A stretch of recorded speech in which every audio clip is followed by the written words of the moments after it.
Chapter 1 Missed Call. Summary. CW. Blood and Injury. Major Character Death.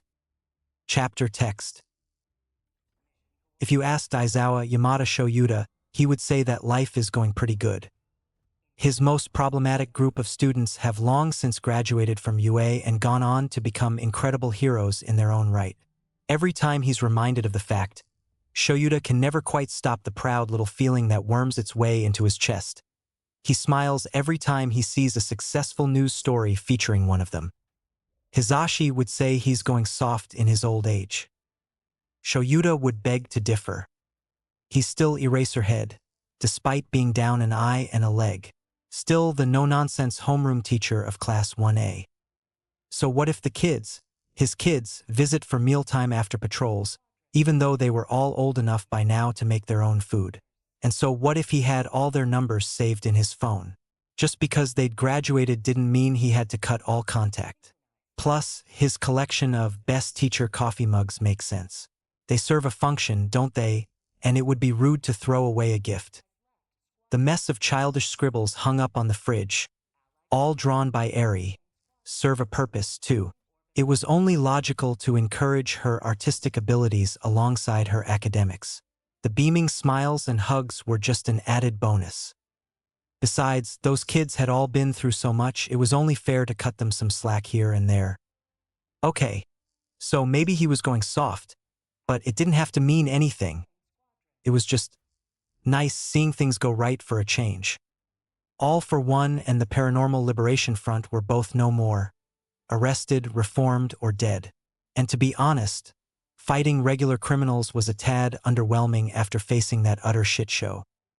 Hizashi and Namuri were much happier now too, ever since the three of them had been able to break through to Shirakumo. The poor man still had a lot of catching up to do, after essentially being in a coma for over a decade, though he was slowly but surely regaining his memories. Shoyuta had missed his old best friend. It seems like Sushi had too, as the little cat had recognized him straight away. In the beginning, Shirakumo had gone over to Namuri's apartment nearly every day to cuddle with Sushi, though these days it was only a few times a week. For the time being, he was staying with Shoyuta and Hizashi while he got back on his feet. They had a spare bedroom, so it really wasn't a problem, though Hizashi had gone and filled it up with clothing for their revived friend. Thankfully, Shirakumo took it in stride. He'd only spent about the first week sleeping in his bedroom, however, and now most nights he joined Shoyuta and Hizashi in their bed instead. Shirakumo had always been a tactile person, and after so many years it seems he'd become rather touch-starved, tending to seek out physical contact whenever possible. Luckily, Shoyuta has become well-versed in handling physical affection, seeing as Hizashi was the same way. Eri was absolutely enamored by her newest uncle, and Shirakumo had quickly become just as smitten with her. It made Shoyuta happy to see them getting along. It was an odd thing having so many people now that he cared about, so many people that cared about him in return. He's come a long way from the scrawny teenager who'd convinced himself that companionship was unnecessary. Shuta's pleasantly surprised to have been wrong. So yeah, was going pretty good. He's jolted out of his thoughts by a scream ringing out through the night. Right, he's still on patrol. Best not get distracted. Shoyuta pushes up from his crouch, boots quietly striking the rooftops as he runs in the direction of the scream which, by now, had gone eerily silent. It had been a quiet night thus far, uneventful, and only a minute ago he'd been considering heading home early. But that could wait. Right now, someone needed his help. There, down in that alleyway. Keeping himself low, Shoyuta peers over the edge of the roof and spots a loose ring of people in the alley below. Trapped in the center was a single unlucky bastard in the wrong place at the wrong time. Their attention is all focused on one another, not the hero lying in wait just above. Perfect. With his goggles already in place, Shoyuta drops down to land directly on top of the main villain, the one who'd moments ago had a knife pointed in the face of their victim. They go down with a grunt as the impact knocks them out cold. In the next instant, Shuta's on the move, capture weapon flitting out to snag 2 more of the villains, still stunned motionless from his abrupt entrance. He slams the 2 of them together before flinging them towards the other end of the alley. His luck runs out then as the remaining villains snap out of their stupor, one in particular, a burly man with a kangaroo mutation of all things, making a lunge for Shoyuta. He jumps back, narrowly avoiding a smack to the gut from the guy's tail. The wide swing had knocked him off balance, however, so Shuta's able to dart back in and knock him out before he can try again. By now, his element of surprise was long gone. All the villains he hadn't yet taken out charge all at once in an effort to overwhelm him. Shoyuta grits his teeth as he weaves in and out of the mess of quirks, bodies, and weapons, his gaze flitting from person to person. Keeping track of so much information had been difficult enough back when he was in his prime, but now with his depth perception near non-existent, he has to pay all the more attention to his assailants. At the same time, he has to keep track of the victim, who seemed to have collapsed and was now lying worryingly still on the pavement behind him. He has to make sure none of the villains get too close to them. Swipe, dodge, strike, repeat. He's tired. His eye stings with the urge to blink. Shoyuta doesn't blink. He throws his capture weapon out to snag a villain's ankle, and grunts as he swings around to toss them, his overtaxed muscles screaming in protest. He can rest after this, take a nice hot shower to soothe those aches. Not yet. Gaze fixed firmly on the next villain to charge him, he dodges backwards. SHNK. Shoyuta gasps a punched-out breath, all the air knocked from his lungs as something cold and sharp sinks into his side from behind. Shit. He sucks a sharp breath in through his teeth, but when he reflexively tries to jerk away, the cold, sharp pain twists deeper, holding him in place. It curls inside his ribcage and punches a ragged cry from Shoyuta. "What's the matter, hero?" A voice sneers in his ear. "Didn't see me?" A hand clamps around his upper left arm, easily slicing through the fabric of his jumpsuit when Shoyuta again tries to jolt away. "Hold still, won't you?" The voice continues, sickly sweet as it puffs against his ear. "I promise to be gentle." Shuta's eye widens, and he kicks out blindly behind him. The villain retreats with a hiss, but the pain in Shuta's side increases tenfold as whatever had impaled him disappears with a concerningly wet sucking sound. His breaths rattle unnaturally, and in that exact moment Shoyuta knows that something is very, very wrong. He feels nauseous, but he couldn't stop to analyze the feeling, having to dodge the wild swing the villain takes at him now that he's free. As he moves, burning hot bile unexpectedly rushes up his throat, forcing him to swallow it back down lest he throw up. Ugh, Hisashi is never going to let him live this down. He'll be lucky if he's allowed out of the house without a bodyguard for the next month. Whirling away from another swipe, Shoyuta bares his teeth as he catches sight of the shiny claws protruding from the villain's hands, dark and dripping with blood. His blood. The clawed villain grins madly at him, eyes wild with bloodlust. "Ah, don't be like that, hero," they croon, licking the blood from one claw with a frankly disturbing noise. Shoyuta bites back a shudder. "I just wanted a little taste." Shoyuta grits his teeth. "I'm not on the menu," he snarls breathlessly, activating erasure to reduce the villain's claws to nothing before he lashes out, kicking the fucker into the side of the building with enough force to nearly crack the old brickwork. He spares a moment to ensure the villain was without a doubt unconscious before he turns, erasure still active, to see that the remainder, those that hadn't already been knocked unconscious or fled, have returned to their earlier victim. Oh no, the fuck they don't. Snarling, Shoyuta throws himself forward and sends them scattering. He forces himself to move faster, to hit harder, frustrated with himself for getting injured like this. It didn't feel like the kind of injury he could just brush off. He'll probably have to go to the hospital, which will stress his overworked husband out. Hisashi had enough on his plate as it was. Shoyuta hates making him worry, hates how weak and inadequate it makes him feel. He's sure that by morning everyone that knows him will have heard about his injury and subsequent trip to the hospital. His former students will probably all try to visit him to make sure he was all right. His friends might, too. The news will most definitely stress out Shirakumo and Eri. Shoyuta still remembers the sound of her heart-wrenching sobs the one time she'd caught him getting home from a patrol gone wrong. He never wants to hear his daughter cry like that again. So, this time he'll head straight for the hospital so he won't risk her seeing him covered in his own blood again. All he had to do first was finish this fight. Shoyuta lets his frustration spur him on, managing to take out the last few villains in record time. Fucking finally. Once he's sure they're all out for the count, he stumbles back a few steps, breathing heavily. He fumbles for the phone in his tool belt to call in the altercation. But he doesn't manage to dial even a single number. He's only just grabbed hold of the phone when a wave of vertigo sets his vision swimming. The whole alleyway tilts on its axis, sending Shoyuta reeling into the nearest wall with a wheeze. He barely even feels the rough brick catching on his hair and jumpsuit as he slides down to the ground. Then the nausea from before returns with a vengeance, and Shoyuta gags, before sputtering and keeling forward. His throat burns as deep, guttural hacking coughs are dragged from his lungs. Bile, searingly hot and sticky, forces its way up his throat. This time he's unable to swallow it back down before it splatters against the pavement. With one hand, Shoyuta scrabbles for purchase on the side of the building, dull nails chipping against rough and unforgiving brickwork.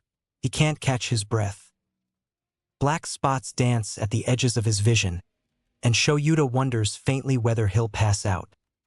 Several agonizing minutes later, however, find him slumped over, still conscious, his whole body racked with tremors and tears streaming unbidden down his face. His mouth hangs open as he gasps for breath.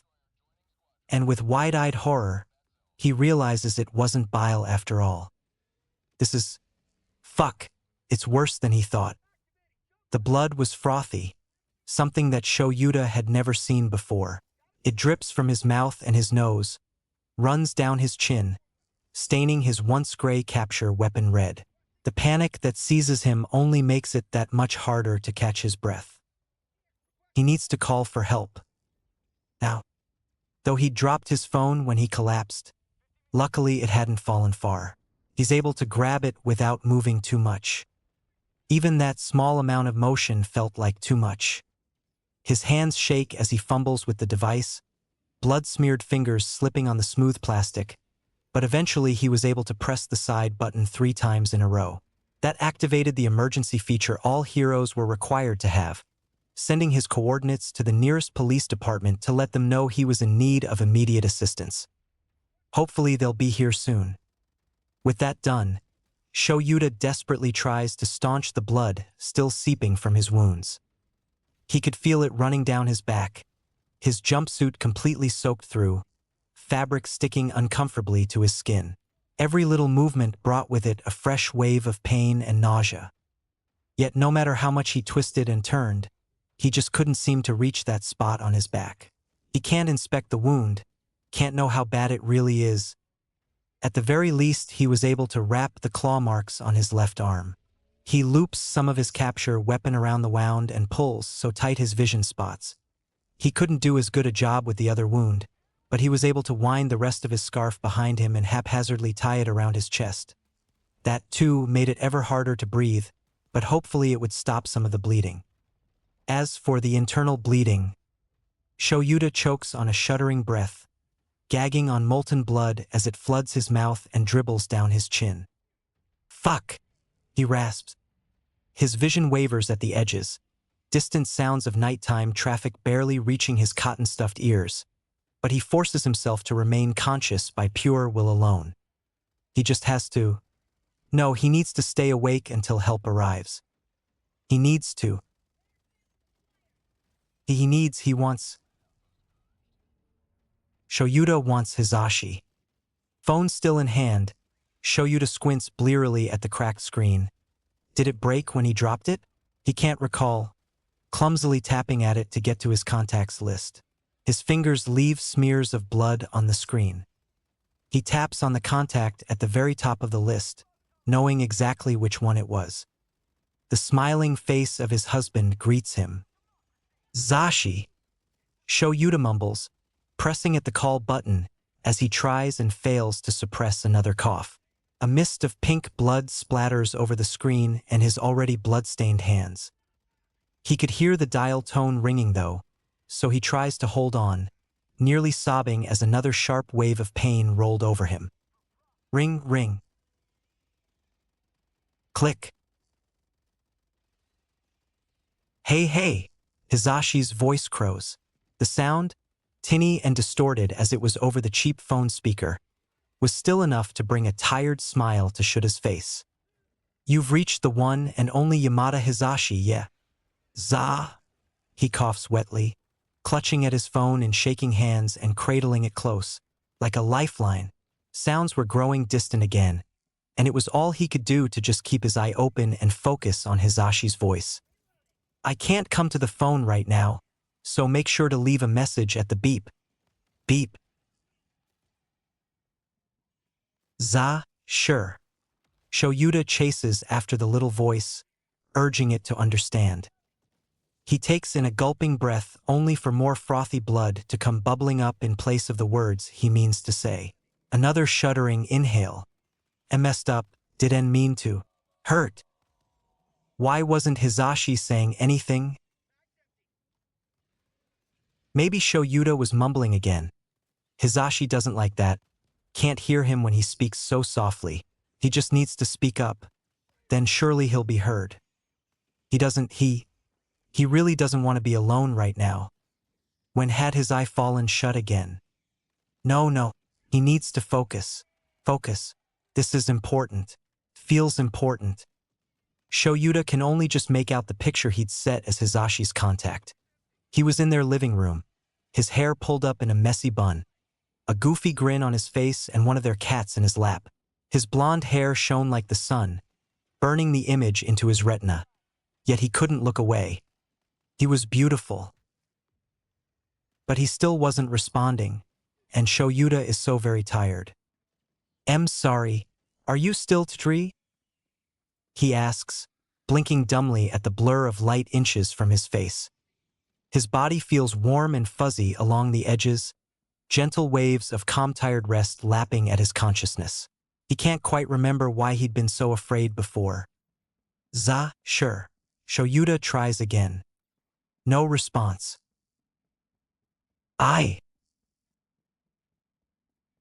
Shoyuta swallows thickly, body growing more and more slack by the second.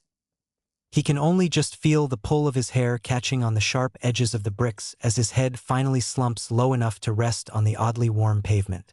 It's softer than he'd expected. His thoughts begin to wander. Broke Emma phone gain. He mumbles indistinctly. His agency won't be happy about that. It's his third broken phone in as many months.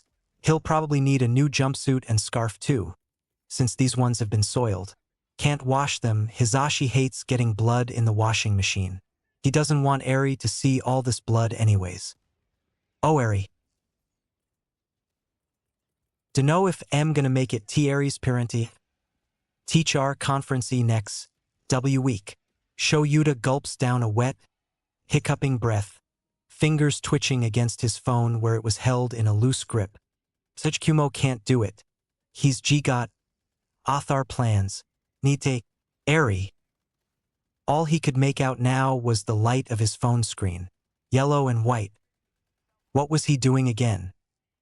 Oh yeah. Zashi? Shoyuta tries to move his head, but it was so heavy. His eye has fluttered shut again. He can't convince himself to pry it open again though, so he simply relaxes with a lazy yawn. So tired. A nap sounds nice. That's okay, isn't it? Just a quick nap. Shoyuta can't remember ever being so tired before in his entire life, and all the aches and pains he was so used to enduring now felt distant. The glow of Hizashi's picture warms his face. Comforting. Just a quick nap won't hurt. Exhaling, Shoyuta murmurs one last thing, before he's finally pulled under. LVU Zash. Be home soon. IPR Mice. Chapter 2. Just a Bad Dream. Summary. CW Vomit Panic Attacks. Chapter Text. Midoriya Izuku is a very normal, happy child. And if you asked him, he would say that life is going great. He knows lots of things, like how his hair and eyes are green like his mama's, that the dots on his skin are called freckles, and that All Might is the coolest hero ever. The thing he knows best of all is that he and Kaken are going to be heroes. After all, Izuku's 5 years old now, so his quirk should be coming in any day now. Maybe he'll get Teleku, Tila, small pull like his mama, or maybe even fire breath like his papa. If he's really lucky, he might even get some mix of both of them. But whatever his quirk ends up being, Izuku just knows it'll be the bestest quirk ever. So yeah, he knows lots of things. There's a lot of stuff he doesn't know, though. Things that are really confusing. He doesn't understand why Kaken likes to use his quirk to hurt people. People like Izuku, or why his mama never seems to notice the painful burns and bruises all over his body. He doesn't know why his mama and papa both have to work so many long hours, or why the first time Izuku saw the hero present Mike he'd burst into tears, or why seeing big fluffy clouds makes him feel sad in a way he can't explain. Why do so many things make his tummy go all fluttery? Not even the normal kind of fluttery, like when Kaken calls him Deku or when his papa would look at him with that big frown. This was different. He's not sure how it's different, but his mama told him that sometimes emotions are funny like that they don't always make sense, but Izuku still doesn't really get it. He stopped asking after a while, though. He doesn't like it when his mama frowns at him like papa does. Doesn't like it when she says, "Izukin, you've already asked me that question, either." Maybe if he got an answer that made sense, he could stop asking. And Izuku's been trying so hard to avoid the things that make his feelings go all weird, but it doesn't always work. New things keep happening every single day. It's not his fault that he doesn't know what things to avoid before they happen. Like when his mama took him to the quirk doctor last month to find out why he hadn't gotten it yet, and Izuku got the worst feeling in his tummy the second he saw the man. Like the time he got sick and threw up everywhere with his tummy doing lots of flip-flops.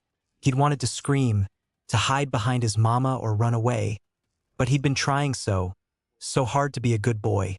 Good boys don't scream at the doctor's office. So Izuku had sat still even if he was as stiff as his All Might toy, and he'd let his mama hold him as the doctor draped a heavy jacket over his shoulders and took a picture of his foot. Adults are so silly, Izuku had thought to himself as he kept focusing on being good. What do his feet have to do with becoming a hero? Apparently a lot. Is something wrong with him after all? His mama had asked after the doctor lied and said Izuku should just give up on being a hero altogether. It was so shocking he'd lost grip on his All Might toy, which fell to the floor with a clack. Wrong? Izuku had thought listlessly. With him? There's something wrong with him? His mama and the doctor had kept talking over his head, while Izuku sat there motionlessly. He'd felt cold at first, numb, and instead of just feeling sick, it was like someone had dropped a big rock into his tummy. He'd known they were talking about him, but he couldn't make out the words anymore. The doctor said he was never going to get a quirk, which meant he couldn't be a hero. But that wasn't right. He didn't know how exactly he'd known that, but Izuku just knew deep in his gut that the doctor was wrong. All of a sudden, everything became too much. His normally soft clothes were strangling him, and the lights were too bright and they were making that noise mama can never hear, and the doctor was wrong. It's unusual to see that these days, but that means he has no quirk. No! Izuku had shouted, startling both adults. His hands clenched into tight fists as he glared with everything he had at the bad doctor man. You're wrong. Izuku! His mama scolded, but Izuku wasn't listening. You're wrong. You're lying! He'd screamed, tears streaming down his face. I'm gonna get a quirk, and I'm gonna be a hero. Izuku, that's enough. But Izuku didn't care about being a good boy anymore, and no amount of comforting words or empty promises or threats of being grounded made the bad feelings go away. He just wanted everything to slow down, please. He wanted the lying doctor to take back his words. He wanted his quirk. In the end, Izuku had hopped off his stool and kicked the doctor in the shin before his mama could stop him. She'd squeezed his arm so hard it hurt, apologizing to the doctor as she did. But after that she dragged him out and finally took him home. Then she'd sent him to his room for causing a scene and being naughty by not listening, but that was okay. Being in his room meant he could be alone until the bad feelings went away. Mama didn't try to take him to the quirk doctor anymore after that. At least there weren't as many bad feelings at Auntie's house, other than when Kakin was mean or when the light would make his hair look more yellow than usual. Still, those were mostly only the normal bad feelings, like when Kakin would push him when Auntie wasn't looking, or when he used his quirk to make a loud noise and it would make Izuku jump. Yeah, most of the bad feelings at Auntie's house were just normal, not weird ones. He's at Auntie's house now since kindergarten let out for the day, and Auntie said he and Kakin could play until Izuku's mama came to pick him up. Right now, they're coloring in the living room. It's almost snack time, and Izuku hopes it'll be apple slices again, because apples are much tastier than broccoli or celery. Brats! Auntie yells from the kitchen. I'm going out for a bit, so don't wreck the house. Both Izuku and Kakin look up from their drawings, watching as Auntie comes in to drop the plate of snacks. Broccoli, it just had to be broccoli. On the coffee table before she heads for the front door. Okay, Auntie. Izuku mumbles, at the same time Kakin says, okay, Ma. She waves to them before disappearing out the door. And then they're alone. That's okay though, because Izuku and Kakin are both big boys now, so they don't need as much attention. They almost never wreck the house anymore. Izuku goes back to coloring while Kakin grabs a broccoli, biting the head off to chew on. He drops the non-leafy part back on the plate. Izuku wrinkles his nose and sticks his tongue out. He guesses broccoli was okay if it was in other foods and cooked until soft, but the cold crunchy ones feel weird in his mouth. He doesn't like how little bits of it get stuck between his teeth when he eats them. Uncle and Auntie are always saying his hair looks like a broccoli too, which doesn't make any sense to Izuku. Isn't hair supposed to look like hair? Unless it was a quirk, but Izuku can't think of any uses a broccoli hair quirk would have. Suddenly Kakin bumps into him with his elbow, causing Izuku's red crayon to leave a big line across his paper, right across All Might's tummy. Hey Deku, he says with a sour frown. When you gonna get your quirk already? It's taking forever. It is taking forever. Izuku's 5th birthday was months ago, and Kakin got his quirk really soon after his 4th birthday. But Izuku's not worried, no matter what that lying doctor said. He just knows his quirk is gonna come in soon. Any day now. Even though all the other kids at kindergarten already have their quirks, and are always showing off or being too rough when they play with him. Even though they don't really play with him anymore, they all got impatient waiting to see what his quirk would be, which turned to pushing and mean names, which turned to just ignoring him. Even Kakin didn't play with him at kindergarten as much unless he had to. Izuku rubs at his eyes with the back of one hand, trying to ignore the way they sting like he's about to cry. They've been super duper dry this whole last week though, which is weird cause normally he had lots of tears to spare. That was fine though, he doesn't want to cry right now. His quirk will come in, he just has to be patient like everyone always says. I dunno, Kakin, Izuku ends up saying, scribbling over the red line to try and fix his drawing. Soon. Kakin grumbles at his lack of an answer. Whatever, it's probably gonna be a stupid weak quirk anyways. He mutters, going back to his own drawing with a scowl. That's what you deserve for making me wait so long, stupid Deku. Izuku can't help the way he flinches at the mean words. One of his bad feelings rears its ugly head. It settles in his head like the way his papa's fire breath licks at the air, leaving little after images in his vision that are much too bright. Izuku doesn't like it, wants it to go away, but no matter how much he blinks and shakes his head, the fire-bright images don't go away. Kakin looks different. There's too many of him. The Kakin he's used to is still sitting by the table, gripping his crayon too tight and leaving deep gouges on his paper that'll never fully erase. But Right above him was another boy with the same blonde hair and angry red eyes. He was way too old to be Kakin, though. He looks like one of the big kids they're always told to stay away from.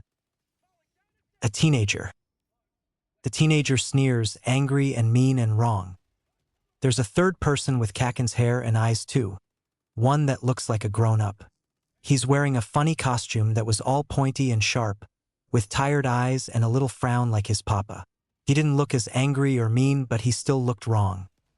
He's looking right at Izuku too, head cocked to the side like he's thinking real hard. Izuku doesn't like that look. Kakin always makes that face when he's looking at something he doesn't understand, and when Kakin doesn't understand something he always blows it up so he doesn't have to look at it anymore. Izuku whimpers. The fire behind his eyes was growing bigger, making his vision go all wobbly and blinding white like looking too long at the sun. And suddenly Izuku realizes he can't see anything anymore. His breath hitches, burning hot liquid rushing up his throat, and Izuku screams. Or at least he tries to. His scream comes out as more of a choked gurgle as something dribbles down his chin and soaks into his favorite shirt. He still can't see, and all he can hear is a high-pitched ringing in his ears. The fire consumes everything until there's nothing left but bright-hot pain. Izuku falls backwards and curls himself into a tiny little ball, sputtering and crying while his body convulses. It hurts. It hurts so much. Everything is light and pain and noise. Feels like he's dying. But then he sees something. There, in the mess of white nothingness, is something. It's tiny, like a star of color in a wrong-colored sky. Red, calm, soothing. Familiar. Izuku reaches out towards it without thought, seeking its familiarity, its comfort, cradling the little fractured star with both hands and pulling. Everything grinds to a halt. The moment he pulls the star to his chest, a wave of thoughts and memories slam into him like a tsunami, so loud it drowns out everything else. Already it felt like he was drowning. As Izuku opens his eyes and remembers. He was dead, he died. He died alone in an alley because of a stupid fucking mistake. But if he was dead, then why did everything still hurt so much? What was happening to him? His vision comes back into focus, slowly but surely. At first he can't see anything since he's all curled up, but when he lolls his head back he finds a white ceiling above and an otherwise normal living room around him. He couldn't make out much else from his position on the floor. He's at his auntie's house, he doesn't recognize it. Everything's much too big. It's all grown-up sized and too far away. What? Did a giant live here or something? He coughs, then winces in pain. Oh, his voice sounds awful. Rough and haggard like he'd been screaming for hours. Deku? Izuku. Shoyuta. His name is Shoyuta. Twitches at the sound of the voice, high and childlike. Fighting the pressure still pounding behind his eyes, he rolls his head towards the source. A tiny Bakugu, Kakin, his best friend, stares wide-eyed back at him. And he could see something else, floating near the center of Kakin's, Bakugu's, chest. A ball of light that pops and pulses noisily. Like before, he pulls on it without thinking. This time it stretches like the two of them are holding a rubber band and pulling it taut between them. They're both startled by the pop-pop-pop of little explosions filling the silent room. Bakugu's horrified expression snaps from Izuku's face to his hands. His two small hands, which were still twitching and producing tiny pops of light. But they weren't burning him like they usually did. They weren't burning him, but it felt like there were pop rocks lighting up his veins, stemming from his palms and only growing worse with each passing second. That, and the sensation of angry bees buzzing in his skull. His attempts to shift away from the mounting agony do nothing, and he grimaces as his shirt clings to his skin. Now that his vision was mostly back to normal, if a little oversaturated, Shoyuta, that's not his name, could see that his front was utterly covered in a mixture of vomit and blood. Well, that was worrying, but it explained the stickiness. Still, gross. His eyes were burning in a way he often associated with overusing erasure, so he blinks, fully expecting the quirk to deactivate like normal. Except it remains stubbornly active. No matter how much he blinks, he could still see the reflection of gold? Yes, the reflection of gold light in Bakugu's comically wide eyes, which was different from Erasure's typical red. What the actual foo? Finally, the literal toddler sitting beside him seems to come to his senses. Hey! He shrieks, pulling another flinch from Sho.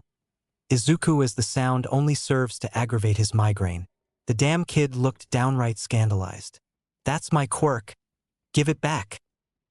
Then Kaken shoves him. Izuku opens his mouth, hoping to say something like, "Sure, you can have it." Or perhaps, "I don't want it anyways." Instead, all that comes out is a strangled wheeze. And then the front door swings open. Both of them turn to look, Izuku from his position still laying on the floor, and Kaken where he was kneeling next to his head. It was their mothers, Midoriya Izuku and Bakugo Mitsuki, both frozen in the doorway while they gaped in horror at the scene they'd just come home to. Distantly, beyond the pain and fatigue buzzing away in his skull, Izuku could see the problem. One child laid prone on the floor, covered in vomit, tears, and blood, a quirk not his own popping merrily away in trembling hands. And the other child, shaking with rage and with tears pouring down his cheeks, effectively quirkless. Not the kind of thing a parent wanted to come home to. But before either woman is able to utter a single word, toddler Bakugo wails. "Moom, Deku stole my Q quirk," the tiny terror cries, pointing towards Izuku. Make him give it back." Midoriya Inko covers her mouth with a hand, gasping, "Izuku!"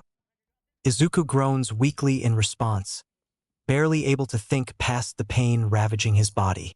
There's blood gushing from his nose, flooding down the back of his throat, staining him and the carpet red.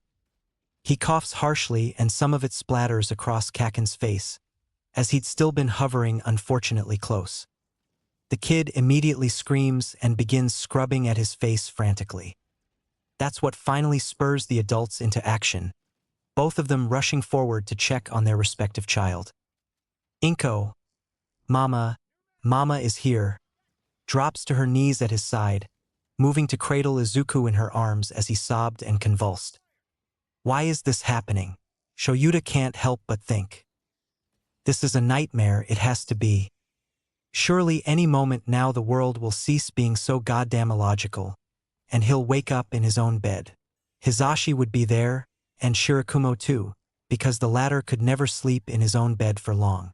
Their cats will be curled up nearby. Eri will be asleep in her own bedroom down the hall. Yes, soon he'll wake up, and then he could cuddle up to his two favorite people and forget that this nightmare ever happened. But first he actually needs to wake up. So he lets his eyes fall shut, ignoring the cries of "Mama," Midoriya's mother urging him to stay awake. He is Aizawa Shoyuta, and this is all just a bad dream. Shoyuta breathes out and lets go. The last thing he registers before surrendering to the darkness is the pain disappearing as though it hadn't been there in the first place. Chapter 3, Reality Check. Consciousness comes back to Shoyuta painfully slow. A blanket of calm laid heavy over his mind, his body fuzzy at the edges. He has enough presence of mind to know he's not in his own bed. The sheets are too scratchy, too stiff. There's no familiar warmth of a cat resting nearby, no arm draped over his midsection, no gentle snoring from Shirakumo. Someone is holding his hand though, a thumb brushing over the knuckles in a repetitive yet comforting motion. They murmur softly, but the words are lost on him. The sharp, sterile scent hanging in the air and the distant sound of a heart monitor are the final clues he needs. Shoyuta is in a hospital. That's good. Not great, he hates being in the hospital, but it meant he was alive. Someone must have found him and brought him here before he lost too much blood. Whoever's holding his hand must be Hizashi or Shirakumo. Then, what a strange nightmare though, waking up in the body of a toddler. Utterly improbable, not to mention horrifying. And starring his own #1 problem child, nonetheless.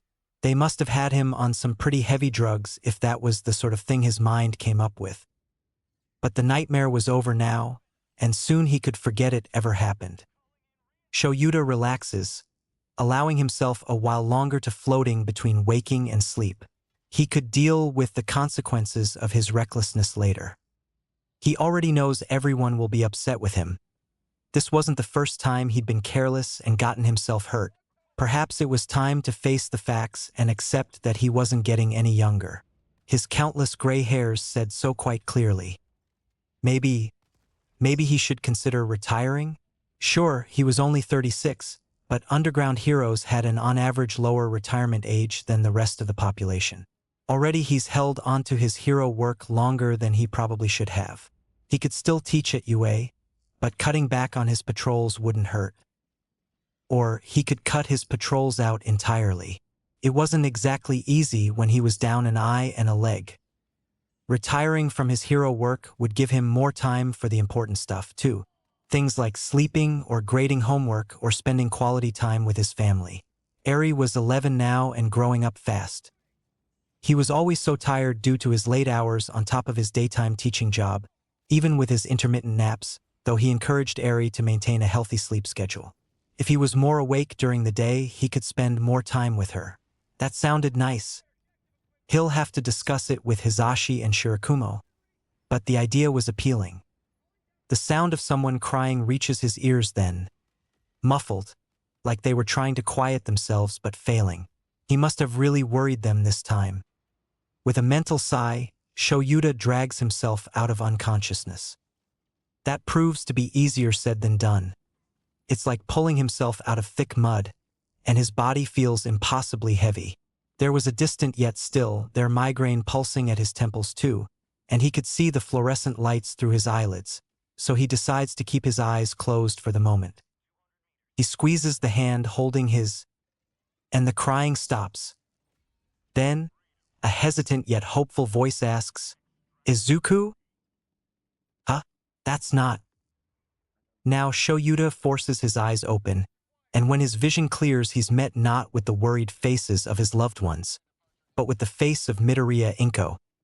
He watches as she gasps in horror. "Oh, baby, your eye." When she reaches out to ghost her fingers near his right eye, Shoyuta can't quite suppress his instinctive reaction to recoil. He doesn't understand. Why is Midoriya's mother here? Why is she calling him Izuku? He hadn't been entirely certain before, back when his thoughts and memories were all jumbled together, before he'd passed out and woken up here, but he was certain now. He's Aizawa Shoyuta, right? Right? But if he's Aizawa Shoyuta, then what are all these other memories doing floating around inside his skull? Memories of being diagnosed quirkless, of a man with piercing red eyes and a complicated frown, of following around an explosive blonde boy he called Kaken. Memories of being Midoriya Izuku. Who is he?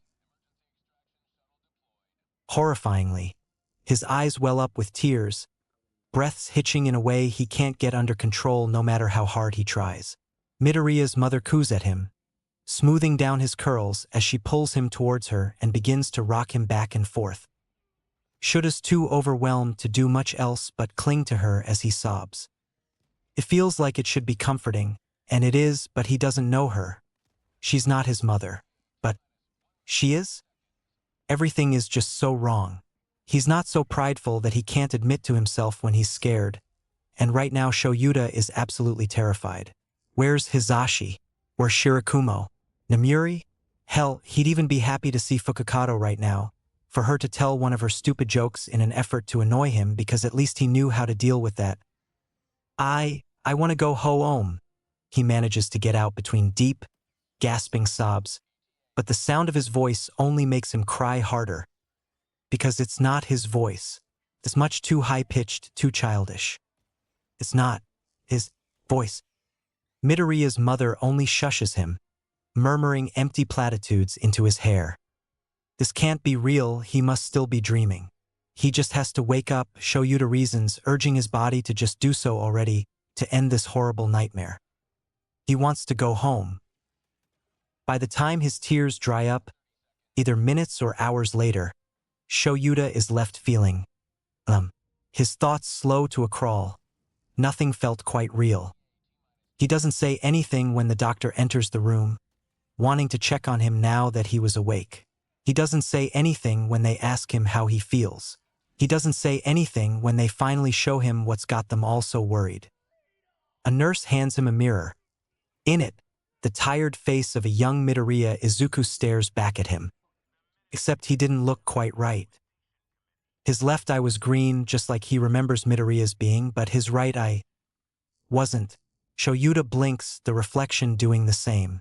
His right eye was a familiar black, just like Aizawa Shura's. If he'd seen this on his actual problem child, Shoyuta would have assumed that the kid had gotten himself into trouble as usual, but this is his reflection. This is Midoriya Izuku's face staring back at him rather than his own. It's not some trick of the light, not a horribly thought-out prank. He can see his own tiny hands holding onto the mirror and he knows it's real. He stares until Inko carefully takes the mirror from his hands. Shoyuta doesn't fight it. He's too stunned to do much more than sit there quietly as test after test is performed, offering only a non-committal hum whenever they expected an answer out of him. They check his temperature, his reflexes, they pay extra attention to his eyesight. It was an odd feeling having two functional eyes again. He'd gotten so used to getting by with only his left eye for the past several years that now he's not sure what to do. Actual honest-to-God depth perception. What a concept. Once the doctor gets out of his face, Shoyuta listlessly gazes around, feeling as though the too colorful hospital room was locked up tight behind a pane of glass. There's cartoon animal shapes plastered on the walls. Is he in the pediatrics ward? He's not sure how to feel about that. Distantly, Shoyuta hears the doctor explaining to Midoriya's mother that his sight hadn't been negatively impacted by the change in pigmentation. He hears him tell her that the inner anatomy of his eyes had changed, that they'd developed something called a tapetum lucidum, but that if anything it had improved his eyesight, that this, somehow, must be a part of his quirk manifestation. The doctor goes on to explain that sometimes quirks react badly when they first manifest, especially when it came to late bloomers, but so long as it didn't keep happening there shouldn't be a problem. Quirk exhaustion, he explains. Take your son home, let him rest. Give us a call if anything else comes up. And so they head home, but it's not the home Shura's heart longs for. No, his home was full of family. His husband, blonde and loud and full of life, with a smile so bright he glowed like the sun. His best friend, back from the dead and learning new things every day, wisps of clouds at his fingertips. The teenager who was now a man, with purple hair and tired eyes, so very similar to Shoyuta himself when he was younger. His daughter, a little girl with white hair and almost as many scars as him. His home, which was often filled with former students who were now adults, heroes in their own right. Heroes who still visited because they cared about their old sensei. Shura's home was full of warmth and safety. Cats weaving between his legs, the coffee table covered in yet-to-be graded schoolwork, a fridge completely covered in artwork, photographs, and report cards, a unicorn-shaped nightlight in the hallway, the multiple scrapbooks on the shelf which were all filled with so many photographs and memories they were nearly bursting at the seams. This place is not his home. Not here with its clean, modern living room, with the kind yet distant father who worked long hours, and the mother who treated him like glass. A bedroom with someone else's name on the door and All Might merch lining the walls. There's no smell of ozone and hairspray in the air. No support gear placed carefully where it belonged. The only sound of little footsteps were his own. This is the home of Midoriya Izuku, and Shoyuta doesn't know if he can be that person anymore. He doesn't know if he has a choice, considering he's currently 5 years old.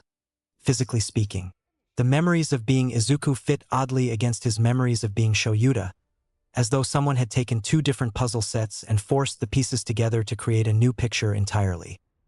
Shoyuta stands in the foyer of a house he no longer, never, belonged in, staring blankly forward. It felt like the floor was going to fall out from under him at any moment. "Izuku, sweetie," says Inko, and he startles when she places a hand on his shoulder. When his head jerks up to look at her, he finds that all the motherly concern she'd been showing before was gone. "Go to your room," she tells him. Shoyuta doesn't move at first, surprised by how quickly her entire demeanor had changed. When she nudges him forward, though, he doesn't argue. His steps are staggered and uncertain, but he mechanically makes his way to the room he knows is supposed to be his, yet wasn't at the same time. He's never set foot in this room before. He's slept in this room for his entire life. Shoyuta shuts the door behind him, then promptly turns and slumps against it. He doesn't bother turning on the lights. Multiple All Might faces stare down at him with mocking smiles. He doesn't know what to do. This is uncharted territory, a complete unknown. Does he pretend to be Midoriya Izuku, as if nothing had changed? What about his life as Aizawa Shoyuta? What happened to him? Did Shoyuta really die? It had certainly felt like it at the time. A punctured lung, if he had to guess. Paired with his blood loss, it's no wonder the phantom feeling of blood, hot and sticky as it forced its way up his throat, momentarily blindsides him. Shoyuta slides to the floor, cursing his illogical child body as it starts to cry again. He never asked for any of this. While Shoyuta is well aware that underground heroes tend to have a much shorter life expectancy, he'd never expected that he would die so young, or for something like this to occur. If he'd really, truly died, then this shouldn't be happening. Death is supposed to be the end. So why is he still here? Why is he still here? Shuta's not sure how long he sits there, silent tears soaking into his t-shirt, but eventually he realizes he can hear voices behind him. One sounds like Inko and the other... Oh, that was Midoriya's father. A loud bang sounds from outside his bedroom, the voices growing louder, angrier. Were they fighting? With bated breath, Shoyuta pushes himself to his feet and ever so quietly opens his bedroom door a crack, but he still couldn't quite make out what was being said. It was probably for the best if he didn't get involved in whatever marital spat the two Midoriyas were currently getting into, but seeing as he's stuck like this for the unforeseeable future, he knows he'll need more information. Good thing he has a lot of practice when it came to listening in on conversations he wasn't a part of. All he has to do is sneak close enough to hear what's going on, then get away again without being noticed. For a seasoned underground hero, that was easy. Except this isn't his body, and Shoyuta mentally curses the way his hands tremble as he eases the bedroom door open wide enough for him to squeeze through. The floor creaks softly beneath his feet. Neither Inko nor Hisashi seem to notice, thankfully. He finds them in the kitchen. Midoriya Hisashi's back to him when Shoyuta peers around the corner. Inko meanwhile looked livid. "It's not normal," she hisses, gaze fixed firmly on her husband. "You don't know that," Hisashi retorts, stony-faced. "Children's quirks don't always match their parents. That doesn't mean." "The doctor said he was quirkless," Inko shouts, and Hisashi's expression darkens. "You said he was quirkless.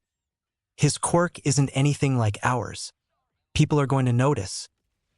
"No," Hisashi says, and there was something unnervingly final to his tone. "They won't." Shuta's eyes narrow. They still sting somewhat from when he was crying, but he refused to move to rub at them and risk giving himself away.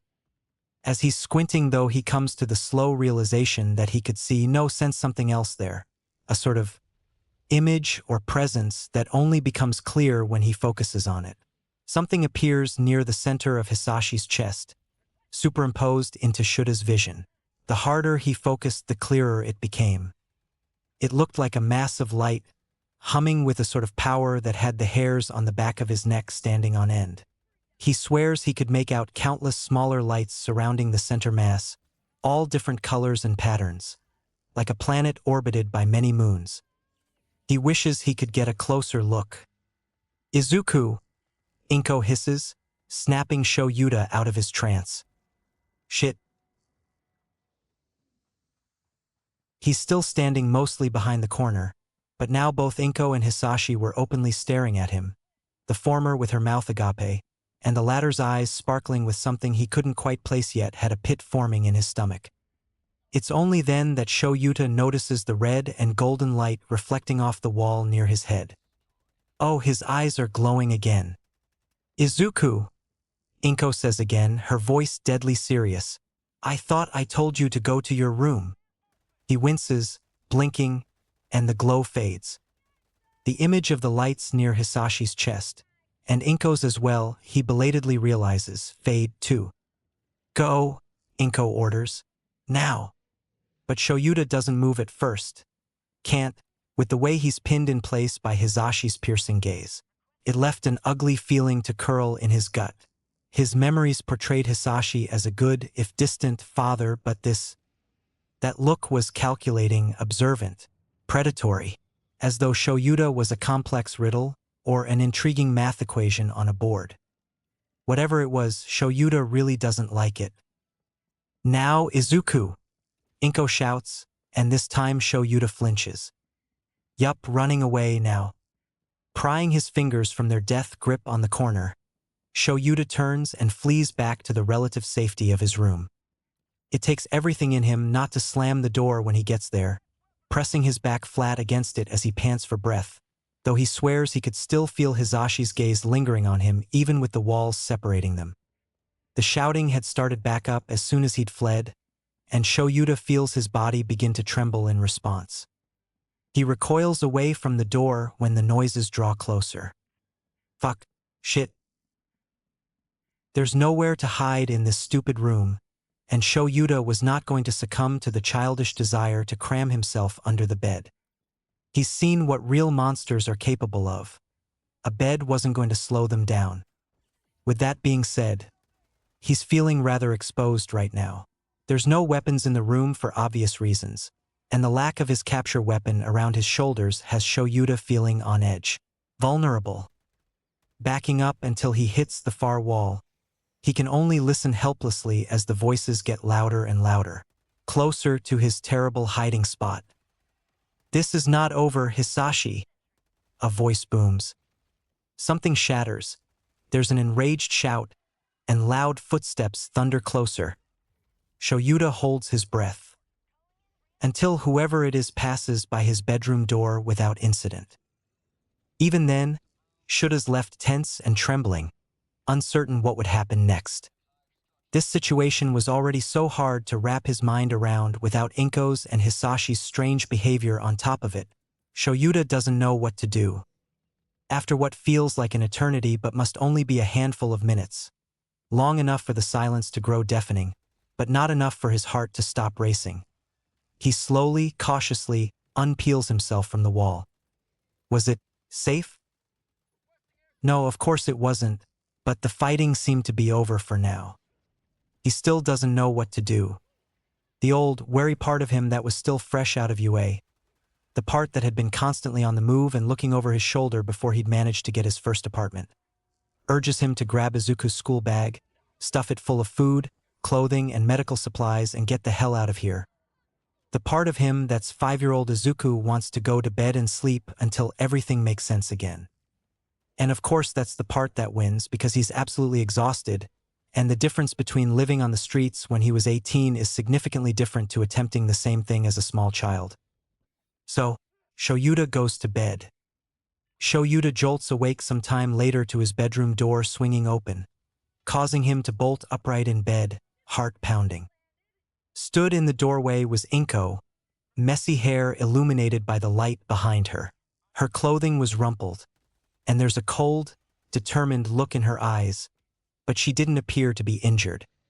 Izuku, she says in a low voice, staring through him in a way that has him wishing the bed would swallow him whole. Come here.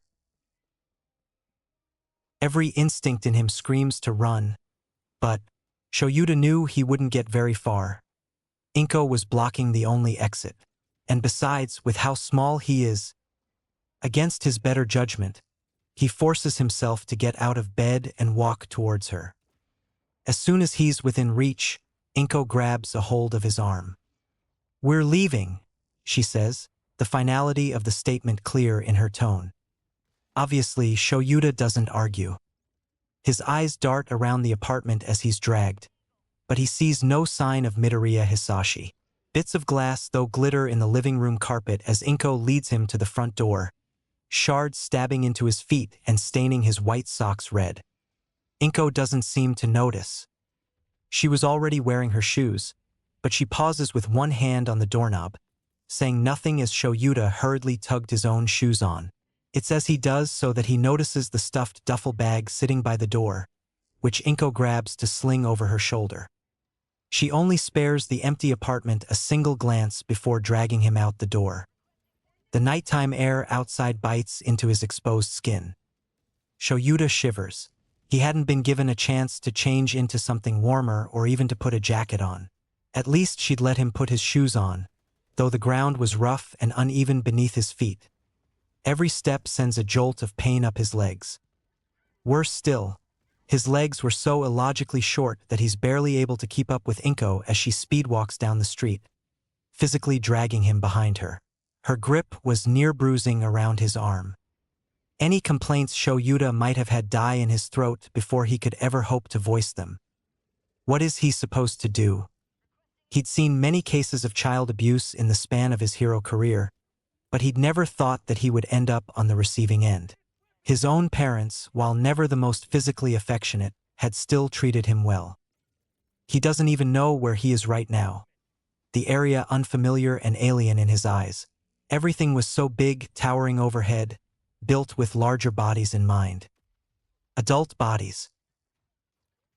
And though he knew what his address was as Izuku, that didn't help him now with Inko leading him into the dark. As Eraserhead, he knows what he would have done. Get the kid away from the situation, bring them to the police station where they would be safe, offer comfort.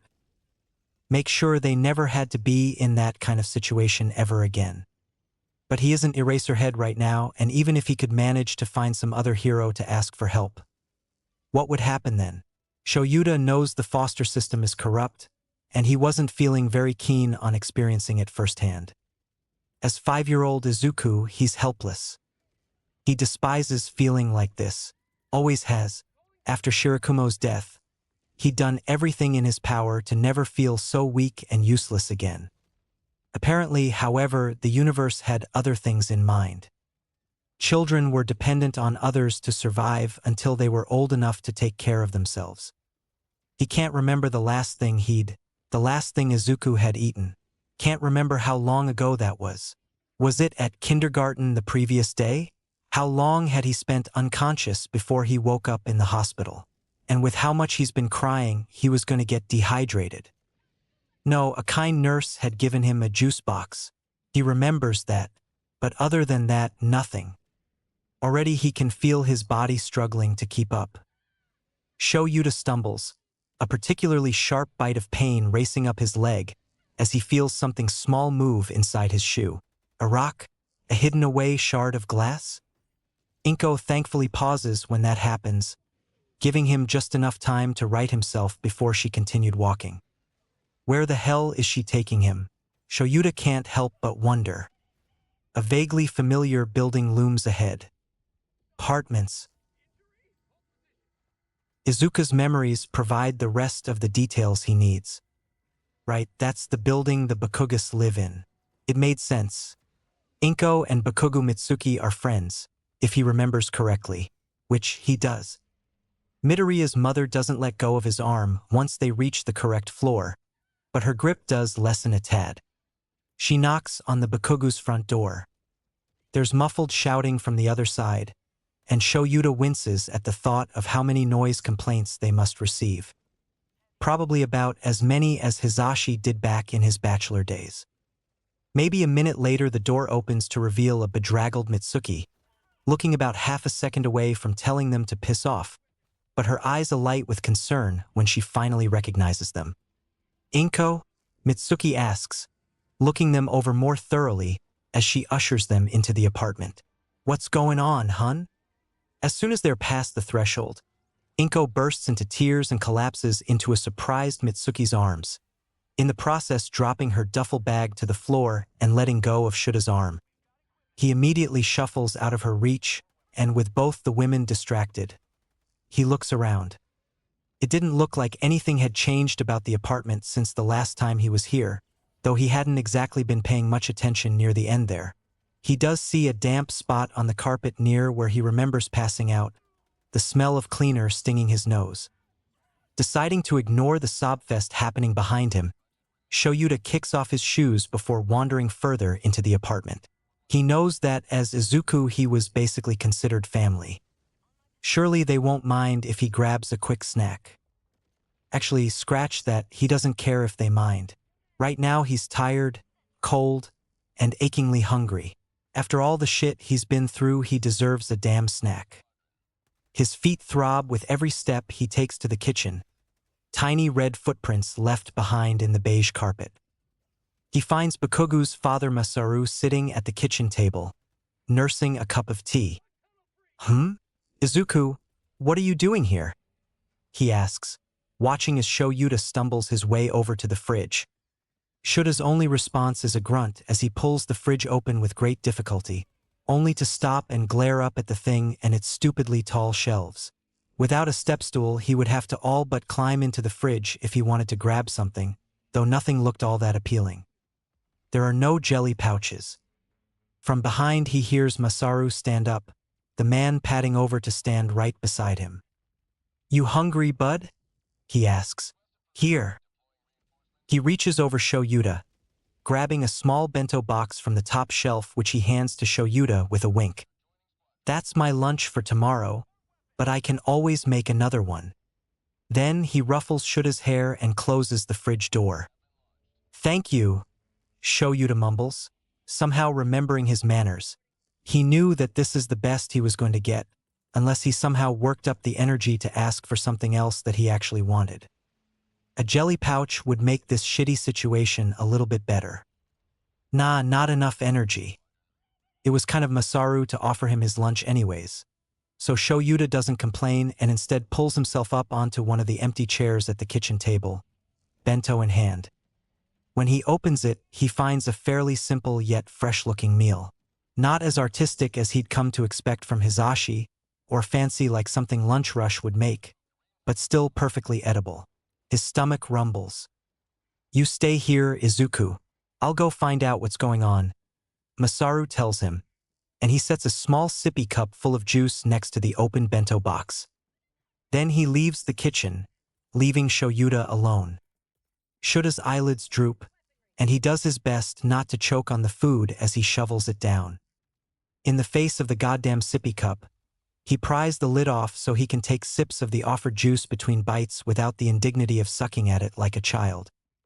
He's nearly 40 years old. Goddamn it, he will not drink out of a sippy cup. The cup itself just reminded him of how his situation kept getting weirder and weirder, though things seemed to have calmed down for the moment, though he honestly hadn't been sure what Inko was planning on the walk here. Now he finally had a minute to think, despite the sleep calling his name. For the indefinite future, it looked like he was stuck in the 5-year-old body of Midoriya Izuku. Stuck being 5-year-old Midoriya Izuku.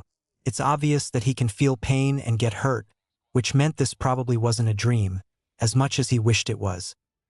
No, something else was at play here. He'll have to be careful.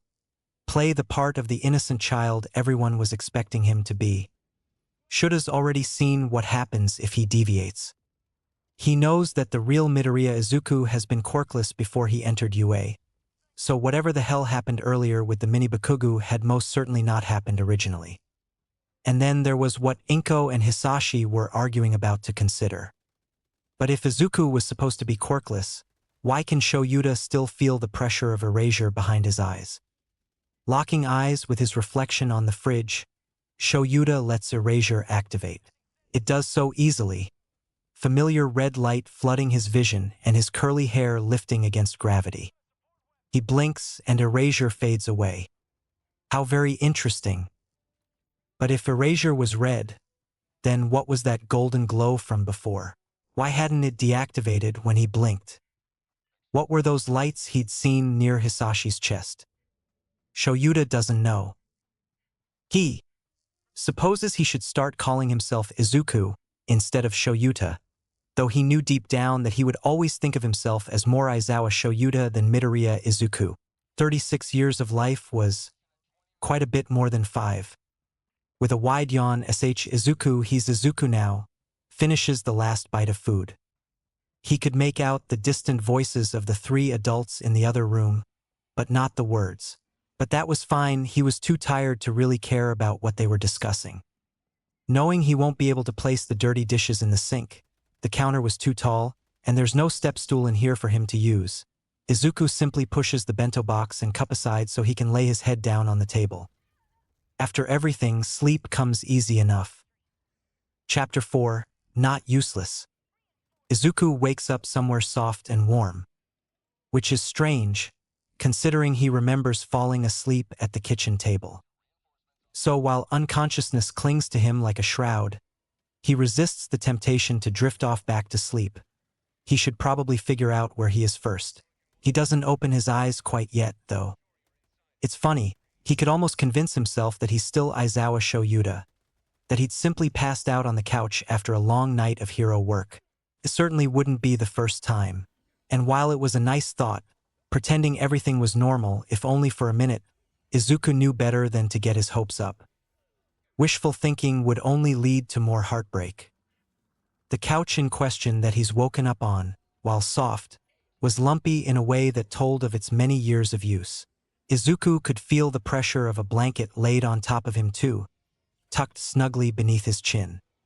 He opens his eyes and immediately squeezes them shut again, because holy shit, that's bright. Would it kill the Bakugas to invest in some blackout curtains? The fact the walls are all painted white and were reflecting the incoming light wasn't helping. It only intensified the light to an almost painful degree. Fuck, since when were his eyes so horrifically sensitive to light? Grumbling to himself, Izuku pulls his hands out from under the heavy blanket to rub at his eyes, face all scrunched up. Could this have something to do with the eye changes that Doctor had mentioned yesterday? Back as Aizawa Shoyuta, his inner eye structure had been different too, and his night vision had always been better than average, part of why he preferred to patrol at night when it wasn't so horrendously bright. But this felt different. This felt like the light was stabbing his eyes. Usually that only happened to him before when he had a migraine or was particularly tired. Well, as Midoriya Izuku, he has admittedly become overwhelmed by bright light in the past, alongside other things like noise or touch. Maybe that's just how this body responded to stimuli. The light being more intense than usual probably was due to the eye changes, though. Wonderful. Sighing, Izuku waits until his eyes have mostly adjusted to the light before he sits up and hops off the couch. A dull pain shoots up his legs when his feet make contact with the carpet, which reminds him of everything that had happened last night. Damn, he'd nearly forgotten about stepping on those glass shards. But when Izuku looks down to assess the damage, he finds that someone had already seen fit to treat and bandage his feet. That explained why he wasn't in as much pain as he ought to be, though Izuku's concerned by the fact he doesn't remember being treated, or remember when he was moved from the kitchen to the living room. Is he really that much of a heavy sleeper? Or perhaps it was simply due to his exhaustion. Izuku takes further stock of himself. He's still wearing the clothing that Inko had brought for him to change into back at the hospital. A simple All Might t-shirt and blue shorts. They were wrinkled to hell and back from being slept in twice. He feels more well-rested now, at least, and the sunlight bearing down on him told him it was finally morning. The smell of freshly brewed coffee wafting through the air draws his attention. Oh, yes, he could go for some coffee right about now. His stomach growls as he pads towards the kitchen, each step bringing with it a sting that he does his best to ignore. It wasn't that bad, just annoying. Izuku finds both Bakugo parents sitting at the kitchen table, though there was no sign of ink. His mother.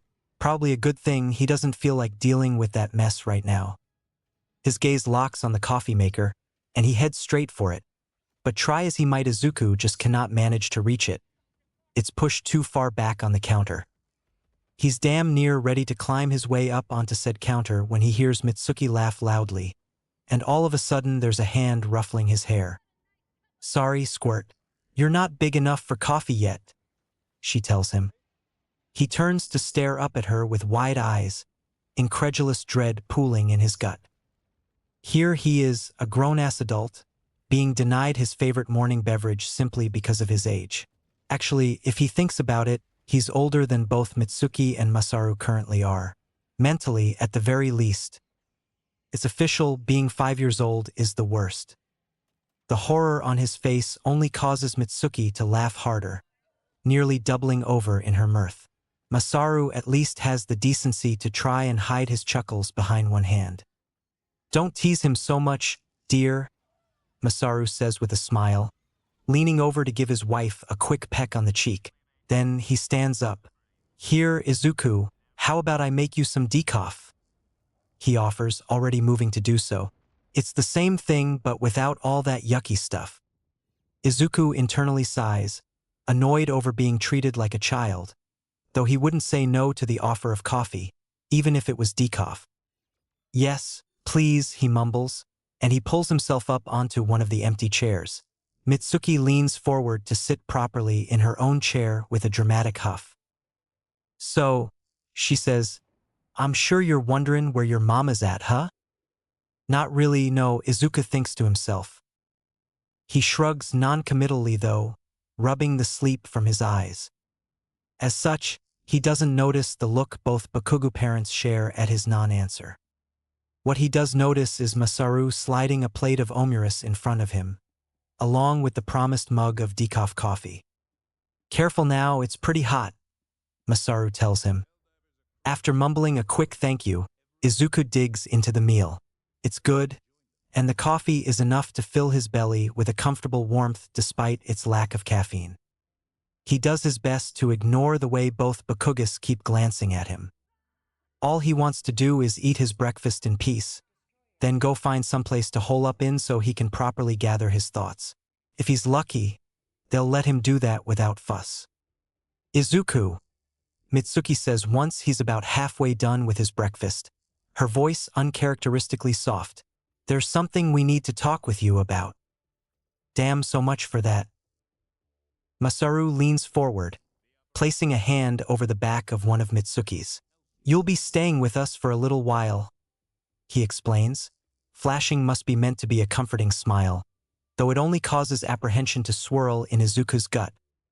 "Your mama will be back soon though, so don't worry," Masaru continues. "She's just taking care of some adult things." "Well, that's reassuring." "Not.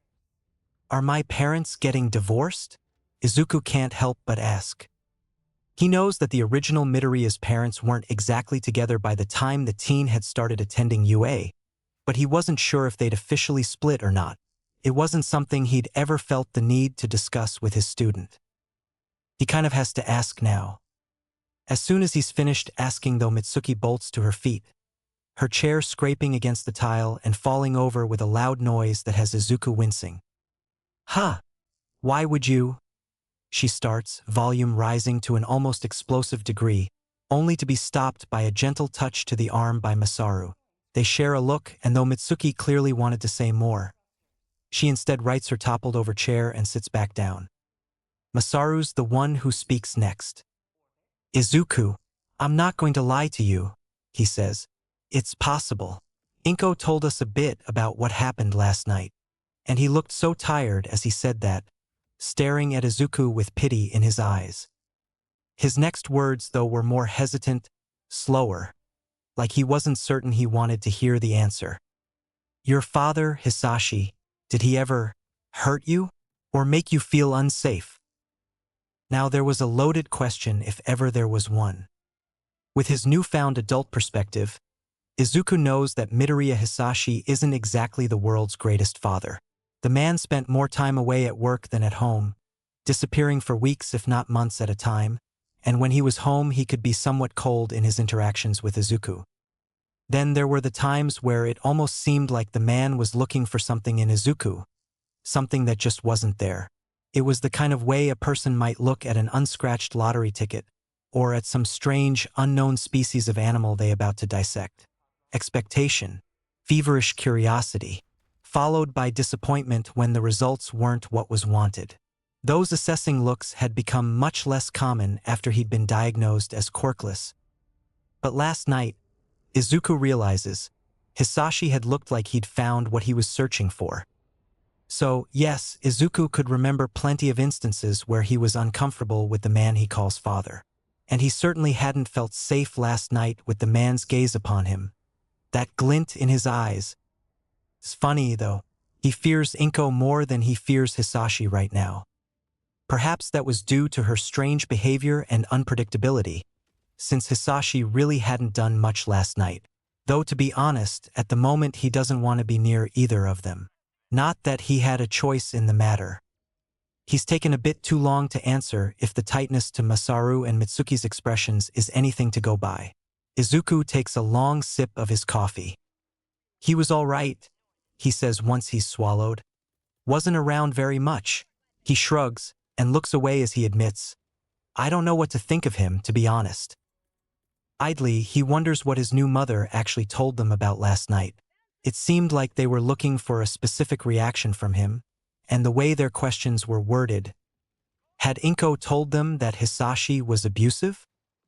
A warm hand brushes his shoulder then, startling the hell out of him, and he whirls to face the Bakugas again. What he finds is Masaru smiling fondly at him. Mitsuki's expression similarly softened. Well, Masaru says, you'll always have a place here with us, Izuku. You heard him, brat. Your family whether you like it or not. Mitsuki chimes in, and she reaches over to pull Izuku into a one-armed hug. You're stuck with us. Izuku's eyes widen. Family. These people are Izuku's family, yet at the same time he barely knows them. He's got memories of them, sure, both as Izuku and as Shoyuta, but he doesn't know them. Not like he knew Hisashi or Namuri or Shirakumo. As Shoyuta, he'd become so accustomed to having people he could lean on that he'd grown soft. Having people he could confide in, who were willing to understand the unorthodox ways he expressed his affection, who knew him inside and out yet still stuck around. People who he'd chosen to let his guard down around. He hadn't chosen the Bakugas. To them, he was just their friend's young son, their own son's playmate, someone who they cared for, perhaps even like a son in his own right, but not as a person on the same level as them. To them, he's just a child. But Izuku doesn't know if he can survive being alone anymore. All he can do is sit there while Mitsuki hugs him and Masaru pats his head, smoothing down his ruffled curls. Why don't you finish up your breakfast, bud? Masaru eventually says, he and Mitsuki finally releasing him. I'm sure Katsuki will be up any minute now. Ah yes, exactly what this situation needed. With nothing else to do though, Izuku does as he's told, finishing up the last few bites of his omuras. The coffee he tries to savor. If only Hisashi and Shirakumo were here with him. Not that he wanted to subject them to the same nightmare he'd found himself in, gods know, but it would be nice to have someone who understood what he was going through. But they aren't here with him, and wishing they were would only serve to make him miserable. More miserable than he already is, though he's grateful for the moment of quiet. The thunderous sound of footsteps racing towards the kitchen is the only warning he gets that the peaceful silence is over. Katsuki skids around the corner, shouting, "What's for breakfast? I'm starvy," before he catches sight of Izuku sat at the table. "You!" he shrieks then, pointing directly at Izuku with dramatic flair. "Me!" Izuku answers casually. The look on little Katsuki's face, wide-eyed and indignant, prompts Izuku to flash one of his signature eraser-head grins, one that neither Mitsuki nor Masaru see.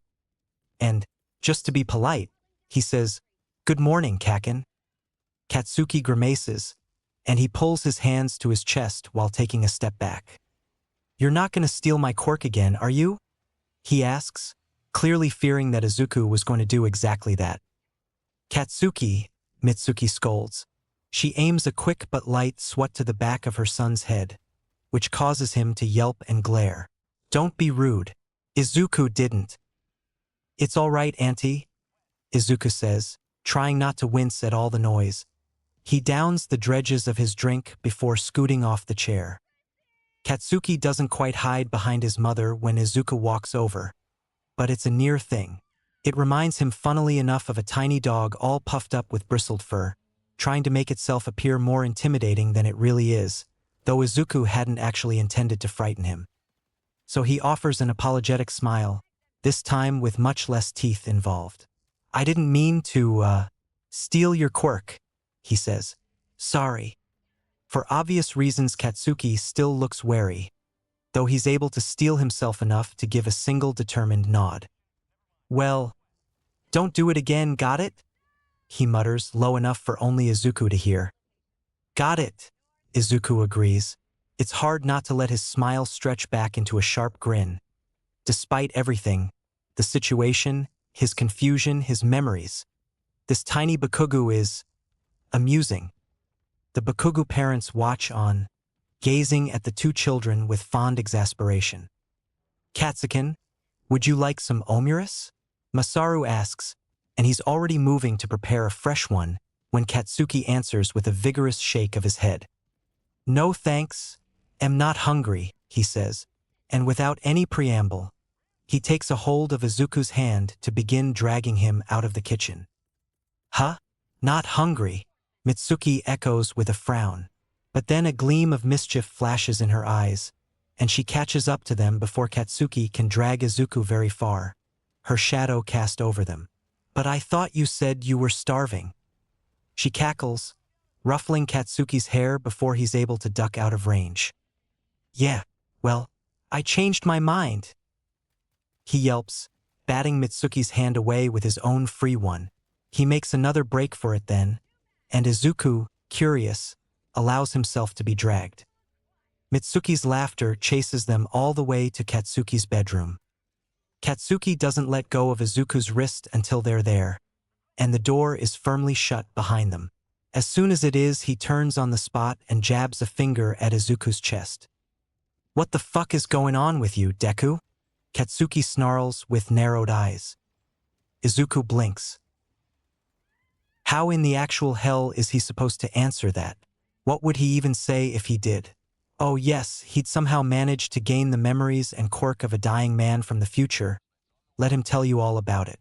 Yeah, he can imagine that going down splendidly. No, he's not going to drop that kind of information on a kindergartner, or anyone for that matter. He knows damn well how the HPSC treats victims of time travel incidents. He hadn't personally been involved with any cases, but he'd heard about it after several HPSC documents had been declassified.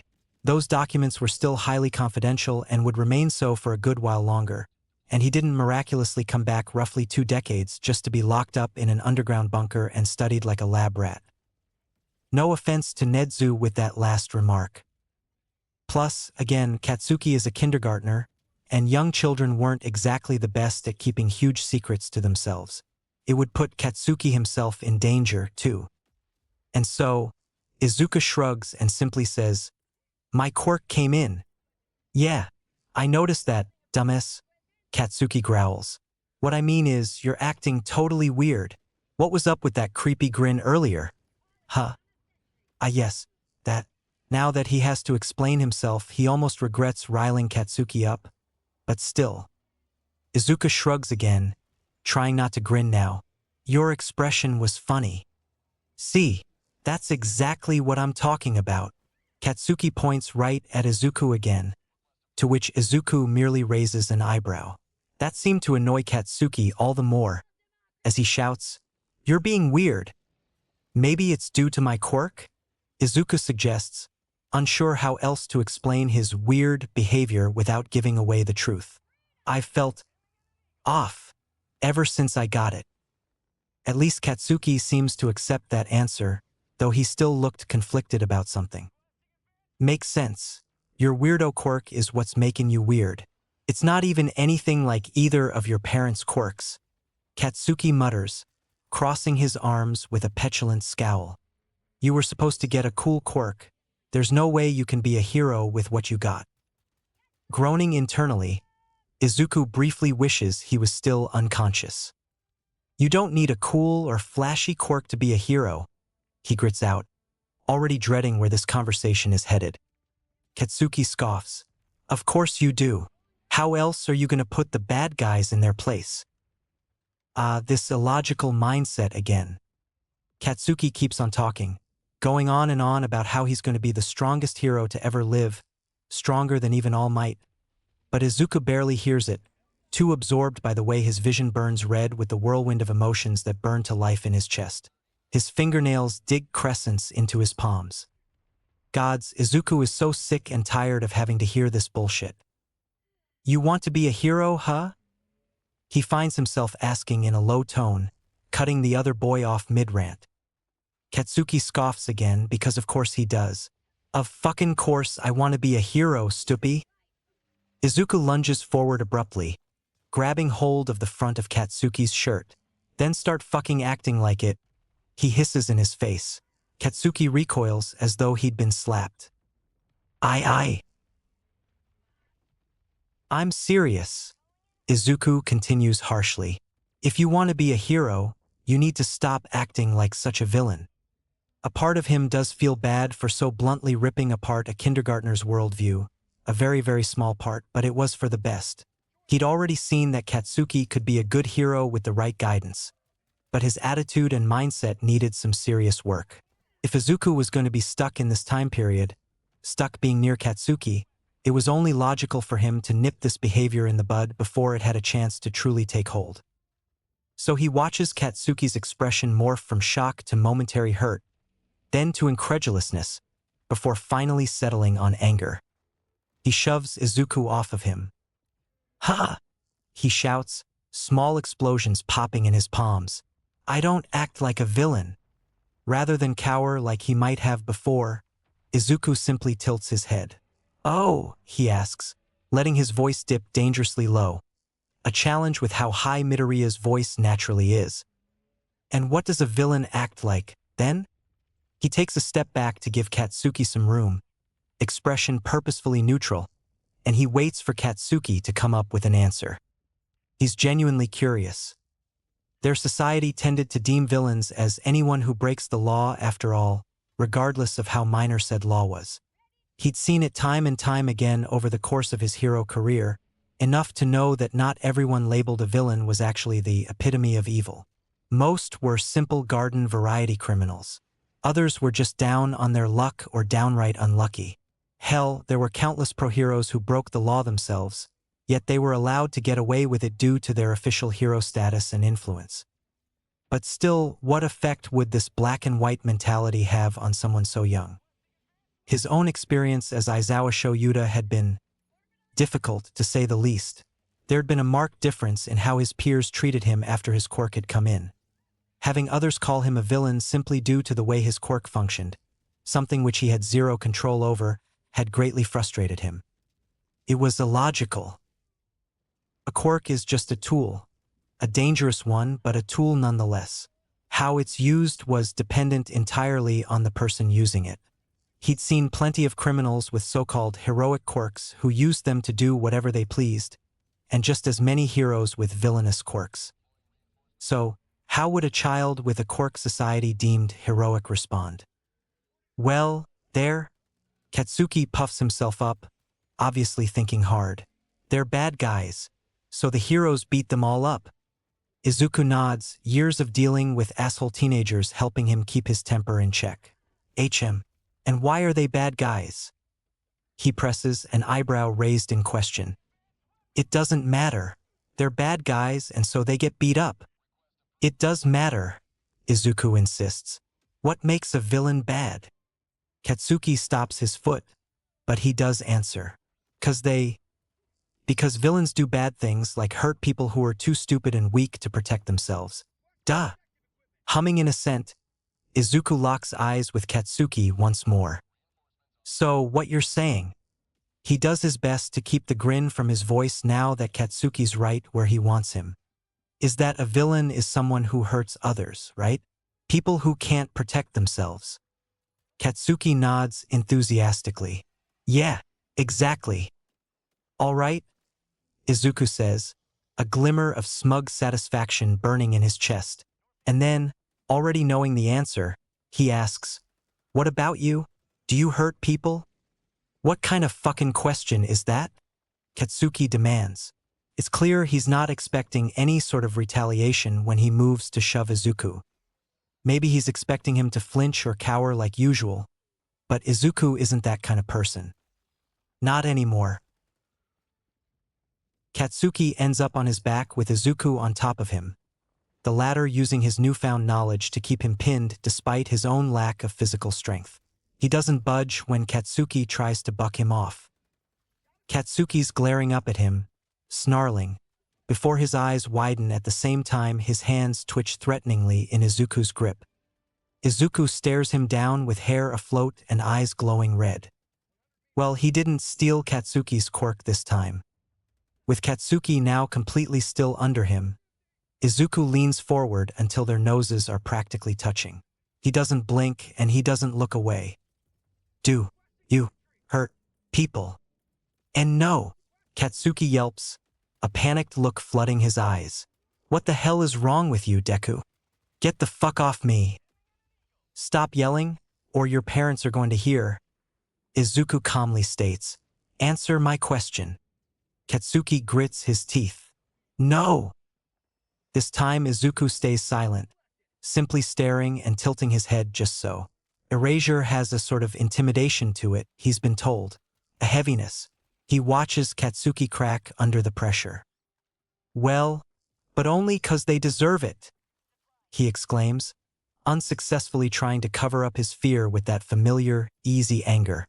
It's those stupid extras' own faults for being so damn shitty and weak, and Katsuki cuts himself off with a sharp inhale as the words process. Izuku continues staring, unblinking, down at Katsuki. He keeps erasure active despite the way it burns. And quietly, voiced barely above a whisper, he asks, "If a villain is someone who hurts people, and you hurt people, then what does that make you?"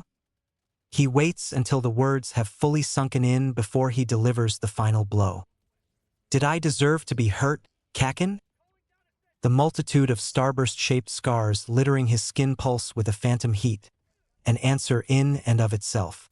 There weren't all that many, certainly not as many scars as he'd had as Shoyuta, but regardless of that fact, Izuku remembers receiving each and every one. He watches Katsuki choke in surprise, wide eyes swirling with an array of conflicting emotions. Shock, anger, regret, horror, remorse. I'm not a villain," he sputters. "I don't want to be." Izuku finally blinks and lets Katsuki go, getting up to stand over him. Katsuki himself sits up but doesn't stand. He looked near tears. "You're lying. I'm not. You're not a villain," Izuku says, quiet yet damning. "But you act like one." Katsuki nearly sobs, staring down at his trembling hands. Honestly, Izuku had been expected more of a fight. Though to be fair, when he'd first met Bakugo Katsuki, the boy had already been 15, and his behaviors were deep-seated due to years of conditioning and positive reinforcement. This version of him was still only 5 years old. Good thing Izuku has plenty of experience dealing with difficult children. "Now then," he says, moving to sit down beside Katsuki rather than continue looming over him. "What does a hero act like?" Izuku looks away, chuckling softly to himself. "That is, other than they beat up the bad guys, as you've already mentioned." "A hero," Katsuki sniffles, tiny face scrunching up in concentration. "A hero is big and strong, so they protect people?" Izuku nods, and gently bumps Katsuki's shoulder with his own. "That's right," he says, flashing a lopsided grin. "A hero protects others, simply because it's the right thing to do." He whispers that last part, as though he were confiding some all-important secret. In a way, he kind of is. Being a hero is a dangerous and often thankless job, in Izuku's experience. But every life saved, every person that got to go home safe to their family, that's what made all the sleepless nights and injuries worth it. I'll ask again, do you want to be a hero? Katsuki huffs, turning to scrub at his eyes with one hand while he lightly shoves at Izuku's shoulder with the other. Yeah, geez, you made your point already, Deku. Ugh, that fucking nickname again. Before all this, he'd been too meek to get his dear friend Kaken to drop the insulting bastardization of his name from his vocabulary. And now, well, he honestly doesn't feel like spending the next decade of his life or longer being called useless every single day. And he's for damn sure not going to make it his hero name. Ah, that reminds me, Izuku says with faux innocence. He bares his teeth in a mockery of a grin when Katsuki glances his way. I'd be happy if you didn't call me Deku anymore. Again with this shit? Katsuki gripes. Fuck off. It's your own fault for being so damn useless. Izuku elbows him. Don't be an ass. He levels Katsuki with a flat look. Listen to yourself.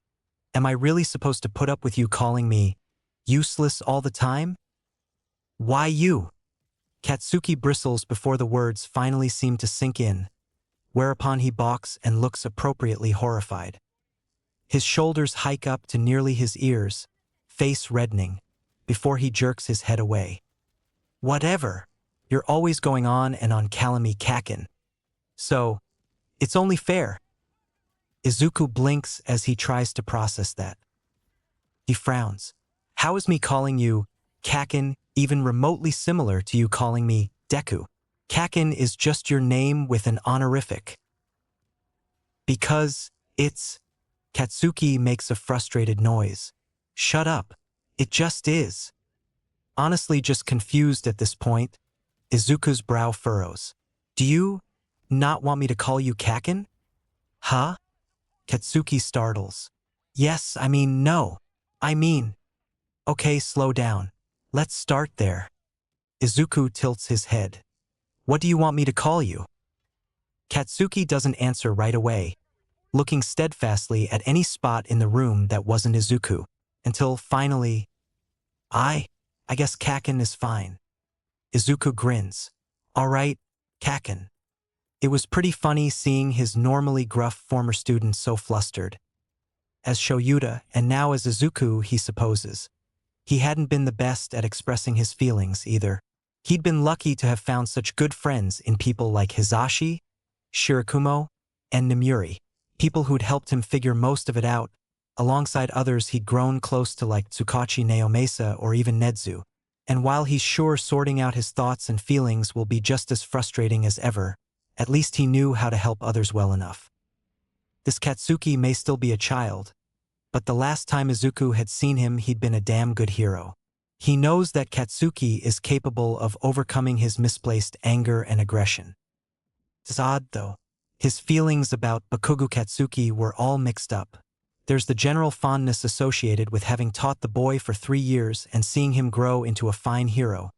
But then there was the mixture of unease and hero worship from his short life as Izuku. But while he's stuck here, he might as well help his student-turned-friend. So, Katsuki mumbles, pulling Izuku from his thoughts. If you don't want to be called Deku, then what the hell am I supposed to call you? Was he being serious right now? My name is Izuku Deadpants. You call me by my name. He shakes his head, staring at Katsuki with an odd look. Just anything but Deku. Other than that, I really don't care. Katsuki hesitates, lips pressed into a thin line. Can I? He begins, but just as quickly trails off. And was he blushing? Can I call you Izuken? Izuku's eyes widen minutely, and he feels his own face heat with a blush too. The nickname was terrible, childish and cutesy, but so was Kaken, huh? He supposes he could tolerate it, though. Maybe that childish dream of becoming heroes together wasn't so illogical after all. Chapter 5, Home is Where the Heart Is. For days after she'd initially left him with the Bakugas and 5 days since he regained his memories, Inko returns to retrieve Izuku. But it wasn't quite the tearful reunion that everyone seemed to be expecting. For starters, there's no tears on his part, though there certainly are on Inko's, and he makes no move to reciprocate the cuddling that she forces on him. Actually, he has to work to keep himself still. Difficult when it felt like his skin was crawling and all he wants to do is get away. By now, he's had plenty of time to go over his new memories, and he doesn't like what he'd found. Namely, that Midoriya Inko isn't as good a mother as she makes herself out to be. Of course, from the perspective of a normal 5-year-old, there was no way Izuku could have understood why that was. All he'd known is that certain things seemed to set his mother off, that acting a certain way made her happier, and that she treated him differently when it was just the two of them. All very confusing things for a young child to deal with. So with his new adult perspective, he's not feeling very keen on being near her anymore. Not that he's going to get a choice in the matter. It's almost funny in a sad sort of way, but he'd actually found himself enjoying his time with the Bakugas. As much as someone being haunted by their own premature death could enjoy something, at least. Sure, it was way too loud half the time. Neither Auntie Mitsuki nor Katsuki seemed to understand the concept of an inside voice, but it was nice, familiar. He's got plenty of experience dealing with loud blondes anyways. And when the noise did get to be too much, as it inevitably would, he could sit on the couch near Uncle Masaru and relax in relative silence. Sometimes the man would calmly talk about his day while Izuku listened. That was nice, too. As Shoyuta, he'd only interacted with Bakugu's parents a handful of times, typically during parent-teacher conferences. He's seeing a completely new side of them now. Masaru was kind and warm, a stark contrast to Mitsuki and Katsuki's boisterousness. Mitsuki was warm too, though she was a fan of frequently ruffling Izuku's hair, and she could be a bit much. Thankfully, he had his memories of being Midoriya Izuku to fall back on, so at least he knew his way around the place and could answer questions accordingly. If he'd suddenly begun to act like a stranger, it would only arouse unwanted suspicion. But at the same time, it felt like he was tricking them, pretending to be someone they cared about when he wasn't that person anymore. He's still Izuku, but he's not the same. Over the past 4 days he'd spent with the Bakugas, there had been several moments where he'd slipped up, mostly in the form of misjudging the proportions of his own body and toppling over. As Izuku, he'd always been considered a clumsy child, but this was something else. Despite having lived in this body for his entire life, his mind kept expecting his body to be taller, his limbs longer. It was terribly disorienting. Even so, his new aunt and uncle were good to him, though he could do without all the fussing every damn time he fell. They'd tended to the cuts on his feet, made sure he ate enough at meals, and provided plenty of snacks. Izuku did have to share a bedroom with Katsuki during his stay, which he wasn't entirely opposed to. They'd had sleepovers in the past, so it wasn't unusual, but, well, that was before he'd gained the memories and perspective of a grown adult. Definitely a little awkward. They were still young enough that nap time was mandatory, though he didn't mind as much as he had before. Being tucked in wasn't all that bad either. He'd had to put his foot down though in terms of bathing by himself, even having to resort to the "I'm a big kid now" argument, much to his mortification and Mitsuki's amusement. He honestly doesn't care if they'd seen it all before, or that they changed his diapers back when he was a mindless, drooling infant. With his newfound adult mind, that was just no. It was bad enough that everyone's treating him like a little kid, but Izuku thinks if he had to endure even one bath with Mitsuki washing him and Katsuki, he might just throw himself at the nearest villain and ask them to kill him. Yeah, he would rather die again than suffer that indignity. Speaking of his untimely demise, Izuku couldn't help but notice the familiar marks painted across his back and left arm. It had taken him a couple days before he'd made the discovery. Convincing himself that it was okay to pull his own pants down to go to the bathroom had been embarrassing enough, but being completely naked? Out of the question, or more specifically, before he'd managed to reassure himself that it was okay to look at himself. This is his body. He has plenty of memories from being Izuku, so it wasn't as mortifying as it might have been had he been dropped into this fucked up situation with nothing. He's getting off topic, though. The marks on his back and on his left arm. Of course he remembers them. They've been there for his entire life. He was born with them, but only now did he have the context behind the marks, whereas before they had been nothing more than some oddly shaped birthmarks. There, specifically, that mark near the bottom of his ribcage. That's the exact spot where the villain's claws had sunk in on the night Shoyuta died. Probably, no, definitely what killed him. Claw marks, horrible and jagged and permanently etched into his skin. He'd never actually seen the wound before he died, for obvious reasons, but now it was abundantly clear. Somehow, against all logic, the wounds from his past life had followed him back in time. The one on his back was difficult to see unless he looked in a mirror and twisted just right, though he could see the lines on his upper arm just fine, where the villain had grabbed him to hold him in place. They were easily hidden under a shirt, but the knowledge that they're there and knowing exactly what they are make him feel sick. He, of course, doesn't tell anyone about his revelation. There wasn't any point. Yet even days after waking up like this, Izuku still felt uncomfortable in his own skin. At least he'd gotten a bit of a reprieve from all the chaos regarding Inko, which was appreciated. The reprieve which was now over. When Inko finally stops trying to squeeze his lungs out of his body while simultaneously drowning him in her tears, she switches to fussing over him instead. He already hated how small he was in comparison to everything else, and the reminder of how small he is, how weak he is, really wasn't helping. He's seriously considering biting her or letting loose the scream that's been building in his chest when Mitsuki comes to his rescue. Oh, thank fuck. She distracts Inko for just long enough that Izuku's able to wriggle away and scamper out of arm's reach, briskly scrubbing his hands over his arms and shuddering now that Inko wasn't watching him like a hawk. That was fucking awful. He was fine with some affection here and there, even used to seek his loved ones out when he was feeling especially lonely or needed the comfort, but being unable to escape while affection was forced upon him had always left a bad taste in his mouth. At least when he was Shoyuta, he could ward people off with just a glare. The people around him knew that he wouldn't just stand there and take it too, so they tended to give him his space. Even Fukakato knew to give him a wide berth when he was in a particularly foul mood. But Inko doesn't know him like that, and as he is, he's too small and weak to fend her off.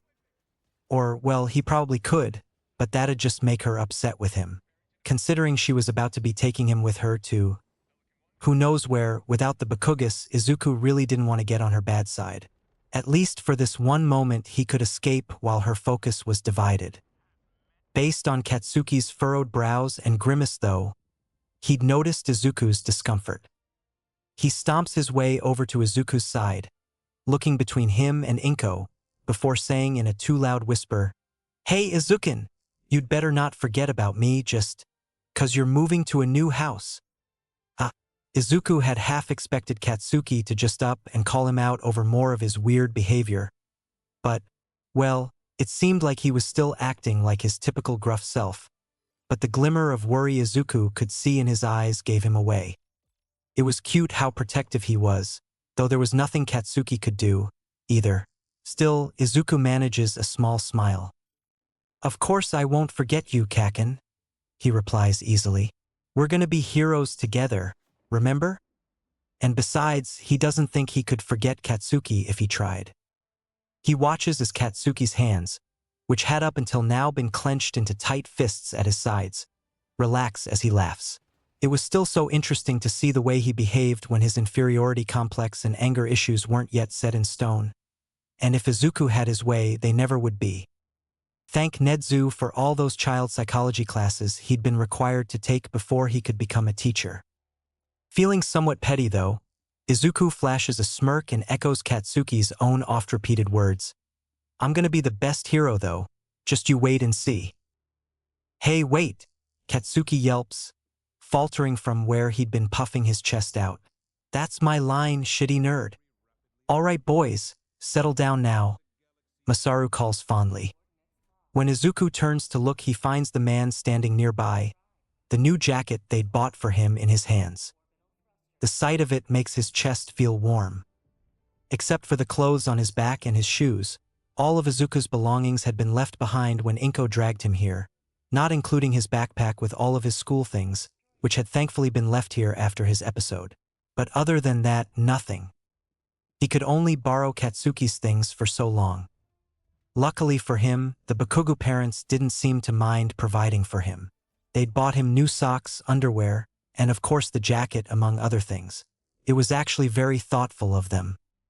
Izuku wasn't quite sure how to feel about it. How obviously they cared for him. How obviously they loved him. Masaru kneels down in front of him with a gentle smile. "Izuku, you be good for your mama, all right now?" he says as he helps Izuku get his jacket on, an oddly melancholic look in his eyes.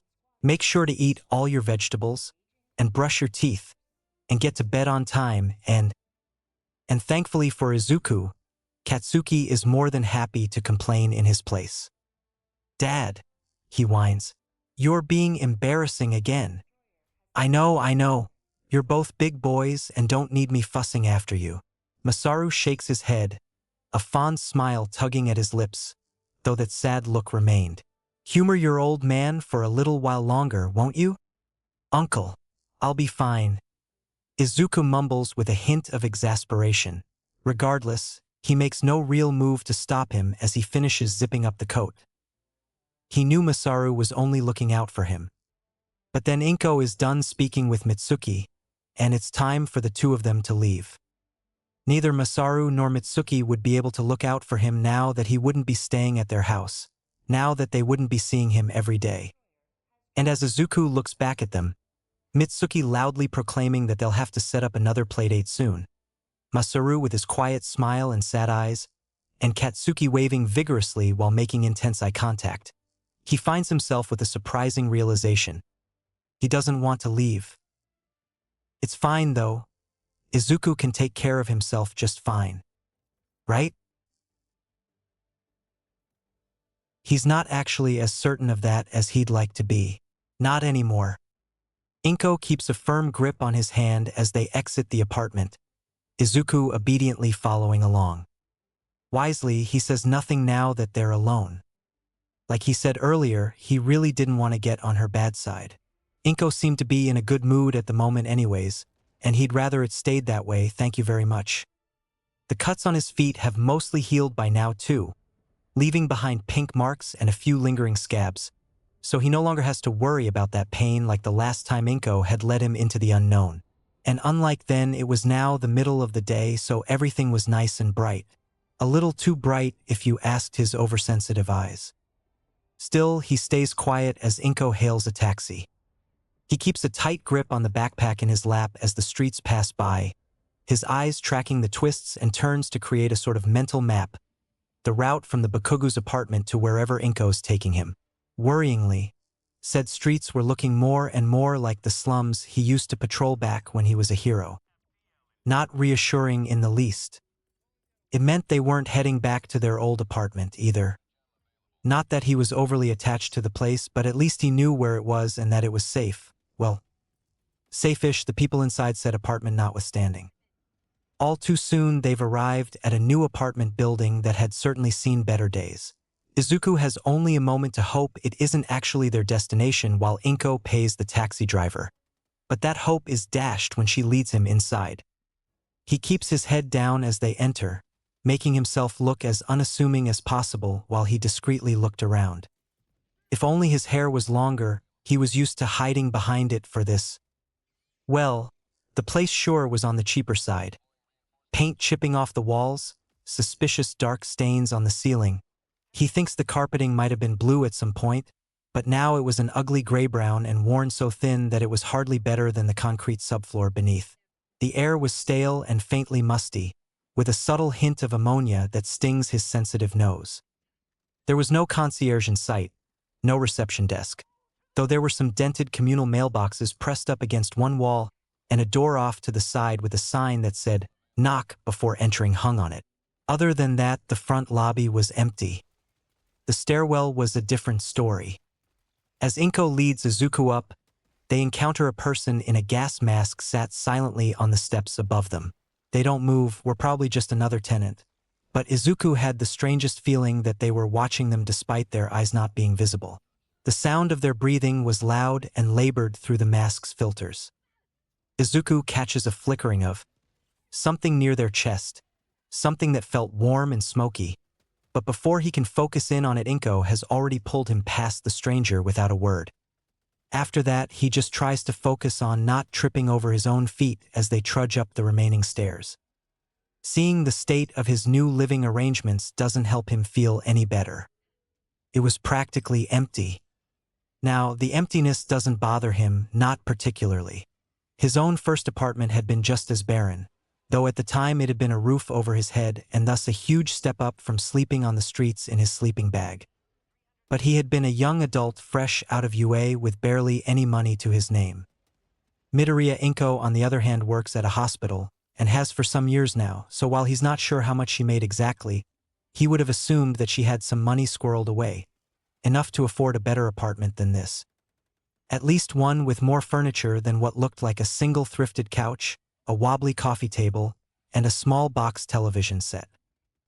Inko lets go of his hand at that point so she could close the door behind them, leaving Izuku to clutch his backpack to his chest, standing in the living room that was even less of a home than he'd had before. He supposes this is the part where he should ask questions like a normal child. So, he asks, "Why aren't we going home?" He's pretty sure he can guess the answer, but that was the sort of thing a kid would ask in this situation, right?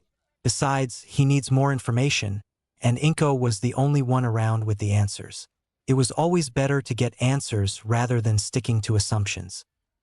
"This is our home now, baby," Inko tells him in a sort of wobbling voice that grows stronger the more she talks, a fragile smile plastered on her face. "I know it's a bit of a fixer-upper, but it just needs a little love. It'll feel like home in no time." Yeah, that's about the answer he'd been expecting. Ugh. He could already tell that getting actual, truthful answers out of her without all the coddling or sugarcoating was going to be like pulling teeth.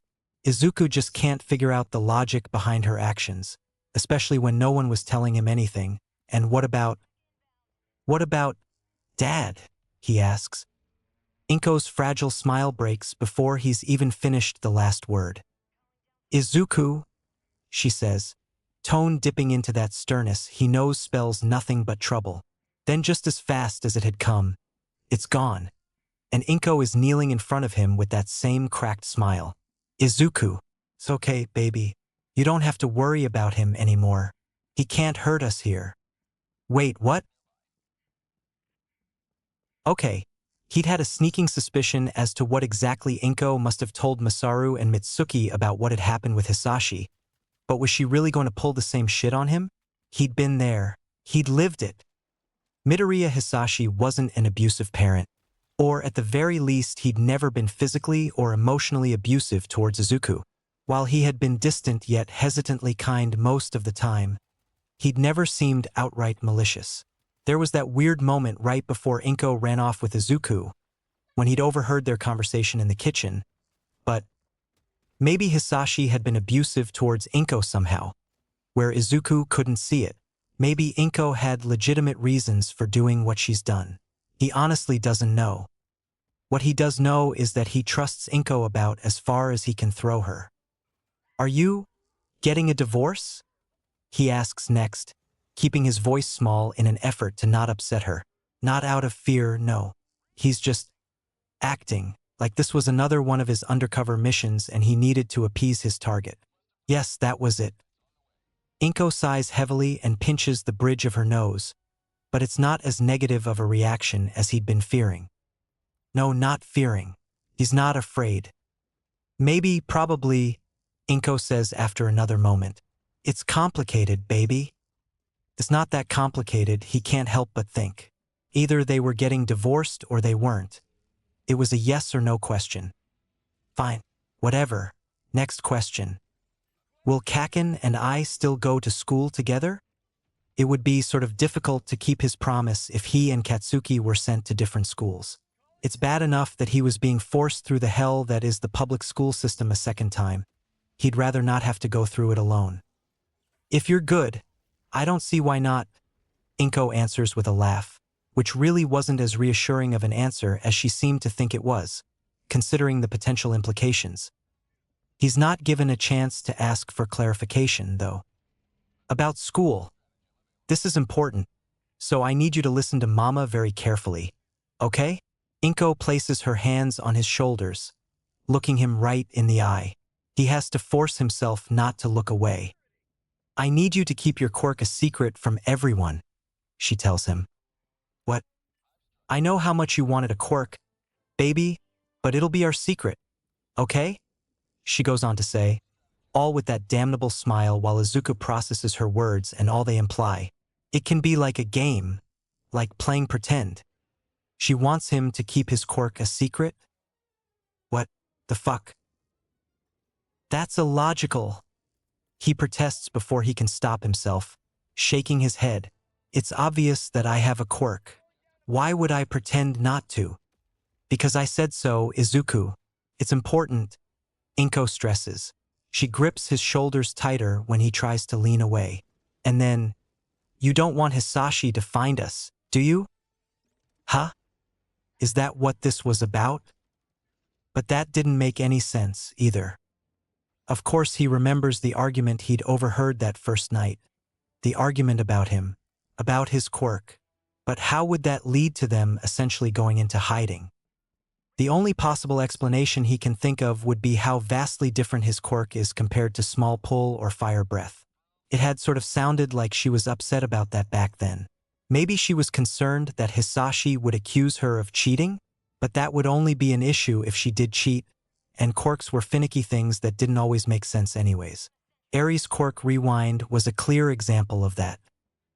Even that explanation was a bit of a stretch, though. It sort of felt like he was making excuses for her. But considering he had no idea what was going on in her head, it was the best he had. There's no way he was going to ask if she cheated. All he can do is persist, hoping that by some miracle she might see reason. I can't hide my quirk, he tells her. My eye color changed. Anyone who's seen me before would notice that, and that includes all of my classmates. Inko smiles at him. Don't worry, baby. Mama already thought of that. She finally lets go of him then so she could reach into her pocket, producing a small black, familiar, item that she presses into his hand. Oh fuck no. Is she actually being serious right now? No, what's he saying? Of course she's being serious. And this situation had just gone from confusing to distinctly upsetting. An eye patch. A fucking eye patch. He'd done his time of having to function with only half his vision. Thank you very much. Now that he has two perfectly functional eyes again, he would really rather like to keep it that way. He knows for certain now that Inko is being illogical. What's the point of impairing his own vision when there's absolutely nothing wrong with it? No, he says. Inko's smile falls. Please don't make this more difficult than it needs to be. Izuku, she says, and she forces him to close his hand around the offending item so he couldn't drop it like he wants to. You'll get used to it. Soon you won't even notice anything's different. Izuku grits his teeth. I said no, he bites back. I'm not wearing it. There's an anger boiling in his chest, white-hot and all-consuming, nearly enough to burn past his hard-won emotional control. He couldn't let his emotions get the better of him right now. But Inko wasn't exactly making it easy for him. Watch your tone, young man, she hisses, visibly upset now and smile long gone. This isn't up for debate. Damn it, he's not going to win this argument, is he? Still, he glares right back at her. No. Inko heaves a sigh, like he was the one being unreasonable here. He hears her mutter, I knew leaving you with Mitsuki for so long was a bad idea, but I had no other choice. Under her breath, before she fixes him with a glare. All right, Mitsuki and Masaru might have let you talk to them like this, but I won't tolerate this sort of behavior. You're wearing the eye patch and that's final, end of discussion. Izuku opens his mouth to protest, but she cuts him off before he gets the chance. End of discussion. His jaw snaps shut with an audible click, Inko's harsh words quelling any more protests he might have come up with. He can't quite stop himself from flinching. Inexplicably, Inko's eyes soften. "Oh, Izuku, why can't you just be good for Mama?" she says. "Please, don't make me ground you, baby." In sharp contrast to her earlier tone, her words were now sickly sweet, obviously meant to be comforting, but it only served to solidify the horror sitting heavy in his gut. "Here." She takes the eye patch from his hand and slips it over his head before he can even think to stop her. The familiar feeling of his right eye being covered steals the breath from his lungs, and he goes very, very still. Both of his eyes were both wide open, but he could only see half as much as he should be able to. Just like, no. Inko sits back with a smile, smoothing one hand over his hair while she adjusted the elastic strap with the other. "There we go. See? That wasn't so hard, was it?" Izuku could barely make out her words over the shrill ringing in his ears. All his previous protests were for naught now, and any more that he might have come up with are lost to the ringing and the uncertainty over whether or not actual words would come out of his mouth. Shoyuta wants to scream. "Why don't you go check out your new room while Mama orders us some dinner? HM?"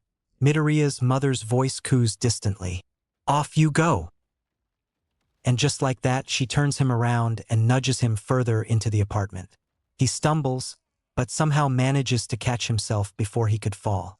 His body felt distant, as though invisible strings were dictating his every move. All Shoyuta can do is mindlessly shuffle in the direction Inko pointed him while she turns her attention to her phone. The bedroom he finds is small, with dusty wooden floors and stained walls that were in dire need of a fresh coat of paint. There's a child-sized bed in the corner. Nothing else, the room is empty. He's alone. Shoyuta drops his backpack, which he'd somehow managed to keep a hold of until now, to the floor. He barely registers the creak of the door as it swings shut behind him. Now that he's out of Inko's sight, his last remaining shred of self-control snaps. The eye patch gets wrenched off none too gently, thrown to the floor and as far away from his person as he can physically manage when he's trembling so violently. But despite both of his eyes being uncovered now, it means nothing when his vision wavers with unshed tears. He can't breathe. With a soft, panicked wheeze, he collapses to his knees and claws at his jacket. Why is this affecting him so badly? It's just an eye patch, nothing he hasn't dealt with before. He's not in any real danger. Shoyuta. No. Izuku, his name is Izuku. He's not Shoyuta. Not anymore. And there's not a damn thing he can do about it. That reminder is the final straw, and the tears welling up in his eyes finally spill over. Breath hitching, Izuku pushes his feet against the floor until his back is pressed into the door, the solidness of it helping to ground him. Honestly, just fuck all of this. No, seriously. He knew his reprieve with the Bakugas was over, but everything went to shit again way quicker than he'd been expecting. If only Hizashi or Namuri or Shirakumo were here, they'd know what to do. But they aren't here. He's alone. For now, well, sitting on the floor won't get him anywhere. All he can do is move forward. One step at a time, nice and logical. He just has to treat it like an extended undercover mission. First things first, get his breathing under control, scrub the remaining tears from his eyes, and stand up. Done. Next, perimeter check. If this is the place he'll be staying in for the foreseeable future, he needed to make sure it was safe. The bed was, well, a bed. It's Western-styled, and when he checks underneath, all he finds is more dust. Beyond that was a small closet, also empty, on the opposite side of the room, and a single window on the wall farthest from the door. There wasn't much else to look at inside. When he checks outside the window, though, he finds nothing but a rickety fire escape and the neighboring building's stained brick wall. So, nothing of interest. It presents him with an opportunity, however, and in a moment of petty, childish rebellion, Izuku pries the rusted window open, then grabs the eye patch that Inko had forced on him from where it had landed, the black material now covered in dust and more than a few dead bugs, before he chucks the damn thing out. He watches in detached satisfaction as it plummets into the alleyway below. That might come back later to bite him in the ass, but right now he honestly couldn't find it in himself to care. Shutting the window securely, and fighting with it for a minute to make sure the lock latched properly, Izuku turns to his backpack and empties its contents onto the bed. It wasn't much, just his empty lunchbox, some notebooks, and a few different writing tools. School supplies, for the most part. He'd asked Masaru for some blank notebooks on the second day of his stay with them, so there was that. What he wouldn't give for something more useful, though, like a first aid kit or a phone or maybe a knife or two. Or three. Not that the notebooks weren't useful. He's already filled one of them front to back with coded writing.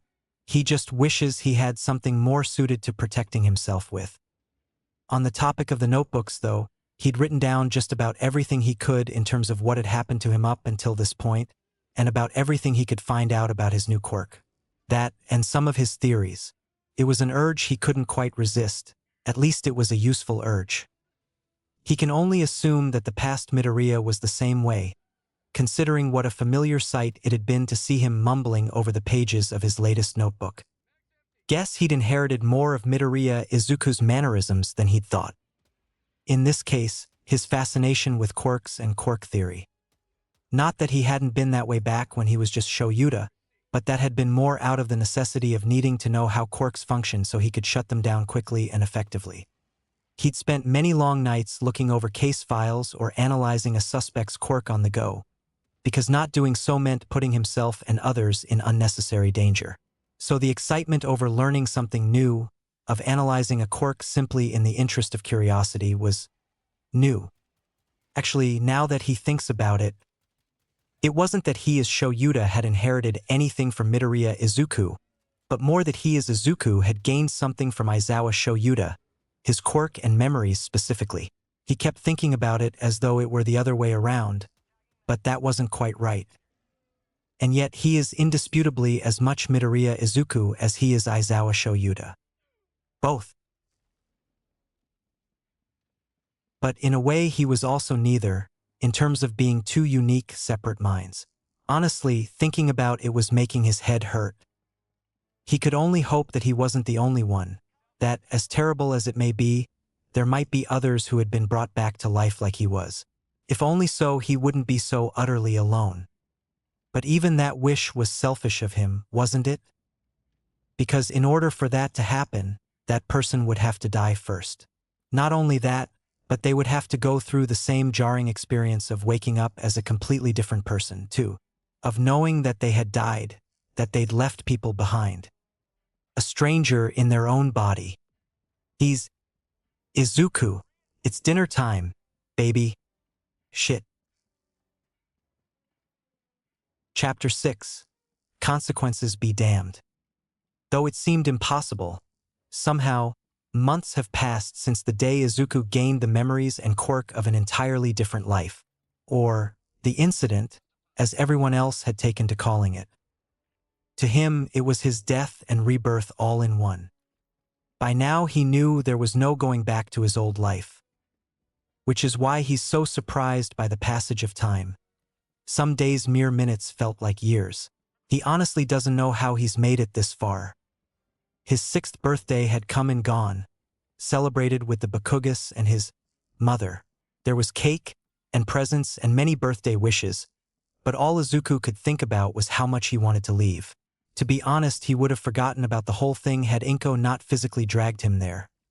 Celebrating in July rather than November was going to take some serious getting used to. He's still not sure what to think of his new mother. It had taken him several weeks of adamantly refusing to wear that damned eye patch, or bandana, or post-op patch, or any other solution she thought up, all while enduring the punishments and groundings before she finally gave up, hopefully for good. His classmates had barely even reacted to his change in eye color beyond a few curious questions before, inevitably, something else caught their attention. So he honestly doesn't understand what Inko's issue was. He'd overheard her on the phone a few times now, presumably speaking to Midoriya Hisashi based on her less-than-happy responses, but the calls tended to get pretty heated on her end, and they always ended with Inko hanging up abruptly. Izuku, on the other hand, hasn't seen nor talked to his new father since that night. And to be honest, he's not sure what to think of Hisashi, either. He's all but certain that none of this shit happened to the original Midoriya, though. The one thing he does know that happened? Katsuki's bullying. Namely because it had happened to him as well. Now, Izuku's well aware of how stubborn and bullheaded Katsuki can be, so even he'd been surprised by how easily the kid had backed down over the whole Deku thing. Though that might have something to do with Izuku scaring the crap out of him when his quirk first came in. Either way, the first day that Izuku had been allowed back to school after his impromptu vacation, dressed in annoyingly bright colors and with a new eye patch cinched tight around his head, still reeling over his own death and reincarnation, he wasn't in the best of moods. So when he'd seen Katsuki and his little band of misfits cornering one of their classmates, well, Izuku acted without thinking. He put himself between the victim and danger. It was something familiar from both this life and the last. He hadn't even questioned whether it was the right thing to do or not, because of course it was, even if he did still have his memories of being beaten into the ground by a laughing Katsuki. Force of habit and all that. And speaking of habits, well, Izuku had seen the hesitation in Katsuki's eyes, the way they widened, shoulders dropping, clenched fists momentarily falling slack. He could only assume that Katsuki was thinking back on their conversation. But Katsuki was a stubborn little brat, and after only a few seconds seemed to make up his mind, charging at Izuku with a shout and quirk blazing in his palms. He must have assumed that things would go the same way they usually did. What he never could have expected was for Izuku, with all his sudden knowledge and newly honed instincts, to kick his ass, quirkless, and honestly that just made it all the sweeter. Getting to see Katsuki laid out on the ground with that look of utter shock on his face was a sight he'll treasure. And maybe getting so much satisfaction out of kicking a 5-year-old's ass was petty of him, but so what? Izuku considers it payback for all the gray hairs the brat gave him last time around. Plus, things seemed to calm down after that, at least in regards to his relationship with Katsuki. Whether that was due to a newfound sense of respect or fear or a healthy mix of both, Izuku didn't really care. Having an ally rather than a bully was always appreciated. Perhaps the strangest thing that had happened was that he'd managed to eke out some kind of a routine, a new normal, as impossible as that sounded.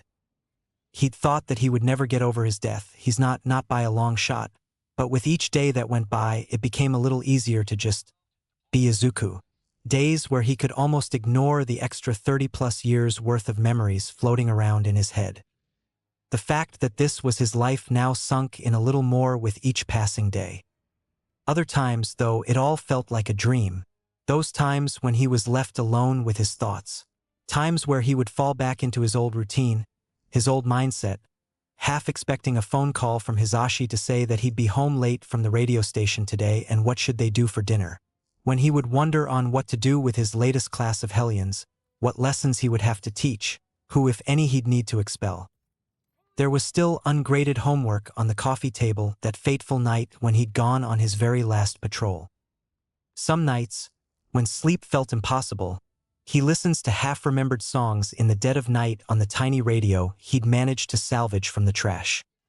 The worst days are when the memories consume him, leaving him nothing but a crying, trembling mess, or worse, completely apathetic and unresponsive. When phantom blood would fill his lungs and it was all he could focus on, the darkened scars etched into his skin throbbing dully in time with his heartbeat. His death, a broken record stuck on loop. Sometimes Izuku wants to scream himself hoarse, or punch something until his knuckles were bloody and broken. He wants his old life back. Wants to go home so desperately it felt like a physical wound. He wants Hisashi to hold him and flash that big stupid grin of his and tell him that everything was going to be all right. He longs for the soft embrace of cumulus clouds, for the familiar weight of a scarf around his shoulders, laughter in his ears, the comforting smell of leather and hair gel and ozone. Something, anything, just not this. Izuku's come to realize too that some of that might be playing into his Izuku's recent odd behavior. On top of the whole reincarnation thing. He'd never been all that expressive or talkative back when he was Aizawa Shoyuta, which was in stark contrast to the original chatty Midoriya Izuku. It had certainly worried Inko and the Bakugas. He'd heard them speculating over his sudden change in demeanor, but to be honest, he just couldn't find it in himself to care, at least not enough to change his behavior. Admittedly, he'd been a bit of a mess those first few weeks. Izuku knew it wasn't good to bottle everything up like this. Knew that before he'd have been heckled into confiding what was so obviously bothering him long before it became a problem. He could feel himself retreating both mentally and emotionally, closing himself off from those around him. Old habits to build up walls and keep himself safe. He knew it wasn't healthy. But even if he was more talkative, what would be the point? It's not like there are very many opportunities for meaningful conversation when you're surrounded by literal preschoolers. And he's still not used to how high-pitched his voice is now, so when he does talk it tended to come out as more of a low mumble. There was nothing to be done about it, though. There's no one here who could even remotely begin to help him. It's all just too much, so he says nothing, which leads him to the present. Specifically being surrounded by those literal preschoolers who only want to talk about their own quirks. And All Might among other popular heroes, but mostly All Might. They also like to complain about designated nap times. Izuku doesn't really get it. Nap time is the best. It was one of the only things he actually liked about being stuck as a child. Or at least he did when he wasn't being constantly bothered. That was pest. Hey, Deku. One of his classmates whispers. Unfortunately for him, Katsuki's nickname had stuck. Izuku ignores them. But then the little shit kicks him in the back. Izuku feels an immediate flash of anger and something else, but it's not socially acceptable to beat up preschoolers or make them cry. He needs to keep his cool. Someone has to be the adult here. So he just grunts and shifts forward so he's out of range of any more kicks. Don't ignore me. Leave, I'm alone. Dipshit. Katsuki grumbles, glaring daggers from his own spot on the floor. Izuku hears the kid behind him scoff. Why re you defendin' the quirkless loser, Bakuchan? Katsuki makes a face like he wants to argue, but instead he turns towards Izuku with an expectant look. And right, there was that little detail. For some inane reason Inko had insisted he be registered as quirkless. Damn near told the whole school about it, too. He'd been allowed to let the Bakugas know, but only because they'd been there when his quirk manifested in the first place. Which was a bit of a feat in and of itself, considering the Bakugas weren't exactly known for being quiet. Not to mention all the hospital staff that treated him. Izuku honestly doesn't know what her deal is. One minute she would be all affectionate with him, then the next cold and distant. He preferred the latter, where she left him alone for the most part. The times she coddled and smothered him were unbearable, leaving him with crawling skin and a knot of nervous energy lodged in his throat that took forever to go away. And even then she would hover. Regardless of how she treated him, though, one thing remained constant. He was never, under any circumstances, allowed to show anyone his quirk. It's maddening. He was half tempted to use his quirk in public just to spite her. If he had a death wish, he might actually do it. And in his defense, he's being incredibly patient and forgiving about all the insults, jabs, and outright attacks from his classmates. It had been slowly escalating over the months, becoming more and more physical. Izuku can only put up with so much, and that patience was wearing dangerously thin.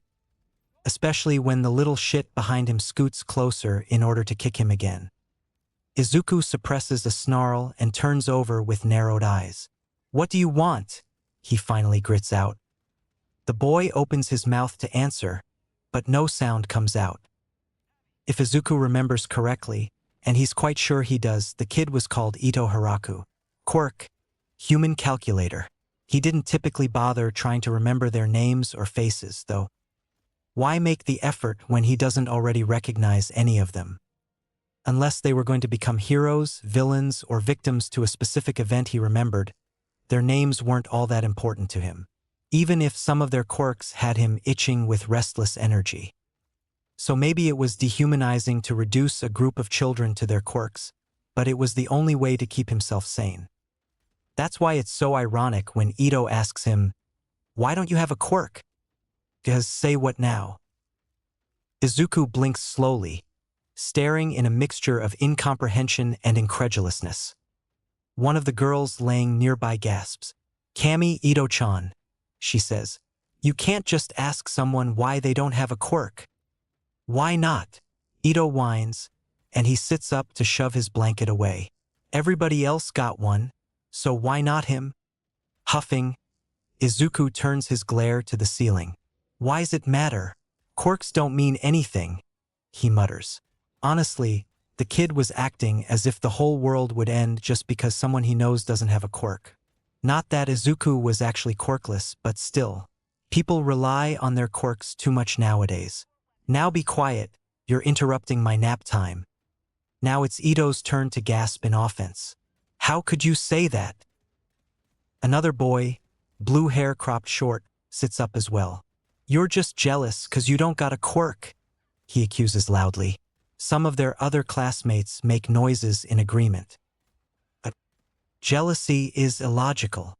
Izuku heaves a sigh, wishing for this conversation to end already. He closes his eyes again, pulling his blanket up to cover himself while he mutters. "A quirk is just a tool. It's not strictly necessary for survival." "Then why are there so few of you?" a girl near the edge of the sleeping mats asks, head tilted to the side and pink eyes glimmering. "My daddy said the only thing a quirkless is good at is dying." Izuku glares pointedly at the girl. "Well, that's just rude. Not only is your daddy wrong, he's a fucking dumbass," Katsuki whisper yells, and then instead of grabbing his own pillow like a normal person, he grabs Izuku's to fling at the girl with a small explosion. Misses, and flies into the blue-haired boy's face instead. Yet both of them burst into tears. Guess nap time was over now. Pretty much everyone had sat up by this point, so Izuku does too. "Kaken, please don't call other children's fathers dumbass," he says, bumping Katsuki with his shoulder. He's shot an incredulous glare, to which he flashes a crooked grin. "Even though you're absolutely right." "Take it back," the blue-haired boy shrieks.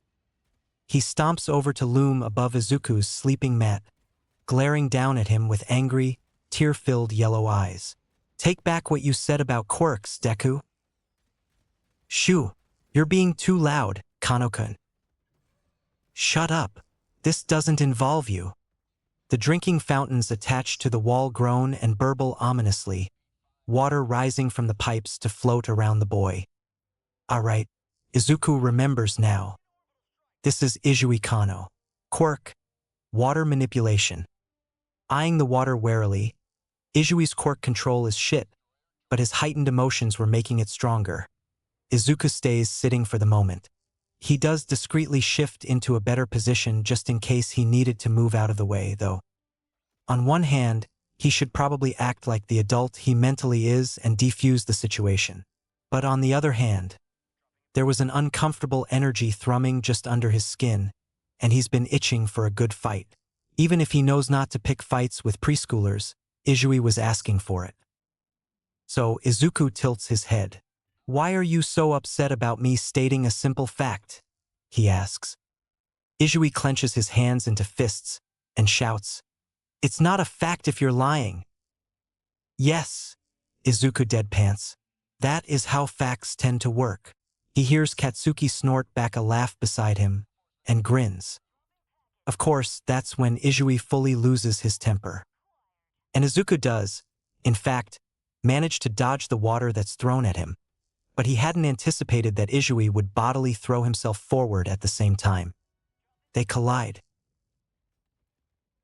With a thud, Izuku lands on his back, hands instinctively coming up to guard his face, scrabbling with Izui who'd landed on top of him. Their classmates form a ring around them. but none of them bother trying to help. Izuku wants to flip Izui off of him so he can get back to his feet. In this position, it's Izui who has the upper hand, but try as he might, he just can't get the leverage. Turns out fighting was difficult when you only had the strength of a 6-year-old. He's just about to throw a punch when the water from before rushes in, enveloping his entire head. The sounds of the room become muffled. Izuku feels the hands on him retreat along with the rest of Izui. But he's not really thinking about that because there's water in his ears and crawling up his nose, and all he can do is sputter. The urge to claw at the water nearly overtakes him before his hero training kicks in. Red floods his vision as erasure flares to life. The instant his eyes lock onto Izui, figure blurry through the churning water, all the water falls to the floor, leaving Izuku soaking wet and panting for breath.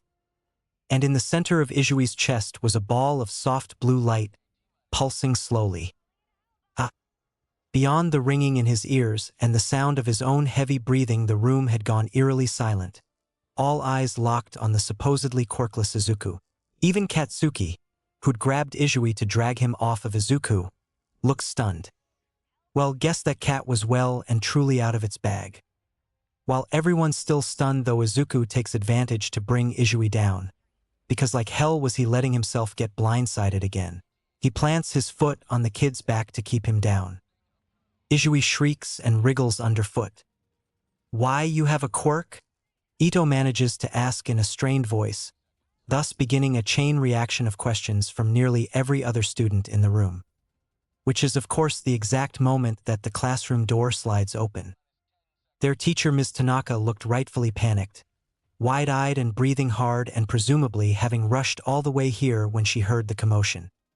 "What's?" she falters, zeroing in on where Izuku still has his foot pressed into Izui's back. "Midoriya-kun, what are you doing to Izui-kun?" But before Izuku has a chance to explain, or do much of anything really, Ms. Tanaka has already crossed the room. She grabs him by the back of his soaked shirt to haul him off of Izui herself. Like scruffing a kitten, his brain provides, rather unhelpfully. Hey! He tries to protest. But Katsuki is louder. "Let him go!" he shouts, rushing forward to shove at their teacher's leg. "I'm telling ya, you're making a mistake. Izuku didn't do anything wrong." "But Kugu-kun," Ms. Tanaka scolds, fixing him with a firm look. "Unless you want to be in trouble like Midoriya-kun is, I suggest you calm down." Katsuki rears back like he'd been slapped. He never got in trouble with the teachers, but then he's stomping his foot, glaring right back at Ms. Tanaka with a look of fiery determination. "It's not Izuku's fault," he argues. "That water bitch attacked him first." For a brief moment, Izuku feels pride well up in his chest at how fiercely protective his student-turned-friend was acting, before the feeling is replaced by exasperation as Katsuki's words process. He really needs to teach this kid how to pick his words better. Ms. Tanaka sighs and pinches the bridge of her nose with her free hand. "Fine, you asked for it," she says. Then she grabs Katsuki by the arm and begins dragging them both towards the still-open classroom door. Izuku hunches in on himself as much as he can, uncomfortable with being pulled along by the back of his shirt like some unruly brat. He does his best to tune out the sounds of Katsuki's complaints and the fading whispers of their classmates. Ms. Tanaka drags them all the way to the principal's office, a rather intimidating place to be when you were only 6 years old. It had nothing on Nedzu's office though, so Izuku was relatively calm, if a bit stressed over the whole nearly drowning thing. Water drips in a steady rhythm from his hair onto the large plush chairs they'd been made to sit in. He hopes the next person to sit here doesn't realize it's wet so they could be just as miserable as him. While Izuku appeared outwardly calm, Katsuki on the other hand was looking rather pale. Red eyes flitting around the room, hands clenched in his lap. He looked about half a second away from exploding, both literally and figuratively. He was much less acquainted with authority figures holding him accountable for his actions. The principal, a short, balding man in a worn suit, silently glares at them over his desk. Izuku wasn't familiar with the man, but the nameplate on his desk read, Principal Chausocabe, in bold letters. He's been locked in a staring contest with him for what feels like an eternity, refusing to back down despite the discomfort maintaining eye contact brought. He could do it to be petty.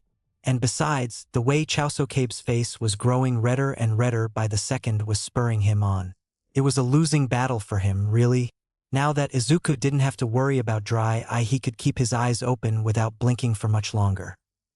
He was especially proud of his poker face throughout the whole ordeal. Perfectly neutral, almost bored. No hint of the expected fear.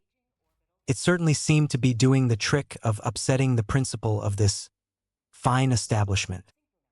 The only thing that makes him break eye contact is when the door suddenly slams open, causing him and everyone else in the room to nearly jump out of their skins. Izuku startles again when Inko all but flies in and immediately begins fussing over him. "Izukin, my poor baby!" she cries, looking him over for injuries at a breakneck speed. "Are you hurt? Oh, what did those terrible children do to you?" "I heard there was a fight," yells Mitsuki from the hallway, before she too bursts into the room and heads straight for her own son. "Katsukin, did you win?" She's grinning madly, looking back and forth between them both. "Of course we won," Katsuki crows, looking much less nervous all of a sudden. "Zuka kicked that kid's ass, it was awesome." Mitsuki hollers and holds her hands out for them, receiving an energetic high five from Katsuki and a much less energetic but still smug high five from Izuku. Miss Tanaka had her head in her hands. "But Kogu-san, please don't encourage them," she pleads. Principal Chausocabe clears his throat to catch everyone's attention. "Now then, as to why you were both called here." He pauses because while everyone else had turned their attentions to him, Inko hadn't. Midoriya-san." "What?" Inko startles, finally turning to look at the principal. "What is it?" Izuku takes the opportunity offered and crawls out of his chair, clambering instead into Katsuki's for some added protection. He whispers an apology in response to Katsuki's grumbling, both for crawling over him and for getting his clothes damp. Meanwhile, the adults' conversation resumes. "Under normal circumstances, this would be good news," Chausocabe says. "However," he trails off to cough, averting his gaze for a moment before he looks to Izuku and continues.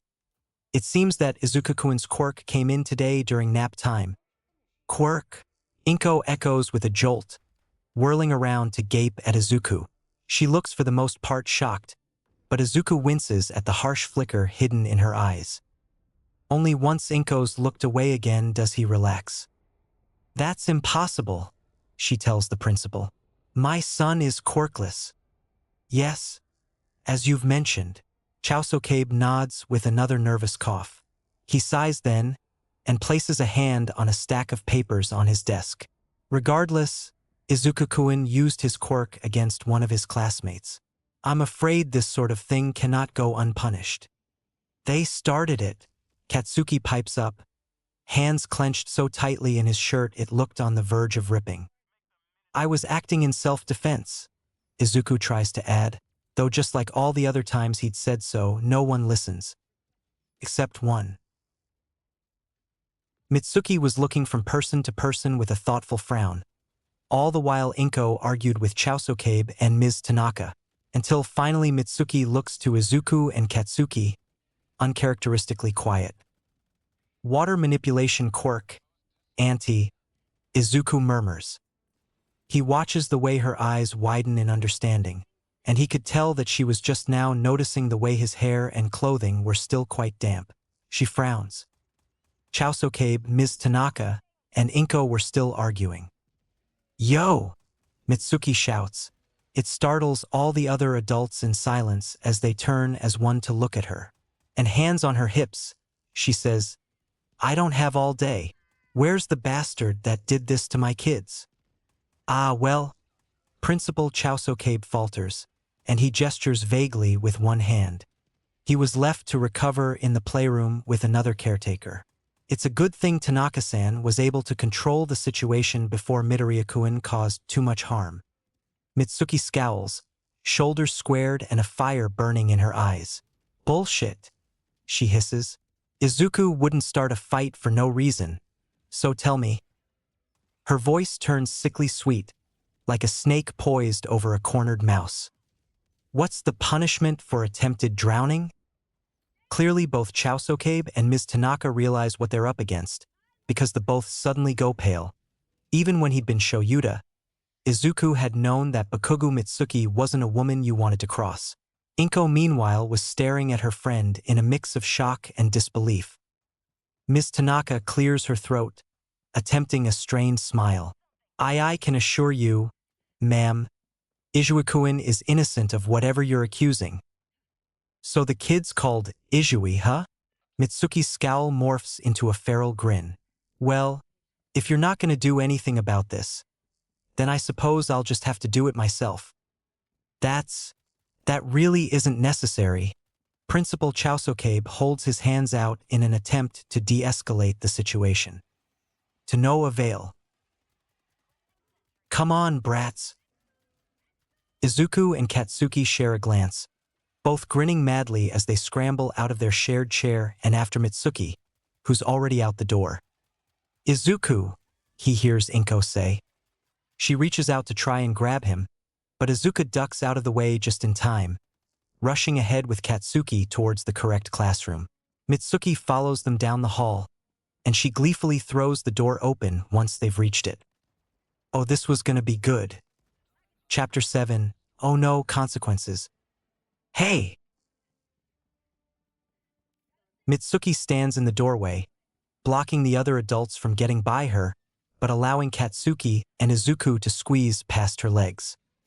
When they do, they find all of their classmates and the caretakers that Chaosokabe had mentioned, a younger man who acted as a teacher's aide, inside. The way they all stare makes Izuku's skin crawl, so he shuffles off to the side of the room to partially hide behind a table. Katsuki meanwhile stayed near his mother, though he does flash a reassuring grin Izuku's way. Which one, you little shits, is named Izui? Mitsuki bellows. No one says anything, but all eyes turn to the blue-haired boy in their midst. Even the caretaker seemed too shocked to do anything but gape. Mitsuki's narrowed eyes zero in on Izui, and a slightly unhinged grin splits her face. You! Izui withers under Mitsuki's piercing gaze, even as he tries unsuccessfully to hide behind the other children. Mitsuki laughs, high and cold, and crooks her finger in a come-hither motion. Come here, she says. Now. Though his feet drag on the floor, Izui does shuffle his way over, eyes downcast. He stops just in front of Mitsuki, who looms tall with a firm expression, hands on her hips in the classic disappointed mother look. She wasn't smiling anymore. What do you have to say for yourself? She asks him. Izuku watches as Izui's expression pinches, hands clenching and unclenching at his sides, before it's almost as if a switch flips in his mind and he puffs himself up in stubborn indignation. I didn't do nothing, he declares, a pout plastered on his face. Double negative, Izuku mumbles to himself. Mitsuki meanwhile tilts her head to the side, eyes gleaming that otherworldly red. Oh ho, so you did do something. Izui's eyes widen. And no. Ha? 2 lies in a row. Mitsuki whistles lowly. She leans back, subsequently interrupting yet another attempt by the adults behind her to enter the room. Last chance to tell me the truth, brat. You don't want to find out what happens if you lie again, do you? Bakugo-san, please, stop this foolishness. Principal Chaosokabe pleads, trying and failing to sneak into the room without physically touching Mitsuki. An impossible task.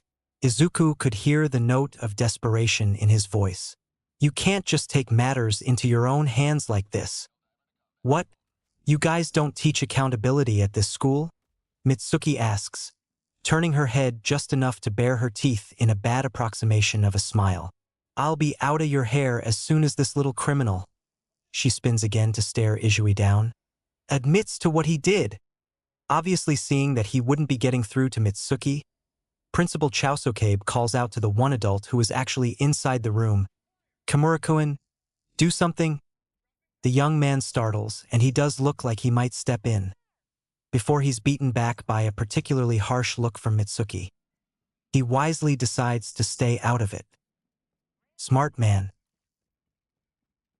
Their collective attention is all drawn back to Izui, though, when he grumbles something under his breath, still refusing to make eye contact. What's that? Mitsuki brings a hand up to cup near her ear, the other still planted on her hip. Didn't quite hear you. Izui stomps his foot with a frustrated noise. Ugh. Yeah, whatever, I used my quirk on him. Why do you care? There's various cries of protest from out in the hallway, mostly from Chausokabe and Ms. Tanaka, but also one of outrage from Inko. Izuku sort of wished he had a bowl of popcorn for this. See, was that so hard? Mitsuki asks with a wry smile, though Izuku could tell she wasn't really happy. She crosses her arms. Now then, apologize. Huh. Izui blinks up at her, apparently having thought they were done now that he'd answered her question. Mitsuki give him a hard look and gestures towards Izuku with her head. You heard me, she says. Tell Izuku-kun you're sorry. Izui balks. Why, you're not my mom, he stammers, clearly winding himself up for another dispute.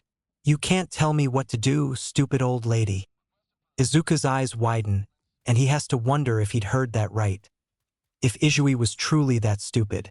Even Katsuki gasps, looking about half a second away from throwing hands. The atmosphere in the room plummets. Oh, this kid was so done for. Can't I? Mitsuki flashes a wicked grin, before she reaches down and grabs a hold of Izui's ear. Apologize. Now, that's your last warning, punk. The audience of children all make a collective ooh sound, watching with wide-eyed fascination. From where he's standing, Izuku could tell her grip wasn't particularly tight or meant to cause pain, but try as he might, Izui couldn't escape. Mitsuki, meanwhile, was chanting the words, "Say you're sorry," over and over in a sing-song voice, eyes gleaming madly. Behind her, Ms. Tanaka audibly fretted, trying all the harder to get into the room and stop Mitsuki from harassing her young charge. Still, to no avail. Mitsuki was unmovable. Fine. Izui finally cries, face flushed in embarrassment. I'll do it. Just let me go. Mitsuki does, straightening back up and aiming an expectant look down at Izui while he rubbed at his ear. Well, I haven't got all day. Yeah. Izui grumbles petulantly. He shoots a cold glare at Izuku from under his bangs. I'm sorry. It was painfully obvious the apology wasn't genuine, but Izuku doesn't really want to get into that right now, so he just shrugs and says, okay. Midoriya-kun, Ms. Tanaka chides from the hallway, having given up on trying to force her way past the immovable Mitsuki. You're supposed to accept Izui-kun's apology now and forgive him. He tried to drown me and then lied about it.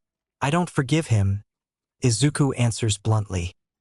And it's true, he's not about to hand out forgiveness like free candy to the brat that just tried to kill him. Even if Izui somehow didn't understand the ramifications of holding someone underwater, at the very least he must have known it was wrong. Even worse, he was only apologizing because he'd been told to do so, though Izuku does appreciate Mitsuki's efforts. I guess that'll do for now. Mitsuki sighs, casting a weary glance around the room before it settles back on Izui. I'd better not catch you pulling something like this again, you hear me? She only backs down once Izui's nodded in response, before she promptly shoos him away with one hand. Now that the show was over, Katsuki leaves his mother's side to stand over by Izuku. What was the point of that? He didn't even get exploded, he whines, bemoaning the lack of violence. Izuku chuckles softly. Exploding children is generally frowned upon, Kaken, he answers. They both watch as Mitsuki casually stretches and finally stops blocking the doorway. There's nearly a bottleneck as the three adults bustle into the room. Ms. Tanaka heads straight for Izui to fuss over him, while Principal Chausokabe puttered about the room, seemingly working up the courage to confront Mitsuki directly. Every time he seemed about to do it, though, he'd turn and continue pacing, muttering to himself. Poor Kimura, meanwhile, was making himself scarce to avoid the principal's ire. And now that the coast was clear, all the remaining children surged forward, talking over each other in their excitement and teasing Izui. Then finally Inko, whose worried eyes flit around the room until they land on Izuku. He abruptly remembers that death wish thought. But he's not given a chance to dart away for a second time, because as soon as Inko's seen him, she immediately makes her way over and takes a hold of his hand. "We should probably leave before the other parents arrive, Mitsuki," she says. Mitsuki turns, looking startled for a moment before she smiles. "Yeah, it's getting pretty late, huh? Come here, cats, time to go." Katsuki glances to the other children, ensuring none of them were looking his way, before he sticks his own hand out for Mitsuki to take. Otherwise, Izuku knows he'd have put up a fight over her babying him in front of the others. The four of them make their way to the exit while everyone's distracted. But it's not until they're outside that Mitsuki speaks up. Hey, Inko-chan, do you two want to come over for dinner tonight?" she asks, pausing by the crosswalk. Inko stops too while Mitsuki continues. "I could make your favorite, Aizawa. You deserve it after having to deal with those bastards." At her side, Katsuki starts chanting Katsudon and stomping his feet in excitement, swinging his and Mitsuki's hands back and forth. Warmth blooms in Izuku's chest at the offer, a small, genuine smile pulling at his lips. He may not have been the biggest fan of Katsudon in his past life, but he has to admit he's got a real soft spot for it now. Inko's hand squeezes his, a touch too tight to be considered gentle. "No, thank you, Mitsuki," she says. "But I think it's best if Izuku and I went home now." "Your loss, hun," Mitsuki says with a curious frown, head titled. Katsuki looked disappointed by the turn of events too, until Mitsuki gently shakes his hand up and down to grab his attention. "All right, brat. Now's your chance to tell me all about what happened today," she tells him. "And don't skimp on the details." Katsuki immediately lights up, launching into a dramatic retelling of the day with enthusiasm. A pit forms in Izuku's stomach as he watches Mitsuki and Katsuki go. Their apartments were in opposite directions, so they part right there at the crosswalk. Still, as Inko leads him the other way, he can't help but watch behind him until the two of them have disappeared from view, and the sound of Katsuki's voice has faded into the distance. He sounded happy. Izuku's own walk home is stifling, filled with a tense, uncomfortable silence. Not many heroes patrolled his neighborhood, not even those in the underground scene, and he would know. As Eraserhead, he might have dropped in if he happened to be nearby and had the time, but it wasn't often. His own usual patrol route was still a good distance away, which means he needs to stay vigilant at all times. He sticks close to Inko as she hurries them home, though it wasn't like he had much say in the matter, not with how tight the hold on his hand was. Izuku had the sinking feeling that he was about to experience the consequences of his actions. Even if it was unintentional, even if he'd only been protecting himself, he did break Inko's one rule. But honestly, it had only been a matter of time. There's no way he was just going to roll over and let some Quirkist kid wail on him. He doesn't think Inko will see it that way, though. They arrive home much sooner than Izuku would prefer. He spares a glance around the living room while Inko closes and locks the front door behind them. There's more furniture now than there was when they first moved in, though it was still pretty bare. They had a small heater close to the couch, a lamp to help illuminate the place better than the apartment's flicking lights could alone, and even a filing cabinet for all of Inko's paperwork. It looked more lived in too, with papers and a good bit of litter scattered about the coffee table. All of that belongs to Inko though, since Izuku kept everything he owned safe in his room or on his person. It was just better to keep it where he knew it wouldn't be misplaced. That, and he didn't want. "I thought I told you not to use your quirk." Inko's voice startles him, suddenly so much harsher than it had been back at the school. He turns just in time to catch her eye before she's got him by the upper arm, holding him in place. "What were you thinking?" "Shit." Izuku tries to steel himself in the face of her wrath, taking a slow breath in. It was difficult when she was so much taller than him. I was thinking that I didn't want to drown, he says. A good start to what most likely is going to be a bad conversation. He has to keep his voice calm and steady. Technically, he's older than Inko mentally at the very least. He continues with, "It's legal to use my quirk in self-defense." "You shouldn't have used your quirk at all." Inko grits out like she was repeating a simple fact that he just wasn't understanding. Izuku frowns. "So I should have just let myself be attacked?" "No." "But if I'm not allowed to use my quirk," Izuku clenches his fists. "How was I supposed to have defended myself?" Inko makes a face at that, lips pressed into a thin line before she sighs loudly. "Why are you acting out like this?" she says, shaking him for a moment as if that would get an answer out of him. Is this because of the divorce?" Incredulous disbelief smacks the determined glare right off of Izuku's face. Is that really what she's getting out of this? He supposes a normal child his age might have acted out in the face of a divorce, but he honestly couldn't care less about the Midoriya's botched marriage. The only thing he wishes is that it would stop affecting him personally and making his life more difficult. Izuku shakes his head. It's not about the divorce. No, this was about being denied the right to his own goddamn quirk. "It's my quirk," he says. "I can use it when I want." "So you're just being selfish then?" Inko cuts him off, some ugly emotion that Izuku can't quite decipher flashing in her eyes. Then she says something that has anger coming to a boil. "It'd be better for you to have no quirk at all than to be cursed with something so villainous." And the way she says that one word, as though it were something truly vile, something unforgivable, Izuku's heart twinges with barely repressed memories of his last childhood, which, although not like this, was... "My quirk is not a curse," he snarls, vision flashing a dangerous red, and he tries to pry his arm from her grip, yanking with all his might, but Inko merely tightens her grip until his face begins to contort in pain. He's barely able to bite back a whimper. "Don't you dare take that tone with me," she hisses in his ear, yanking him closer. "Do you even know what you've done? I was able to convince the doctors and nurses who saw you to keep quiet since they know me. But now..." Inko looks away, visibly distressed. The hand still clamped around his arm shakes slightly. "I won't lie about my quirk," Izuku states as firmly as he can manage. His quirk is a part of him, a part of who he used to be. Erasure was the only thing he had left of his old life other than memories. Inko's head whips around to look at him once more, but he forges on. "I won't, you can't make me." "Why are you being like this?" Inko asks, cutting him off a second time. "My Izuku was always such a sweet boy. You never used to get into fights or be so disrespectful."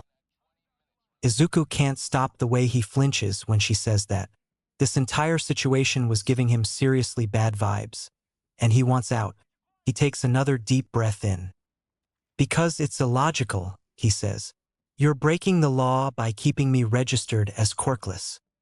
And she is. The laws surrounding the quirk registry were strict for a reason. You weren't allowed to just put down whatever you wanted. It had to be accurate, truthful. Inko scowls at him. "It's for your own good," she says, shaking him again. Tears well up in her eyes when he still doesn't back down. "I've been working so hard to keep a roof over our heads, and you can't even be bothered to listen to your own mother. One thing, Izuku. I'm just asking you to do this one thing." Grimacing, Izuku can only watch as she devolves into tears, still not allowing him to sneak away. Gods, he hates seeing people cry. He's never sure how he's supposed to respond. He could usually muster up some kind of comfort for his students or the people he cared about, but he was finding it pretty difficult to feel any sort of sympathy for Inko with how irrational she's acting. She sniffles noisily. "Oh, Izuku, everything I've done has been to protect you. Keeping your quirk a secret is to protect you." And then that damnable sentence. "Please, do it for me?" I promise you'll understand when you're older. I'd prefer to understand now, Izuku mutters. He attempts again to tug his arm out of her grasp. Unsuccessfully. Unwanted tears sting at his eyes. She still doesn't let go. Inko makes a frustrated noise in the back of her throat and drags her free hand down her face. I'm only doing this to keep you safe, Izuku. Why can't you understand that? Ah, right? Because I feel so safe right now. The words tumble out of his mouth before he can stop him, sarcastic and biting. It takes a second for him to even realize he'd said anything at all. But before he can attempt to take them back or apologize or anything, the hand around his arm tightens its vice-like grip. Fuck, ow. He yelps, eyes flying wide open as he again tries to jerk free, this time in an attempt to escape the nails biting into his arm like knives. His eyes zero in on the way Inko's hair drifts upward against the force of gravity. A tangled halo. Some scattered pieces of trash on the floor shakily rise around her. Izuku's heart pounds wildly up in his throat. Erasure activates in response to his heightened emotions before he can stop himself, sending the floating objects back to the floor and Inko's hair down around her shaking shoulders. The red glow of erasure reflects in her rage-filled eyes. Her free hand abruptly rises up above her head, palm out. It startles him, an accidental, reflexive blink cutting off his quirk. His own free hand comes up to protect his face. The moment hangs heavy in the air, tension so thick it could be cut with a knife yet hanging on by a single thread waiting to snap at the slightest nudge. Before Inko seems to remember herself, and she slowly lowers her shaking hand. The moment passes. She exhales and finally releases his aching arm. That's it, go to your room. Right now, she says, voice scarily calm. Don't bother coming out for dinner. I don't want to deal with you right now. Izuku hesitates for only a moment. Feet frozen to the floor as cold dread runs down his spine like ice water. Then he runs like the coward he is. The bedroom door squeaks as it swings shut behind him, sealing him in. Izuku stands there with his back against the door for a minute, just willing his breathing to slow down, his heart rate. He's still shaking. So that could have gone better. He'd known he was in for it as soon as Inko had showed up in the principal's office, but still, releasing a slow breath, Izuku raises his hand to scrub at his eyes. It's fine, he's fine. He just really wishes he was with the Bakugas eating katsudon right now, that's all. Whatever. It's not like this'll be his first time going without dinner. He'll survive. Pushing away from the door, Izuku trudges further into the room. His new bedroom was still rather empty, truth be told. There was his bed in the corner, of course, plus a small desk bookshelf combo against the wall that Inko managed to find at a secondhand shop. But that was about it. They never did go back to the old apartment to retrieve any of their belongings after having left so suddenly. Izuku is, admittedly, somewhat relieved to not have to deal with All Might's face grinning at him from every direction, even if he could have sold some of the rarer figures for cash. Regardless, even he can see how barren his bedroom is. Sure, as Shoyuta he'd had even less in his first apartment, but, well, his friends hadn't let it stay that way for long. Hizashi in particularly had always been rather materialistic, buying little things here and there whenever they caught his eye. It wasn't a bad thing, though at the time Shoyuta couldn't understand the reasoning behind spending money on unnecessary things. Turns out it was actually rather nice to look at an object and know that it's yours, to know that someone was thinking of him when they bought it. It was also nice getting to see Hizashi's face light up like a kid on Christmas morning whenever Shoyuta bought something for him. Or, conversely, whenever Hizashi bought something for him. No matter how many times he did it, Shoyuta would find himself surprised. His brain never able to process such open and easy affection. The fact alone that Hizashi was buying something because it reminded him of Shoyuta, because he'd thought that it would make Shoyuta happy, always left a warm, fuzzy feeling in his chest. He'd try to hide his resulting smile behind his scarf only for Hizashi to lean in close and catch a glimpse anyways, laughing all the while. and after they'd gotten together, it would often end with them kissing. Izuku's chest aches at the thought. Since regaining his memories all those months ago, he had managed to collect a few items of his own, items that reminded him of before. A shiny hair clip for Namuri, a toy race car for Tensei, a plastic cat figurine with white fur and blue eyes for Oboro, an orange plush cat for Hizashi, a mouse-shaped cat toy for Nedzu, among other things. He mostly kept them hidden away due to an irrational fear that they'd be taken away if discovered. He's not taking any chances. Even if they could never replace what he'd lost, well, he just liked having them. Pulling said items from their hiding spot inside the closet crawlspace he'd uncovered, he places them one by one on the desk before grabbing one of his notebooks. On top of the notes about his past life and his quirk analysis, Izuku had taken to writing down his thoughts in a separate journal. All in the code he'd developed back in his hero days during a particular undercover case, of course. It wouldn't be good enough to keep someone like Nedzu out, but it should be enough to stop most people from reading his notes were they to get their hands on them. He didn't want to forget anything that might be important, and the quirk analysis helped to keep his wits sharp. As for the daily journal entries, some days it felt like they were the only thing keeping him sane, to be able to pretend he could still talk with his loved ones. The scratch of pencil on paper was soothing in its monotony. Small children are menaces to society. I don't know how you ever tolerated them so well, Hizashi. Same for you, Oboro. Little kids always seem to adore you. Thank Kami that Eri was never this difficult. I miss her. I miss you too. That song was playing on the radio again last night, the one you always insisted on singing along with, Zashi. It's too quiet without you. You know I've never been the best at singing, but I did my best to sing along for you. There haven't been enough fluffy clouds in the sky lately. It's always those wispy ones instead. Do you remember, Oboro? That time you made a cloud in the shape of a cat? It was big enough for us all to sit on.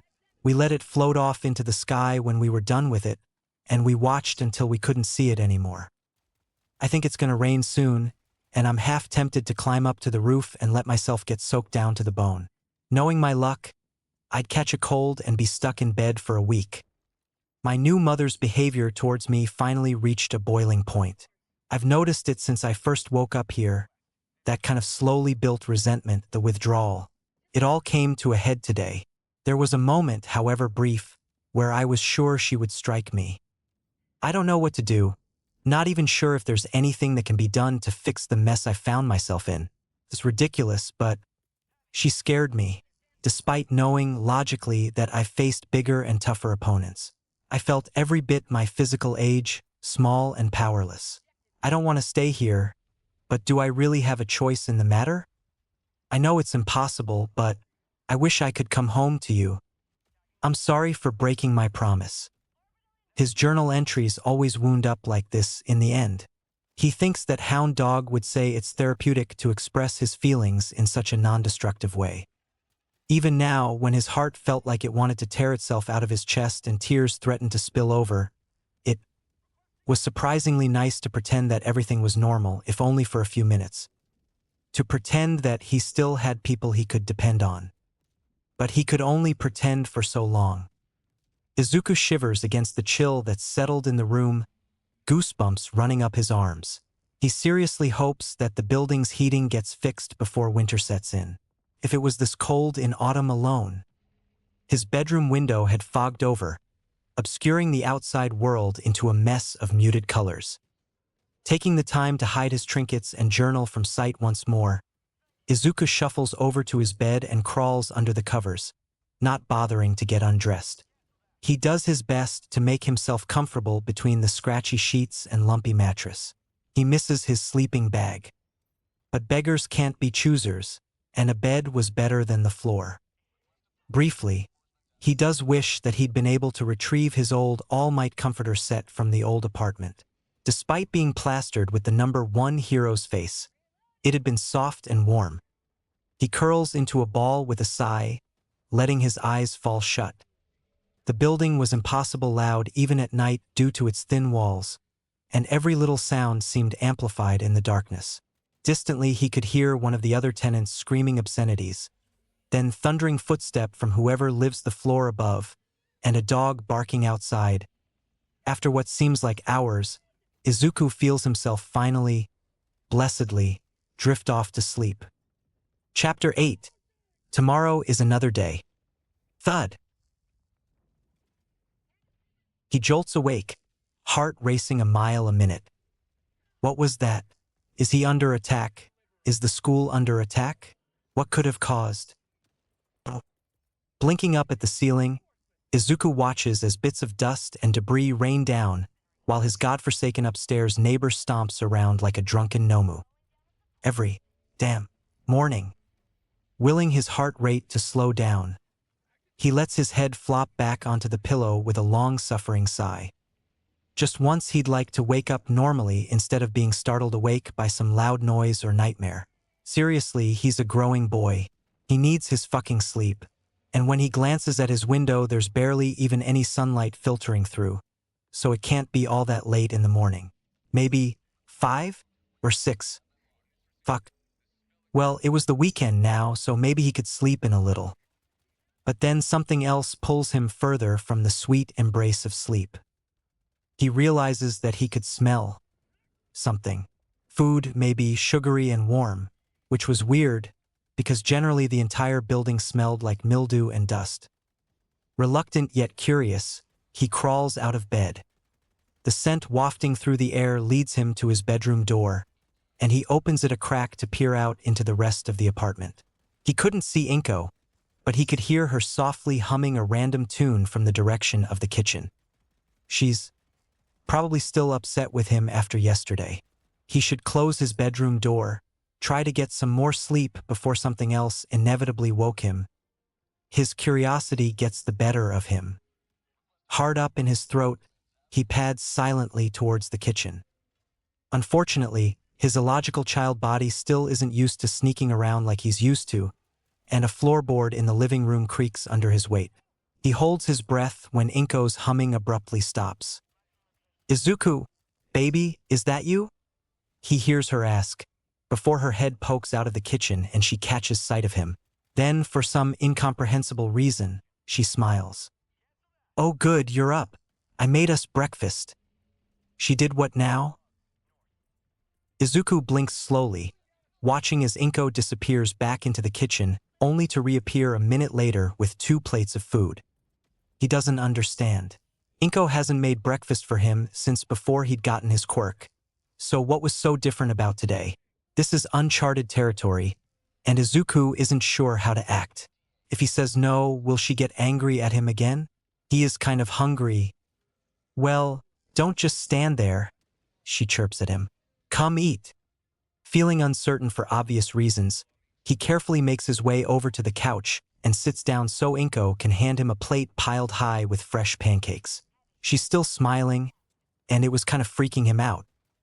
"Itadakimasu," he mumbles and takes a small bite, only to nearly spit it right back out the second the flavor processes.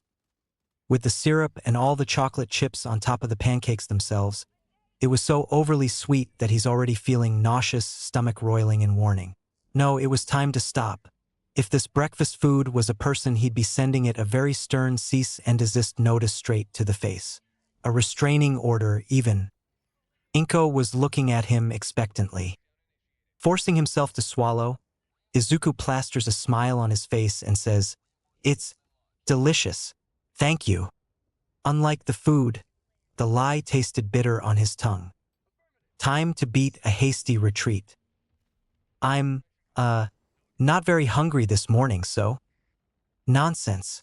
You're a growing boy, you need to eat," Inko admonishes, as if she hadn't sent him to bed without dinner just last night.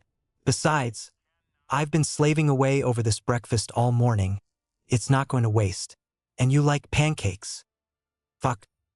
And so Izuku takes another hesitant bite, saliva pooling in his mouth as he desperately tried not to gag. "That's a good boy." Inko pats his head, and he forces himself to stay still and not shy away like he wants to. "I shouldn't have yelled at you last night," she says then, continuing to pet his hair and smooth down his curls. You just made me so angry, baby." So that's why he thinks. At least everything made sense now. Hopefully this odd behavior wouldn't last too long and she would go back to leaving him alone again soon. All I want to do is keep you safe, Izuku. Inko continues with a sigh, poking at the food on her own plate. Everything would have been so much easier had you not. Well, that's behind us now. Izuku keeps his mouth shut, only taking reluctant bites of food when he knows she's watching. He really didn't want to upset her again. He's half convinced that she'll kill him if the breakfast doesn't get him first. The constant smiles and platitudes were really putting him on edge. The end to this strange phase of hers couldn't come soon enough. They spend the next several minutes in silence, and somehow Izuku's able to keep his breakfast down through sheer force of will alone. Even if it's still way too sweet for him. His teeth ache. It doesn't escape his attention that Inko's plate still had a good amount of pancakes left. Hers also weren't doused in syrup. "You'll be good for me, won't you, baby?" Inko asks suddenly, startling him. She pets his hair again and he has to hold his breath, forcing his body to remain in place while she says, "I'm not asking for much. All you have to do is keep being my happy little boy." He's pretty sure he'd never been called a happy little boy, even once back when he was still Shoyuta, and he sure as hell wasn't one now. But he can't exactly say that to Inko.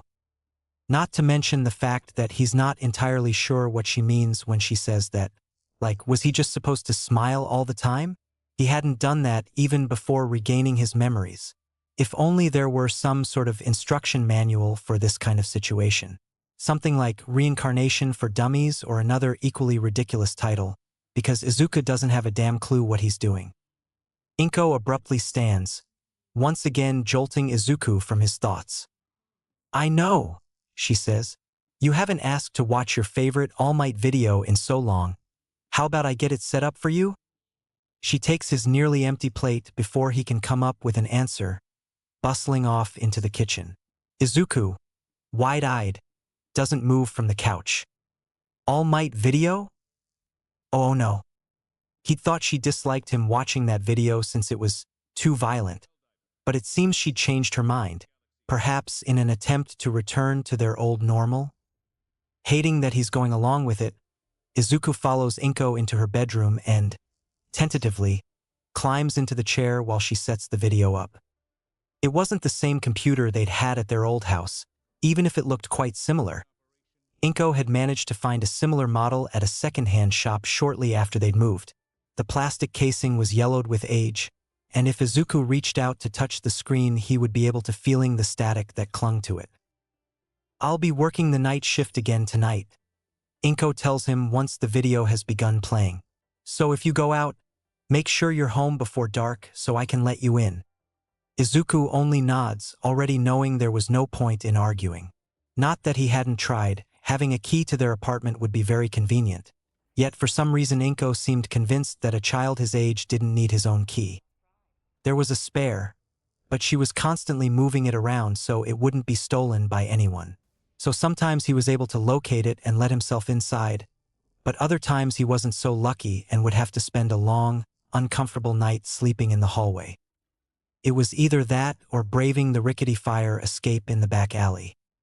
But that came with its own risks, namely that leaving his bedroom window unlocked could potentially invite in some unwanted visitors, considering the high crime rate in his neighborhood. He didn't exactly want to fall from the damn thing either. There wasn't anything for him to do here, though, and it wasn't a place he wanted to spend a lot of time anyways. Inko continues to stand behind him as the video plays, petting his hair, before she perks up as though she'd just remembered something. "Oh, I'd better get the grocery shopping done before it gets too late," she says. "I won't be able to do it later since I'm working a late shift at the hospital. Did you want me to pick anything up? Baby? Something for dinner? Snacks?" Normally he'd say no, but this time Izuku hesitates. She seemed to be in a good mood, so maybe? "Jelly packets?" he asks, hopeful. He watches as Inko frowns. "Izuku, I meant real food," she chides, her tone bordering on condescending. "How about those Hero Themes crackers you love? The ones with the frosting?" She wasn't even looking at him anymore, already walking out of the room before he can reply. Okay, he mumbles, not sure why he'd even bothered getting his hopes up.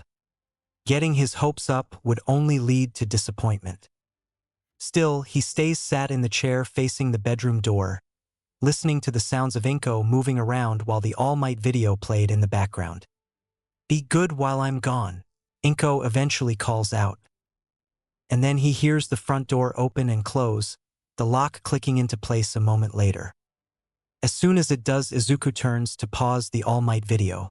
Sure, seeing how many people Yagi was able to carry at the same time was interesting, and watching it held a certain kind of nostalgia, but he already had the whole thing memorized.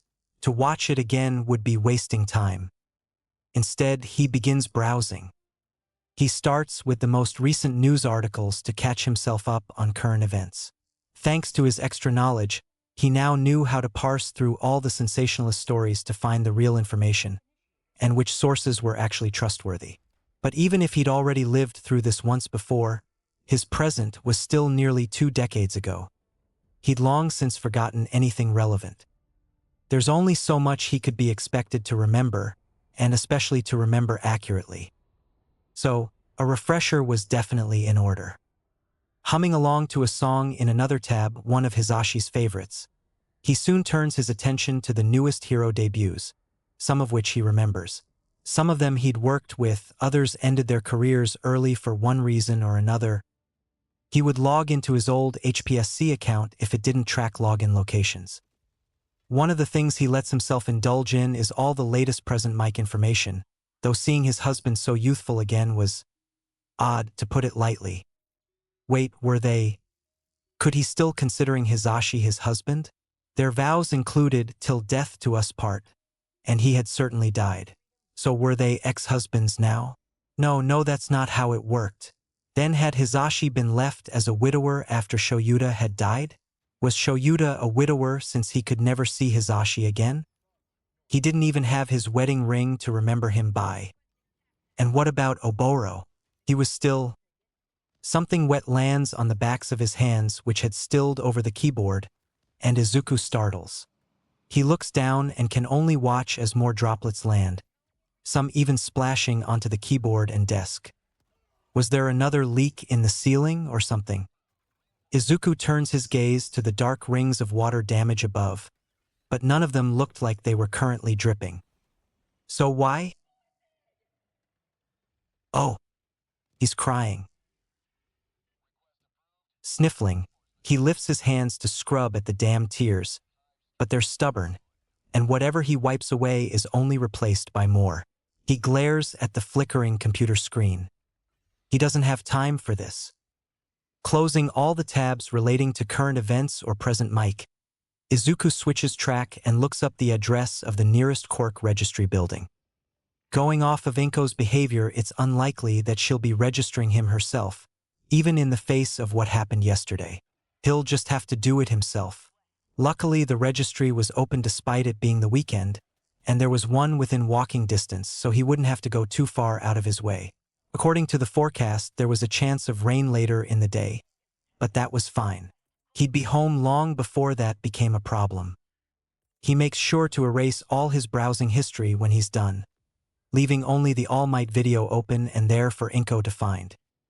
Then he gets dressed, taking the time to dig through his drawers until he finds his Put Your Hands Up t-shirt, the only kind of hero merch he was happy to wear.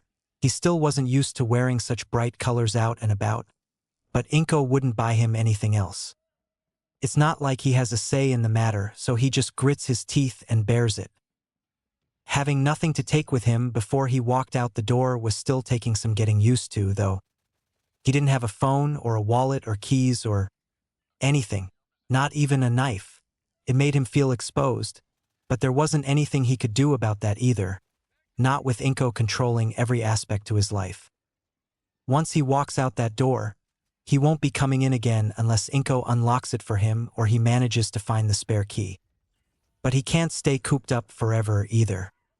Just in case, he unlocks his bedroom window so he can get back in if push comes to shove. Then, there's nothing holding him back.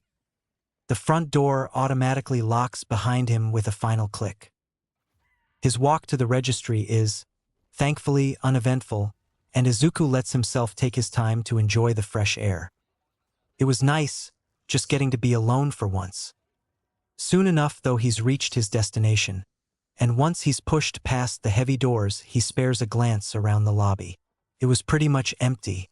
That meant there was no line to the front desk, so he walks right up and patiently waits for the receptionist to notice him. She doesn't. "Excuse me," Izuku says after more than a minute of silence. He thinks he's been patient enough.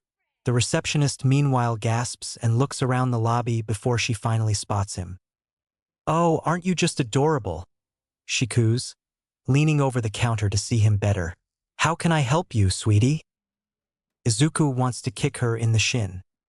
Instead, he forces a smile that's only a little strained and says, "I'd like to register my quirk, please."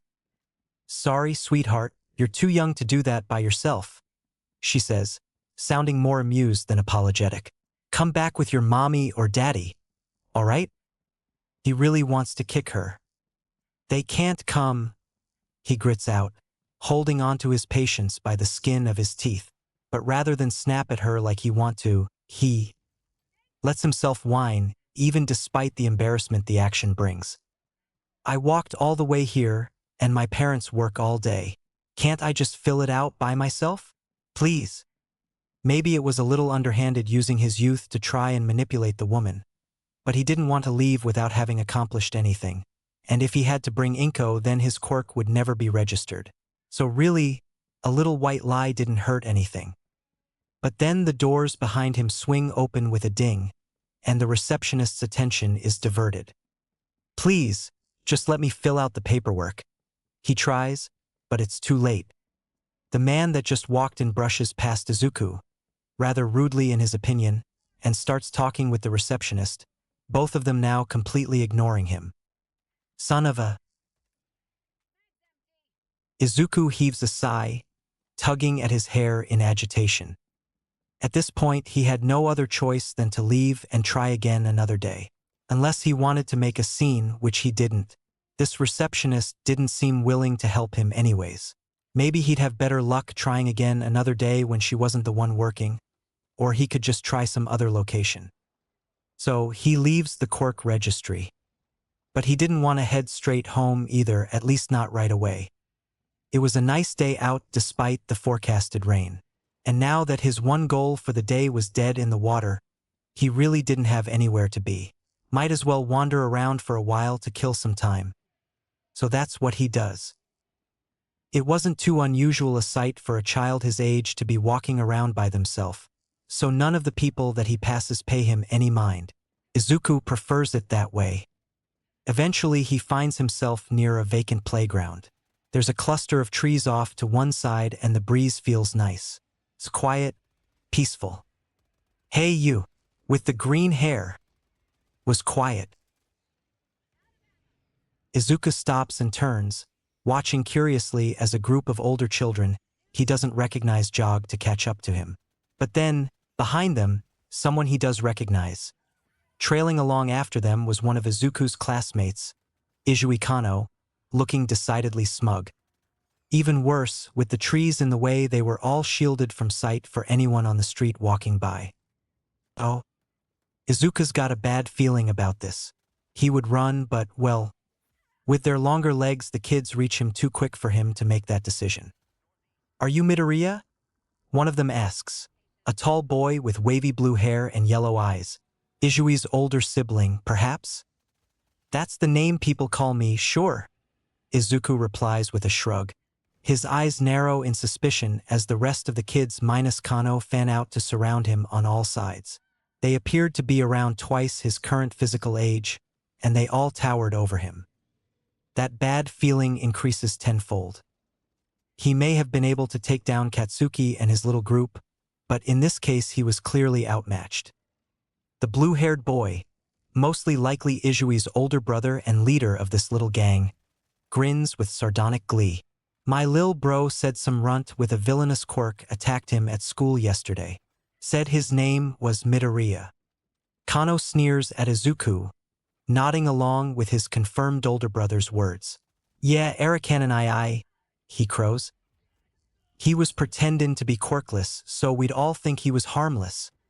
The rest of the kids all heckle and goad from the sidelines, but seem to be leaving most of the talking to the now-named Arakan. Well, first of all, I didn't attack him. Second of all, I wasn't pretending anything. Izuku mutters, glancing around for some kind of potential opening. He may, mentally, be a seasoned pro hero who'd fought way worse than some pack of brats. But 6-year-old Midoriya Izuku was not. Better get out of here before the situation took a turn for the worse. I've got places to be if that's all you wanted to say, so if you're done. Oh no, we're far from done here. Arakan cuts in. His eyes glint with all the malice of an overconfident youth. See, I don't like it when people pick on my brother, and somebody's got to remind villains like you of your place in the world. With that, Arakan takes a threatening step forward. Izuku thinks, so it was one of those days. He'd dealt with them often enough during his last childhood. He'd kind of hoped he was past that, though. He has to resist the urge to back away, glaring through his bangs at the kind of bully who would happily torment someone half their age. His hands clench into fists at his sides. Arakan grins wider. You know, I can see why you'd pretend to be quirkless before, he muses. Better for scum like you to have nothing at all. Saves the rest of us the trouble of having to put you away. Izuku should run.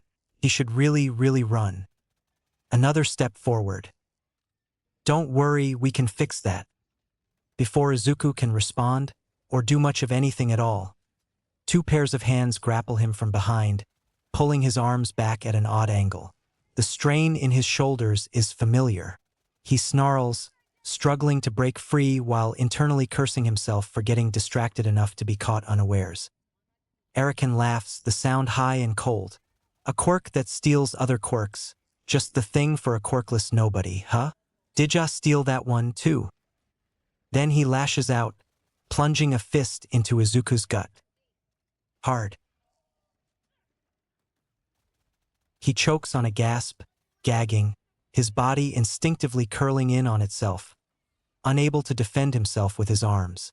The second blow hits its mark, too, and the third. Arakan hits him again and again, mainly aiming for his stomach, and it's too much. Izuku twists enough to vomit onto the ground instead of all over himself, to which he's eternally grateful. The half-digested pancakes leave an awful, sour taste on his tongue. The kids crow and laugh, some of them fake gagging at the scene. Distantly, he hears one boy complain about getting vomit on his favorite shoes. I bet you did, Arakan says. Then there's a hand grabbing him by the hair, yanking his head up while he gasps and sputters. Arakan smiles at him. But that's okay. After all, what's a hero without a villain to beat? Arakan's other hand wraps around Izuku's throat, all 5 fingers touching down at the same time. In an instant, Izuku is wheezing in a panic, every breath a struggle that fails to give him the oxygen he needs. He struggles harder, kicks out with his feet skidding against the pavement, but the hands restraining him hold strong. Do you like my quirk? He hears distantly, the words muffled and wavering, like his head had been plunged underwater. It lets people breathe underwater. So long as they're actually underwater when it's active. But don't worry, it won't actually kill you. Just make things uncomfortable. Another laugh, like this was all just some big joke. Too bad for you. Black spots dance in the corners of Izuku's vision, and a choked, gargling noise rattles its way from his seizing lungs. Felt like he was dying again. No. No. No! His eyes fly open, gaze locking onto Arakan the moment before he lets Erasure flare to life, halting the terrible drowning sensation in its tracks. Immediately, he gulps down a breath of sweet, sweet air into his screaming lungs, forcing his watering eyes to stay open, until Erasure gets cut off by an explosion of blinding pain in his right eye. Fucking thief! Another punch, this time aimed at his mouth. Izuku feels one of his teeth come loose. Then the taste of blood, hot and metallic, floods his mouth. He feels very far away all of a sudden. Choking, Shoyuta thrashes in the arms of his assailants and spits his mouthful of blood in the lead villain's face. That makes them recoil. Good. While they're distracted by that, he twists like a cat, back arching and distantly feeling his shoulders pop as he sinks his teeth into someone's arm. The resulting scream is lost beyond the blood rushing in his ears. They reflexively let go of him. And instantly he's on the move, lashing out at anyone and anything within range. This is what he was trained for, to fight to survive. All he knows is brutal instinct fueled by fear. He fights like a wild animal, kicking and biting and clawing with all his strength. He won't let them kill him. Not this time. Not again. That thought, that mantra fills his head as he struggles against opponents so much larger and stronger than himself. But he won't give up. He can't. Not again, rings throughout his mind, his entire being. Louder than anything else. So loud he could feel it in his teeth. Bones and muscle and sinew. Not again. Not again. Not again. There's so much noise, and he can't hear any of it. He doesn't remember much beyond that. Pain. That's the first thing that comes back to him. It wasn't all that unusual. He would often wake up in pain after a long night of patrol, or a fight gone wrong, or even when it was threatening to rain. But no, this wasn't like that. Because he's Midoriya Izuku now, not Aizawa Shoyuta. So technically this was new to him. In the end, there were simply too many of them and only one of him. He didn't stand a chance. The ground was unforgivingly cold beneath his trembling body, the sun long since having set behind the surrounding buildings and depriving him of its warmth. Still, he doesn't move for several agonizing minutes while he tries to catch his breath. His ribs ache. His everything aches. When he'd grown too injured to continue fighting back, Izui and his cohorts had simply taken to kicking and jeering at him before they'd finally grown bored. Then they'd left him to bleed on the pavement and lick his wounds. Just like last time. He's just glad they didn't finish the job. Not that they would have, considering they were just elementary school-age children, but still, he's grateful to still be alive. Even if it hurts like hell. His head throbs dully, each new scrape and bruise reminding him of their presence with every little movement he makes, even just the rise and fall of his chest. Blood sits heavy and terrible on his tongue. Pathetic. How many hours, days, years had he trained as Shoyuta? How many criminals had he taken down single-handed? He used to be able to take down countless more adversaries at once without even breaking a sweat. Adult high-ranking villains, no less. And yet here he was, beaten down by a handful of preteens. Thankfully, he's not able to feel any broken bones or any other more serious injuries. His right eye, however, was swollen shut and his abdomen felt tight and achy, so maybe he had some bruised ribs, but they weren't broken. He would know if they were broken. He should probably go home now. The sky above was getting dark fast, and unless he wanted to spend the night sleeping outside, biting back a whimper, Izuku slowly pushes himself upright before he has to wait for his vision to stop spinning. Nausea bubbles at the back of his throat, but it too passed without incident. Not that there was anything left bringing up. Mindful of his many injuries, he's eventually able to make it to his feet, albeit rather shakily. He manages a few unstable steps before he's forced to stop by the pain in his ribs flaring, made worse with each wheezing breath. And just his luck, the sky rapidly darkens the rest of the way before rain began to fall. First just a drop, then another, and all too soon it was nearing a downpour. The rain too was freezing cold, yet soothing like a balm on an open wound. There's no one around to pay any mind to the battered child stumbling down the sidewalk, and those who were there are too busy trying to get out of the rain themselves. Izuku could hardly make out his surroundings beyond dodging those scant few still out braving the rain with him, simply trusting his feet to carry him home. By the time he finally recognizes the building, night has long since fallen. He can't help his sight of relief once he finally enters the blessedly warm building. He hadn't dressed for the cold weather after all, and the crisp nighttime air paired with the rain bit straight through his thin t-shirt. By then, though he's so tired, he practically has to crawl up the stairs on his belly until he's reached the correct floor. It seemed like he was too late to beat Inko home, though. The front door is firmly locked shut when he tries it. Izuku fumbles with the doorknob, doing his best to keep quiet and not make too much noise, to not risk Inko or their neighbors overhearing him. The former would certainly be pissed, but after a while, he admits defeat and slides down to the floor. This wasn't the first time he'd been locked out for the night, and it certainly wouldn't be the last. The spare key was nowhere to be found when he looks either. He'd try sneaking in through his bedroom window like he'd planned for, but with his current injuries and fatigue, the likelihood of falling to his death was high. Much higher than he was willing to risk. And Izuku didn't feel like testing his chances of getting reincarnated a second time. No, knowing his luck the first time was probably a fluke, and the next time he dies he really will stay dead. The fatigue was setting in now that his adrenaline had faded. Oh, he was still hungry, tired, and hurt, but at least he's warm now. Izuku presses himself up against the door, curling into as small of a ball as he can despite the pain. Tomorrow is another day. Chapter 9. Unexpected. When Aizawa Shoyuta finally gets home after a long night of patrol duty, he's expecting a few things. He's expecting the stray cats he feeds to be waiting on his balcony, demanding food and attention. He expects, or rather hopes, to get to sleep uninterrupted.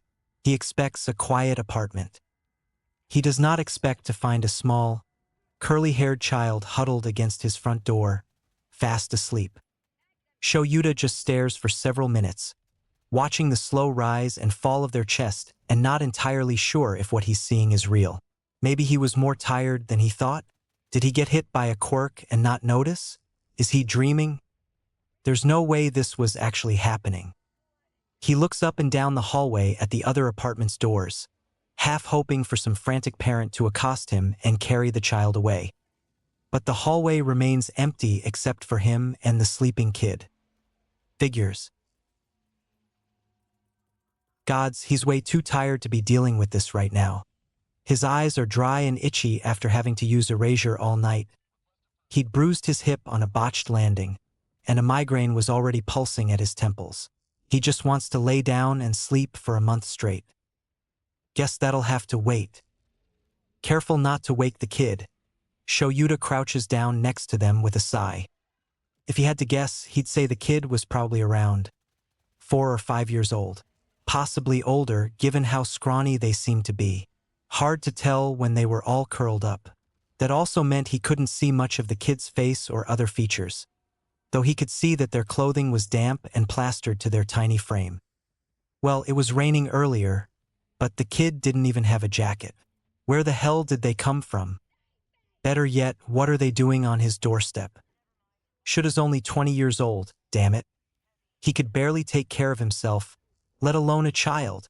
Not that he had to adopt the kid or anything just because they'd been left outside his door, but still. He was much more used to handling the big issues and letting the police handle the victims.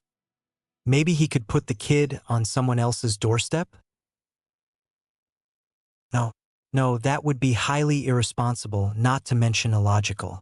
He's a hero, albeit not one that typically handled this sort of situation. He couldn't just ignore a kid in need. So, as gently as he can manage, Shoyuta scoops the kid into his arms.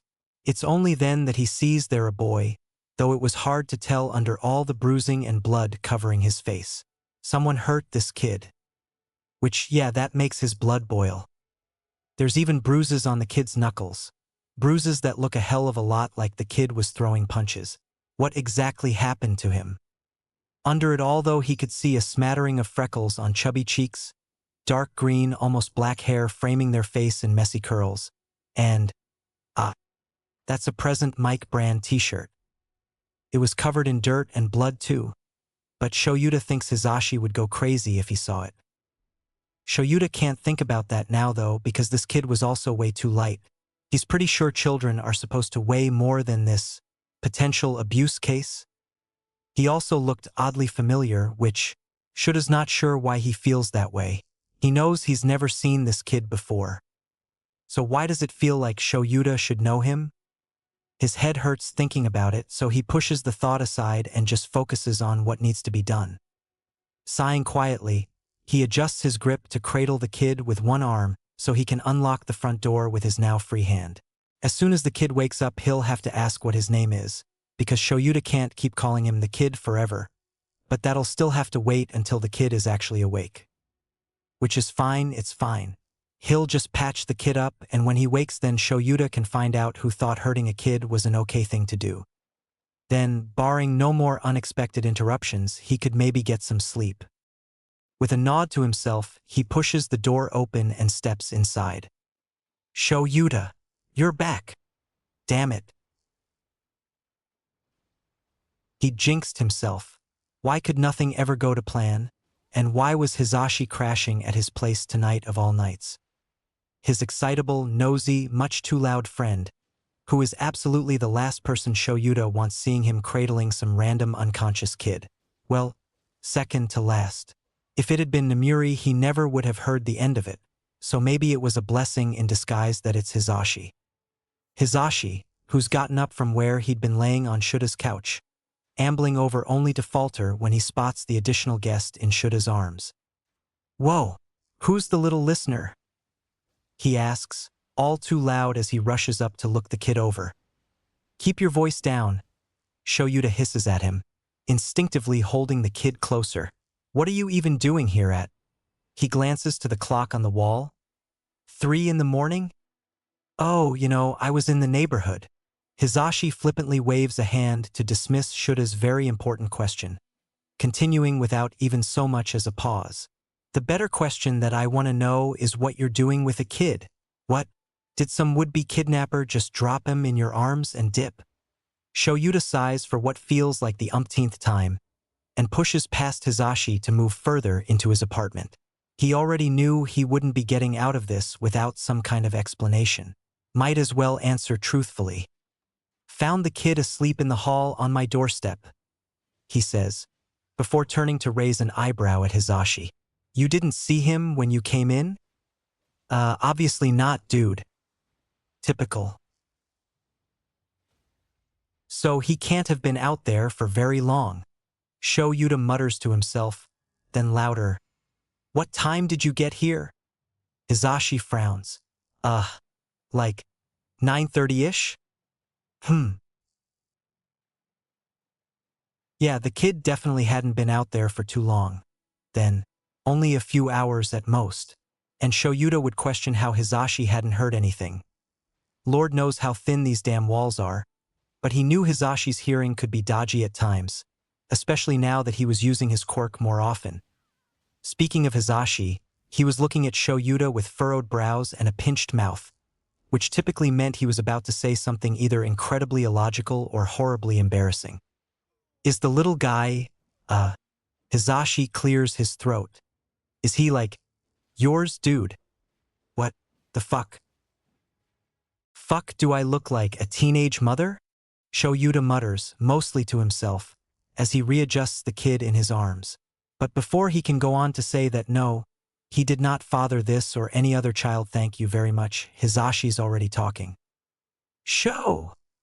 He exclaims, looking utterly scandalized as he rushes to cover the kid's ears. You can't curse in front of the baby. Shoyuta blinks slowly, having to take a second to process that. Okay, first of all, I'm pretty sure he's at least a toddler, he points out, and he raises an eyebrow when Hisashi just continues shielding the kid's ears. Second of all, he's asleep and can't hear me. But still, Hisashi protests. He finally backs away then so he could gesture wildly without risking hitting Shoyuta or the kid, eyebrows arched in a look of concern. What kind of role modelry you gonna be for mini-show if you're here cursing as a single dad? Why is your first inclination that I'm a single father?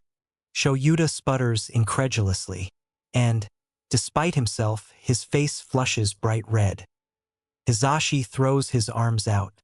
"I don't know," he exclaims, voice raising in both pitch and volume to match Shuta's.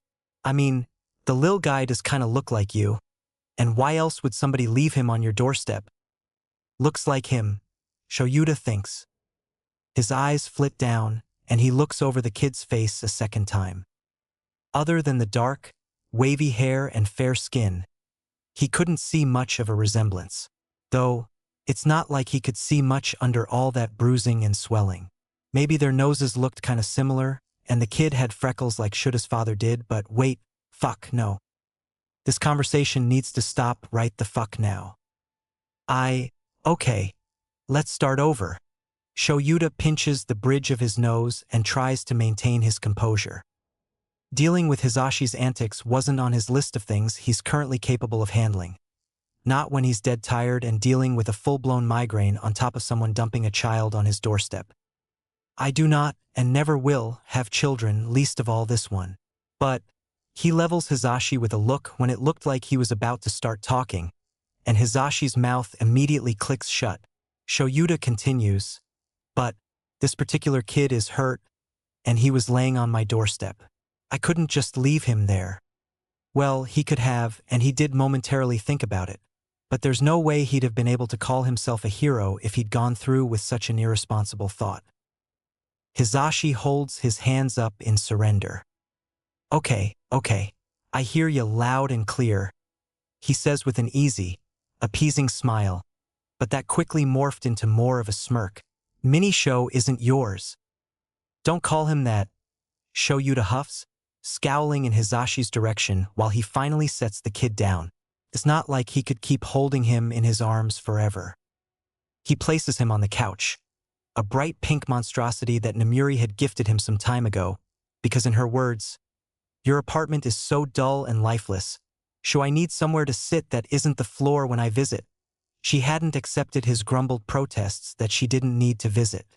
No, she just kept pushing that damn couch through the doorway until he'd begrudgingly helped her with it. And, damn it, he knew she was strong enough to do it herself. She just wanted him to admit defeat. So now he has a bright pink couch, but at least it's somewhere comfortable he could place the kid. "Well then, what should I call him?" Hizashi asks. "'Cause knowing you, I bet you've just been calling him the kid, or something unoriginal like that." Damn it, Hizashi knows him all too well. Shoyuta ducks his head to hide a blush behind his capture weapon. He decidedly does not look at Hizashi, because he already that he'd have that smarmy fucking grin on his face, and Shoyuta really didn't need that right now. "Just go get the first aid kit, Yamada," he mutters. Luckily for him and his fraying sanity, Hizashi keeps his mouth shut and just goes to grab the first aid kit from the bathroom, though he does pat Shoyuta on the shoulder as he walks past. In the meantime, while he waits for Hizashi to return, Shoyuta decides to look the kid over once more. Miraculously, he was still asleep, but his skin was pale and cold to the touch. Worse, he's shaking like a damn leaf. Shoyuta can't leave the kid in these clothes. They're damp and he might get sick. But he doesn't own any clothing small enough for the kid to change into. Come to think of it, it'd be weird if he did own children's clothes. Regardless, he needs something to dress him in, both to keep him warm and also because Shoyuta would feel weird just leaving the kid naked. That felt wrong. Maybe he could dry the kid's clothes for him to change back into? It'd require him going to the laundromat down the street, but Shuta's jumpsuit and capture weapon are still damp from the rain. Two birds, one stone and all that. It was a temporary solution at best, but it beat having to track down a clothing store that'd be open so early in the morning. And besides, it'll take time to do no matter which choice he went with. Time he didn't currently have. With careful, steady hands, Shoyuta begins to strip the boy down to his underwear to get him warmed up, and also to get a better look at any possible injuries. Geez, this kid sure was scrawny, to the point Shoyuta could see his ribs almost protruding out of his skin. Not to the point of serious malnutrition or anything, but still, the bruises around the kid's right eye, neck, and stomach were also a major cause for concern, though the most damning of them all was the handprint-shaped bruise wrapping around the kid's upper arm. Too big to be from anyone other than an adult. Sometimes he really hates being right. There's other marks, too. Silvery scars littered all over their tiny body. Fully healed, old.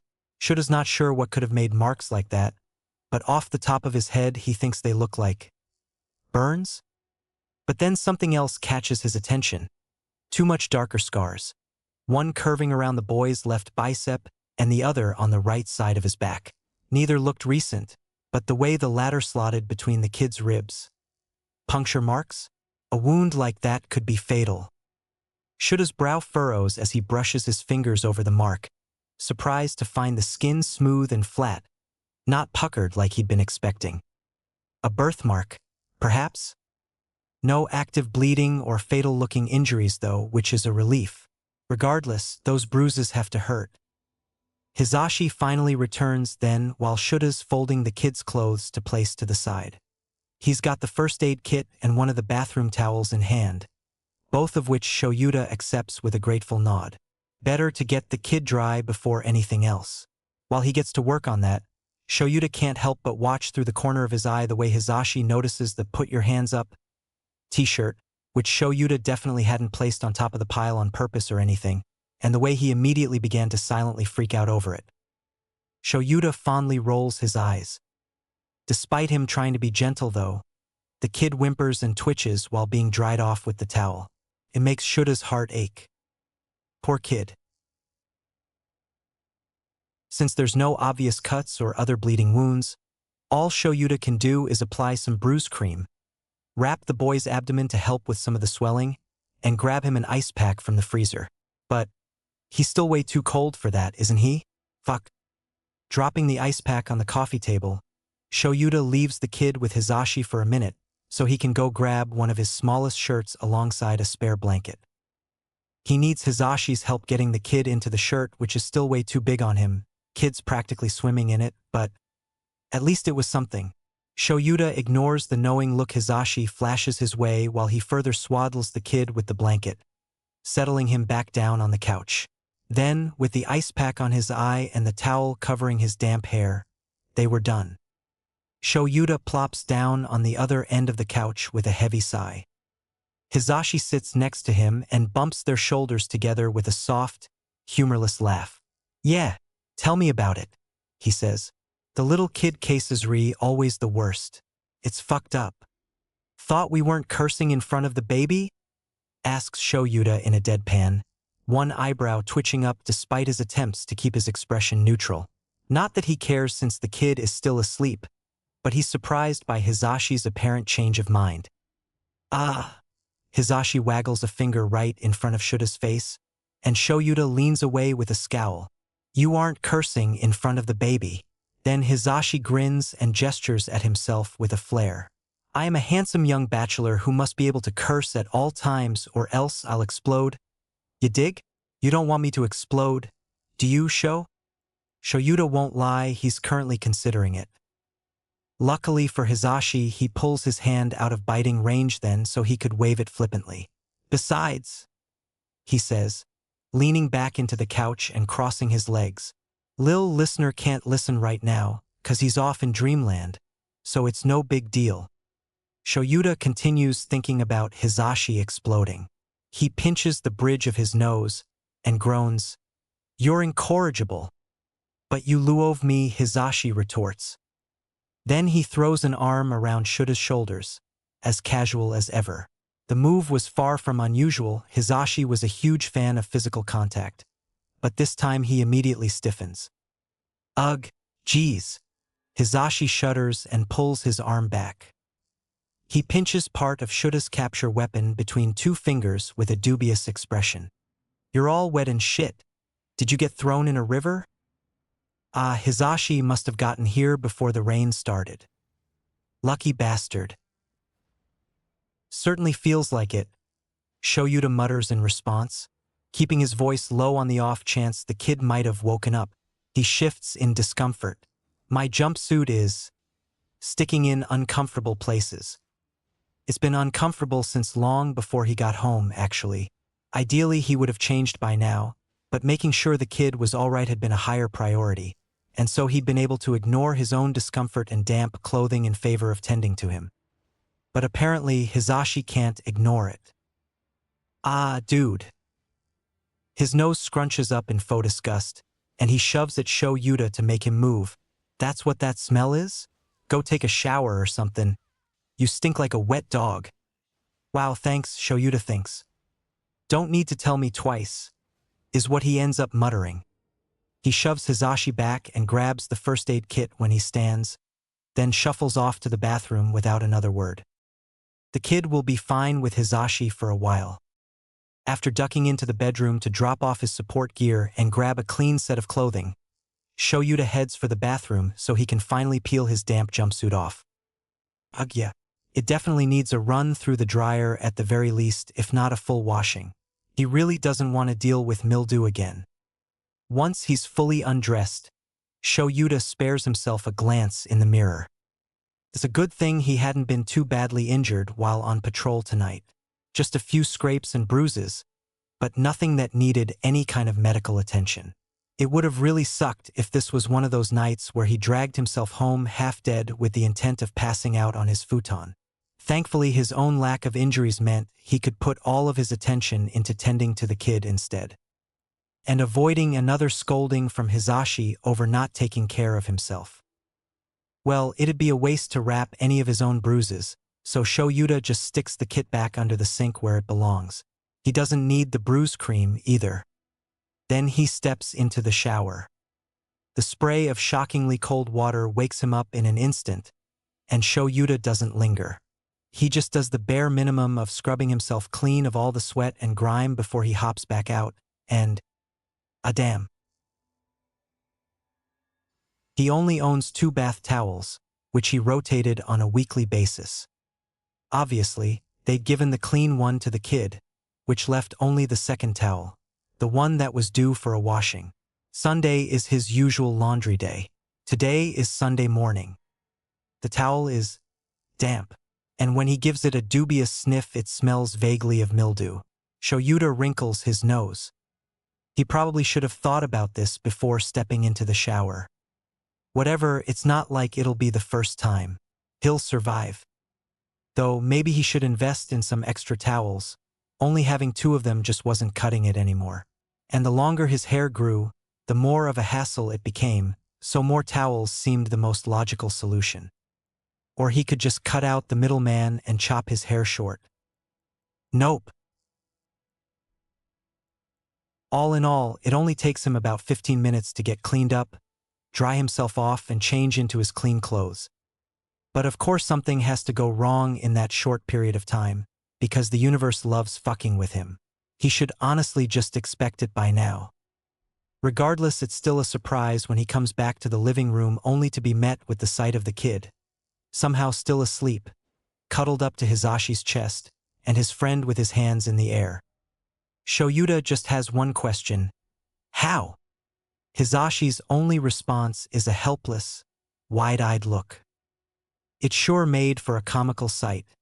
The way it looked like Hizashi was holding himself back from what would surely be an ear-splitting squeal, and his posture was so damn stiff like it was taking all of his willpower to hold still.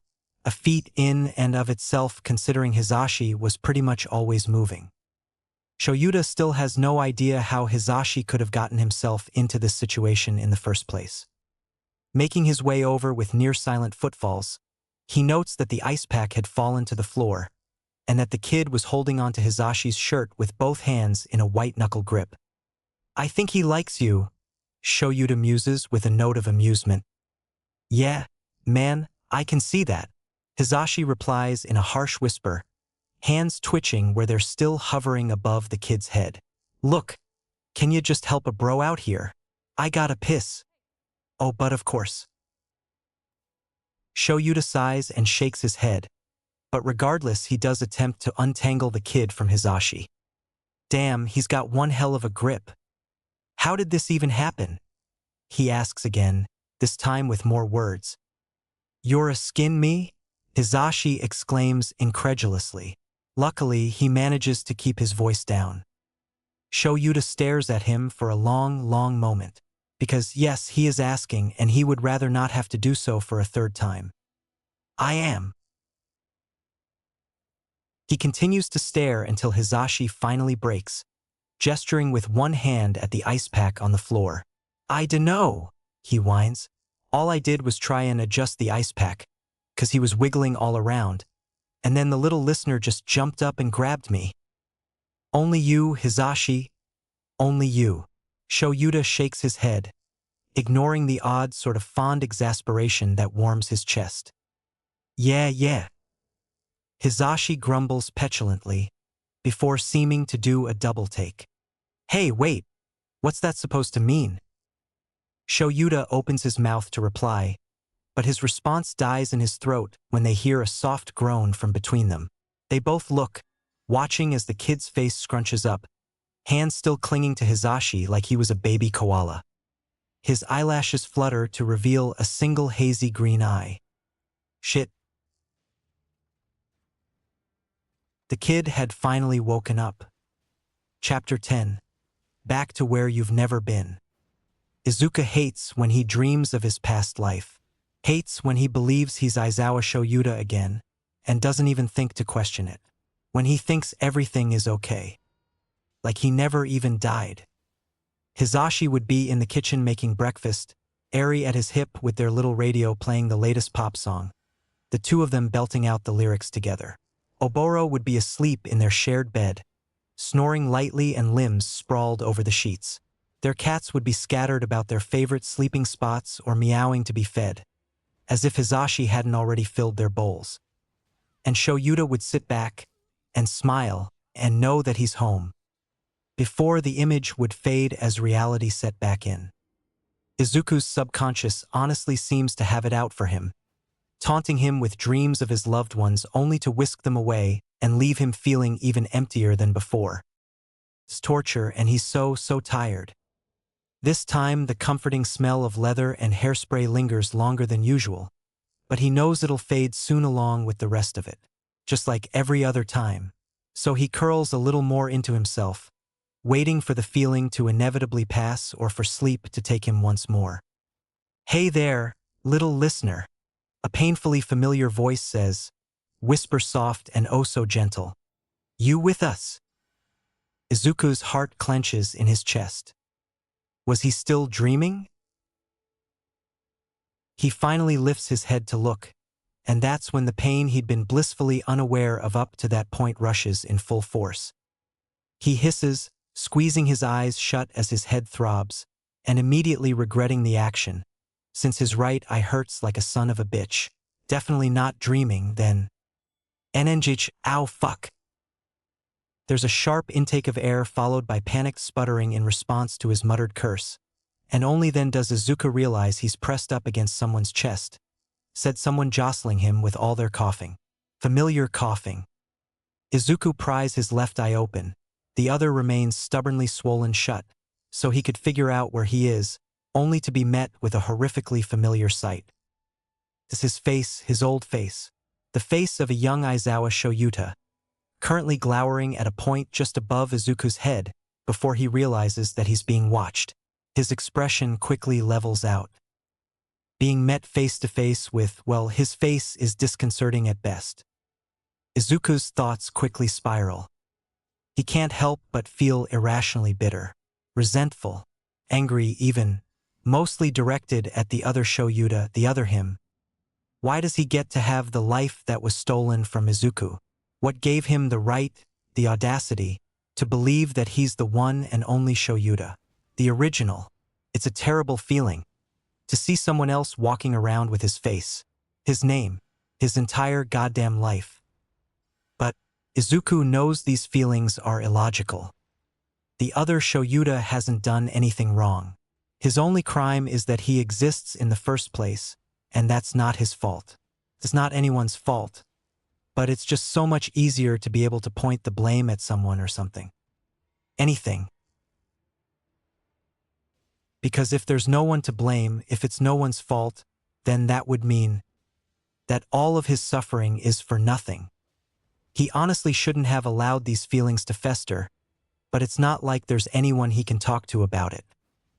By that point it seemed like Hisashi had managed to regain his composure, and he shifts so Izuku's better able to see both him and Shoyuta. Izuku must be making some sort of disgruntled expression though, or otherwise showing his discontent with the situation, because Hisashi pulls that face he'd always reserved for comforting civilians, children in particular. The sight of having that expression aimed at him makes Izuku's heart ache. "Don't worry about Mr. Grumpy Pants over there," Hisashi says in a faux conspiratorial tone, one hand cupped near his mouth yet still loud enough for all three of them to hear. "He may not look it, but he's a hero too." The other Shoyuta rolls his eyes. Now, if he truly was a normal 6-year-old, it's likely he would be comforted by Hisashi's words and smile. Izuku, however, finds himself holding back a grimace.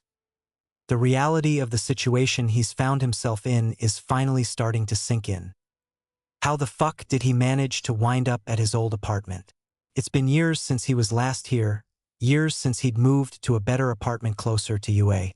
He barely even remembers the walk here, only the pain clouding his judgment and the thought of going. Oh, the thought of going home. Shit. And isn't it just a slap in the face, seeing the person he used to be and the spitting image of his husband, even if both are far younger than he remembers? But neither of them had any reason to suspect the person he used to be, or that anything was even wrong in the first place.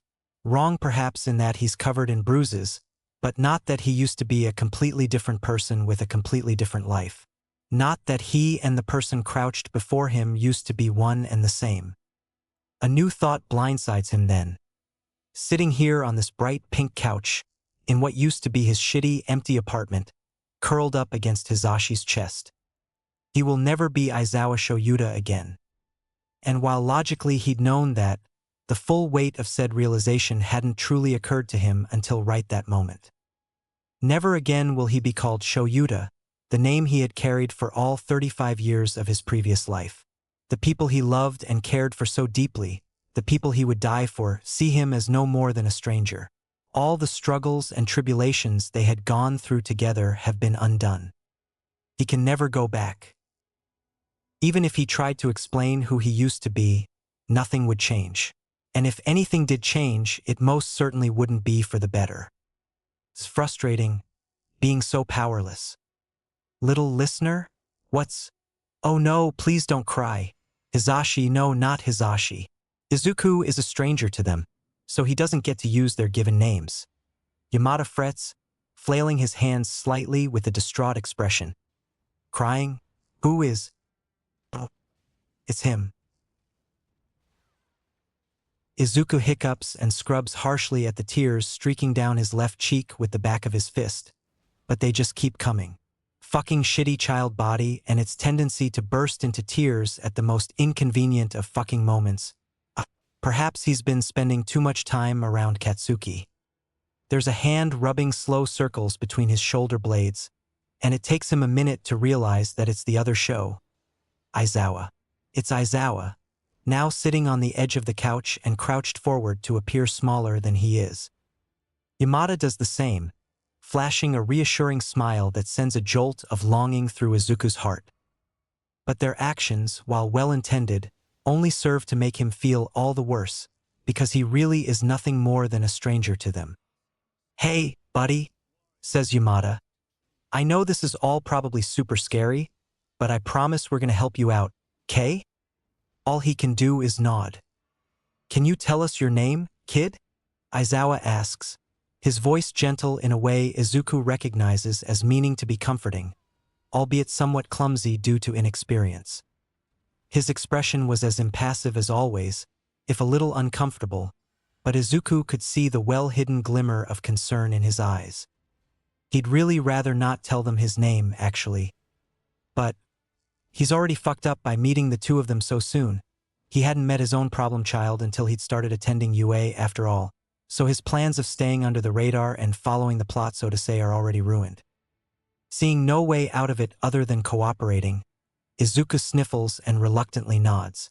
"Izuku, name's Izuku," he mumbles, forcing himself to let go of Yamada. "Izuku, Aizawa repeats with a nod. And how old are you, Izuku? 6. The answer seems to surprise Aizawa, though he hides his reaction well. Too bad for him, Izuku knows all his tells.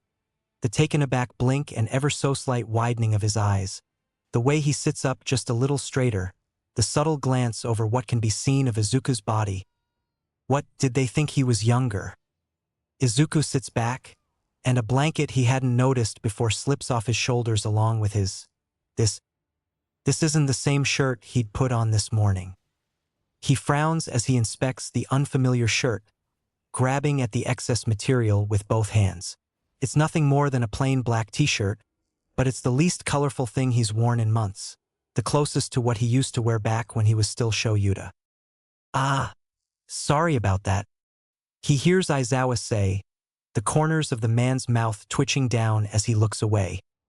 His next words are quiet, spoken with a note of reluctance, and Izuku has a feeling that he's more uncomfortable with the situation than Izuku himself is. Your clothes were wet, and it would have been irresponsible of me to let you become hypothermic.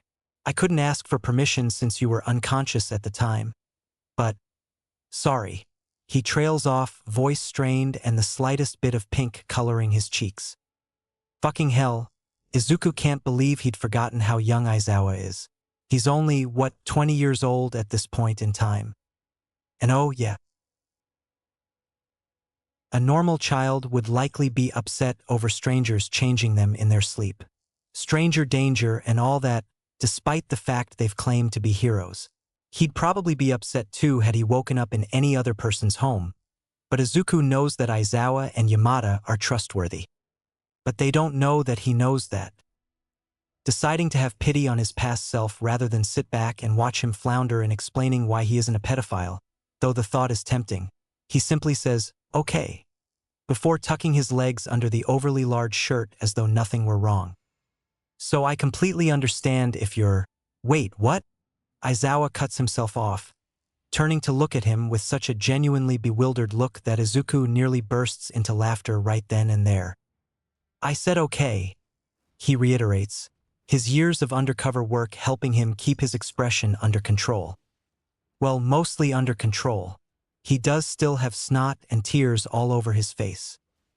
Yamada has no such reservations on containing his laughter. The man's head tips back as he cackles obnoxiously, but it's music to Izuku's ears. As much as he used to grouse about how blindingly bright and loud Hisashi's laughter was, hearing it now after going so long without, it's like coming home. If coming home included having his heart ripped out and stomped on, that is. He's got cha there, man, Yamada says, pretending to wipe a tear from his eye before he continues. Actually, I think we got a little sidetracked earlier with our introductions. He turns, grabbing what turns out to be Izuku's still damp, put your hands up, shirt, which he holds up for him to see. You might have already guessed, but I'm Present Mike, and you can call Mr. Bad with Words here by his own hero name, Eraserhead.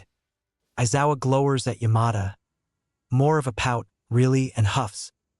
Izuku knows damn well he'd have been no better had this happened to him back when he was 20, but it's pretty entertaining being on the other end of it. And luckily for Aizawa, Yamada keeps on talking so he doesn't have to.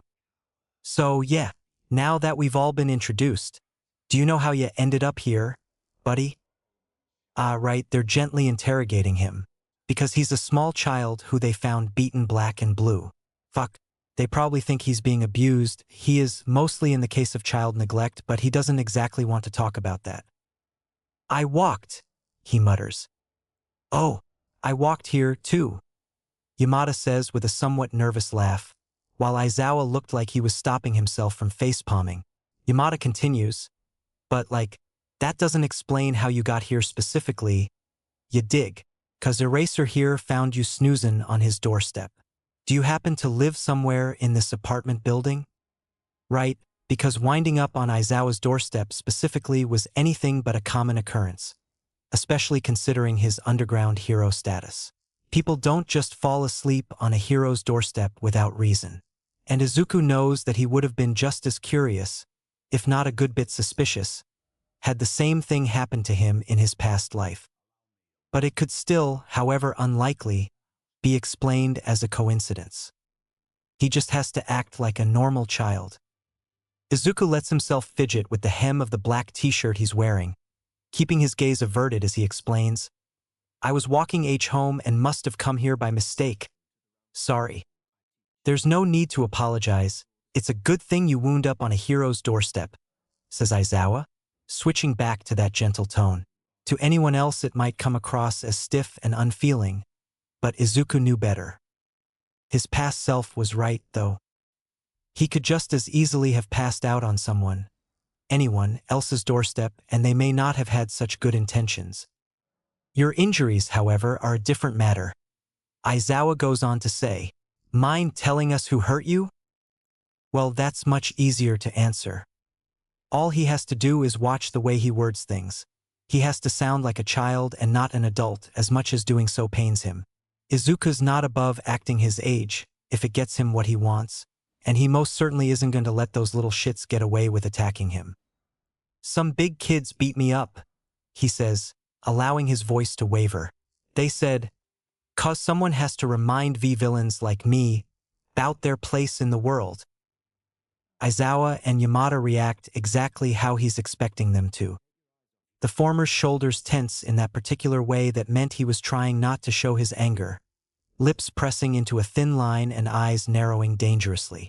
Yamada similarly tenses up, though it's more so his whole posture, like he's holding himself back from punching someone or saying something unforgivably rude.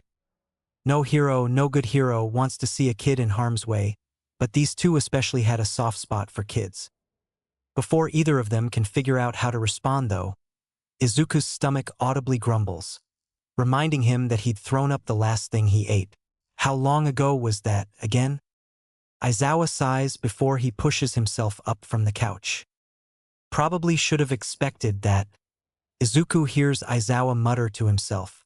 It's barely audible and clearly not meant to be overheard, especially considering the way he then speaks at his normal volume. "I'll go grab the kid something to eat." He looks over his shoulder, adding, "You want anything, Mike?" "Nah, I'm good. Thanks for the offer though, Eraser." Yamada shoos him off with a grin. "I'll keep the lil listener company." Aizawa simply nods in response before shuffling off in the direction of the kitchen. Knowing himself and the eating habits he'd had at this age, Izuku thinks there's a high probability that the only things Aizawa owns that can be labeled as edible will be instant ramen and jelly. Jelly packets. How ironic. He'd asked for jelly packets only just this morning. Was it still today? Or was that yesterday? And now he might actually get to have one. The first one in this life, even. He can't help but be excited about that. It must show on his face, because in the next second there's a soft chuckle from Yamada while he resituates himself to sit more comfortably. "That got your attention, huh?" he asks with a gentle grin. "When's the last time you had a bite to eat?" "Ah yes, the gentle interrogation." Izuku sniffles and scrubs his face mostly clean with the oversized t-shirt, wincing when the fabric rasps over his bruises. He might as well answer truthfully. My mom made pancakes for breakfast," he says. He doesn't mention that fact he'd hated those damn pancakes, nor that he'd thrown them all up only a few hours later. Judging by the slight downward twitch to Yamada's plastered-on smile, though, his answer isn't as great as he'd thought. Izuku lets himself look around for the clock he knows damn well is on the wall to his left. What time is it?" he asks, internally frustrated with himself over the stutter. Damn his new body and its tendency to get stuck on words when he's upset, as if the crying wasn't bad enough. He's starting to see why his own problem child had so many issues with this shit. "I'm afraid it's well past your bedtime, little listener," he hears Yamada reply. It doesn't help Izuku's heart that those are nearly the exact same words his Hisashi would often murmur lovingly to their daughter as he carried her to bed. Goddamn though does he hate the concept of bedtime in relation to his age. Izuku knows he may not look it, but he's a grown-ass man, thank you very much, and grown-ass men do not have bedtimes. Naps are different because typically he had a choice when it came to those. It's nearly 4 in the morning. That's not great. So much for getting home before Inko locked him out, though that was the least of his problems now.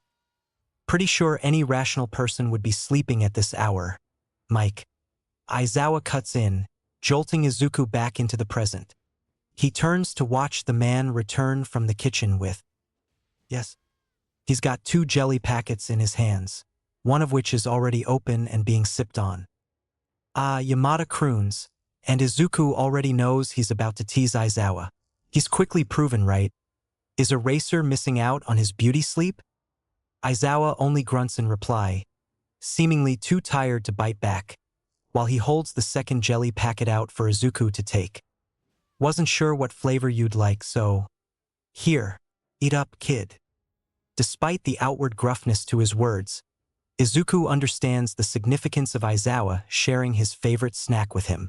Maybe it's just because he's kid, but he appreciates it all the same. Izuku accepts the jelly packet with a thankful nod. He doesn't even spare a glance to what flavor it is before he twists the top off and takes a sip. A refreshing mild sweetness washes over his tongue. It's watermelon. The jelly is a much nicer sweetness than those accursed pancakes, and Izuku is content to sip at it quietly. He savors the flavor and novelty of finally having a jelly packet in his hands again after so long, listening with only half an ear as Yamada teases Aizawa over corrupting such an impressionable youth with his unhealthy eating habits. A fresh wave of tears slip down Izuku's cheeks, but this time, they're happy tears. Funny how something as simple as jelly could make him feel this way. Unfortunately for him, he's sitting between 2 trained heroes who notice his crying right away, and they instantly drop their quiet banter.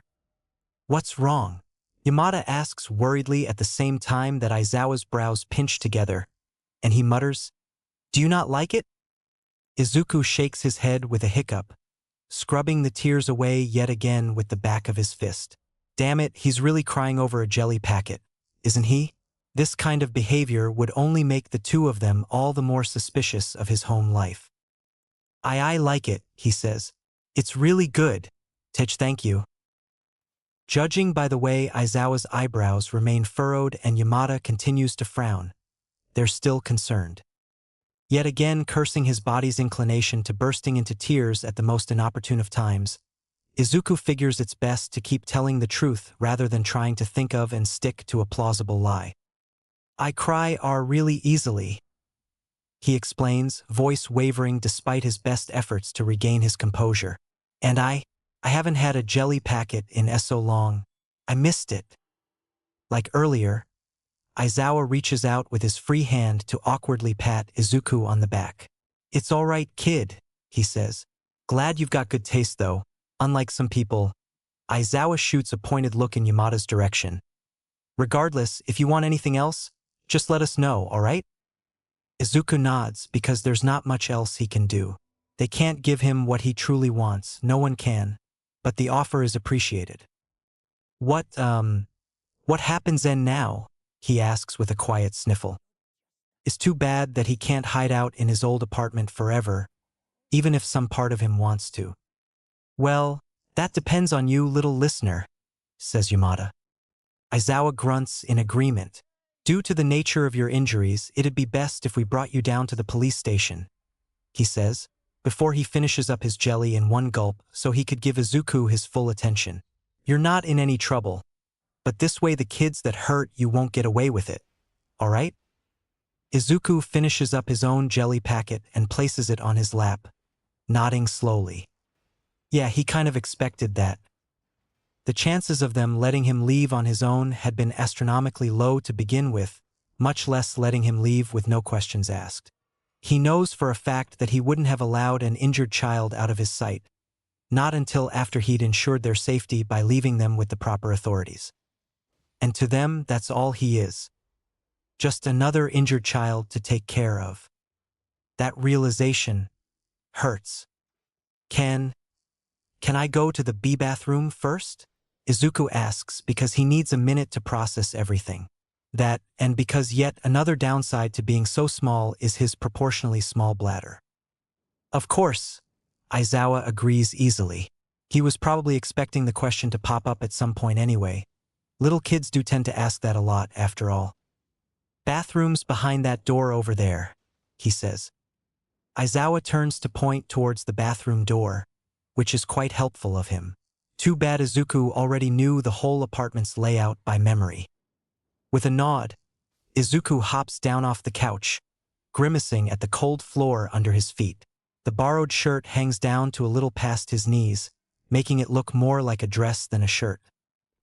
He'd rather not be walking around outside without any pants, and Inko will throw a fit if she sees him like this. Well, more that she was very likely to accuse Aizawa and Yamada of something not so kid-friendly, and he'd prefer to spare them all the humiliation. His own Midoriya always had a knack for attracting unwanted trouble, and now that he's Izuku, there was no escape from the endless problems. Especially this most recent problem, and the fact he's been changed into different clothing. His hands clench in the excess fabric. And, can I have my own clothes back? I don't. Izuku trails off. Oh, yeah, well, I think your clothes might be a lil uncomfortable though, buddy. Yamada grabs Izuku's shirt again, holding it up to show him and to gesture at the still wet bloodstains marring the yellow fabric. The rest of the shirt looked damp, too. Yamada continues with a frown. See? They're all wet and gross. That's true. Izuku isn't very keen on changing into soaked, ice-cold clothing. He doesn't want to get rid of it, though. That's one of the only shirts he enjoys wearing. Aizawa clears his throat to grab their attention. I was considering stopping at the nearby laundromat before you woke up, he says, standing from the couch as well so he can grab both of the empty jelly packets. We can go there first to dry our clothes. That is, if you're okay with the change in plans.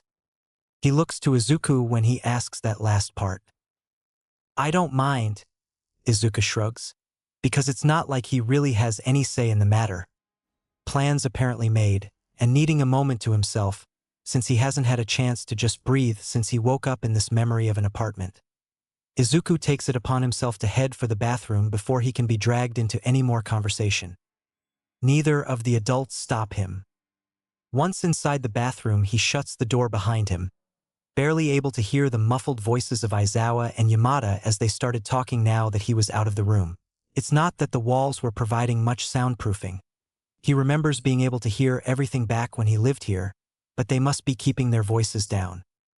He tries not to pay them any mind and instead turns to the familiar bathroom. It looks just the same as he remembers. Sparsely decorated like the rest of the apartment, only containing the bare essentials. All adult-sized essentials, of course. The air is humid inside the small room, and he can see water beating on the shower stall's glass door. Did Aizawa take a shower? It would explain why his hair looked damp, though he could have also been rained on. Honestly, Izuku's just glad he knows how to balance properly on the much too big toilet seat, because falling in was the absolute last thing he needs right now. He ends up having to tie the bottom of the overlarge shirt around his waist though so it wouldn't fall in and get wet. Reaching the roll of toilet paper is also more of an ordeal than it has any right being, with him nearly toppling off the edge of the toilet in his attempts to reach the damn thing. Another thing that Aizawa's bathroom is sorely lacking, something that Izuku currently needs more than anything, is a step stool. Why does the sink have to be so damn tall? Feeling somewhat petty, Izuku overturns the plastic trash so he can clamber on top of it, ignoring the small amount of garbage that spills onto the floor. Despite its wobbliness, it gives him the boost in height he needs to reach the faucets and wash his hands. While he's up here, he takes the time to splash some cold water on his face, cleaning away the remaining sweat and grime from his skin before he glances at the mirror. The weary face of Aizawa Shoyuta stares back at him. Not the current Aizawa's face, still young and unmarked as it is, but his face. His old face. He can see the long scar curving down over his missing eye and the crescent-shaped scar underneath.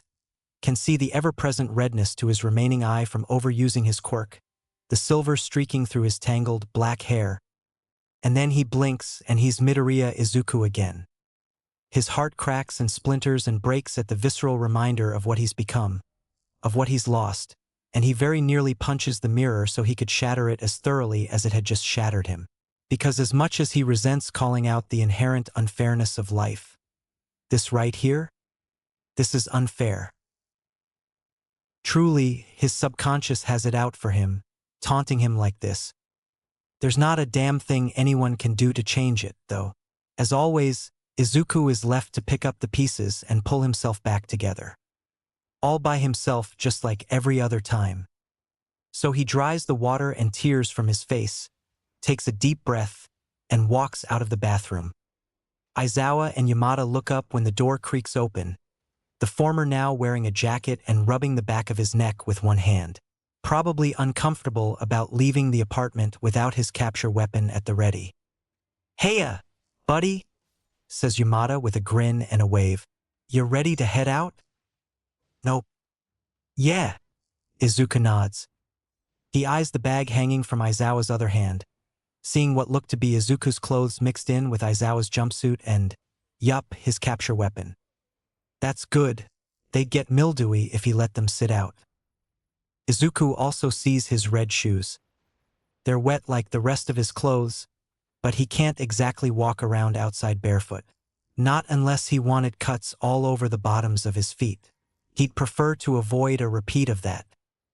Doesn't change the fact that his only pair of shoes are wet, though.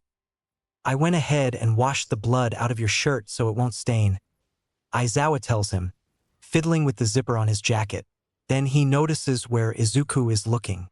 "Ah, sorry, we'll get your shoes dried as well. Do you mind one of us carrying you in the meantime?" Actually, Izuku hates that idea because it means having to choose which one of them would carry him. Both options are terrible. Either he chooses Yamada and risks bursting into tears again over being held by the one person he trusts most in the world, only to have to lose him again, or he could choose Aizawa and have to deal with the awkwardness of being so close to the man who's essentially replaced him. It's a lose-lose situation for him either way. Shuffling in place while he thinks, Izuku somehow, as difficult as it is, manages to come to a decision. The lesser of two evils, he hopes. He keeps his eyes glued to the floor as he moves over to Yamada's side. It's easier to accept his fate, and the sooner he gets this over with, the sooner he can go. Well, not home. He doesn't have a home to go back to anymore. But it'll be the sooner he can be alone for a while and try to forget how low he's fallen. Instead of jumping straight to picking him up, though, Yamada kneels down, and why the hell is he taking his jacket off? "All right, little listener," Yamada says, grinning at him. "Let's get you ready to face the cold, yeah?" "Why yeah?" Izuku replies, more out of habit than anything. This close he can make out Yamada's eyes behind his shades, and he swears he can see the slightest glint of mischief. He doesn't have any time to decipher the meaning behind it, though, because suddenly there's a warm weight settling around his shoulders, and the smell of leather surrounds him. Izuku's breath hitches, and he instinctively pulls the leather jacket more securely around himself. It's even bigger on him than the shirt, but infinitely more comforting. Hey, looking good," Yamada says with his signature finger guns. Once he said that he finally, carefully, scoops Izuku up into his arms and props him on his hip. All Izuku can do is hold on and make sure his feet are tucked under the safety of the jacket. He hopes Yamada can't feel how fast his heart is beating. "Thank you for choosing the present Mike Express. Please keep your arms and legs inside it all. Mike." This whole situation, ending up here instead of his and Inko's apartment, wearing both Aizawa's and Yamada's clothing, the utter exhaustion in Aizawa's voice that doesn't quite mask the underlying fondness. It's all too much for Izuku and his frayed nerves. He laughs. A high, wet sound that's more than a little hysterical. Then he hides his face in the crook of Yamada's neck, arms that are much too short wrapping around his neck in a painfully familiar action. Yamada doesn't stop him, merely readjusts his grip and gently bounces him on his hip in an attempt to soothe him. It's torture, and he's so tired. Chapter 11.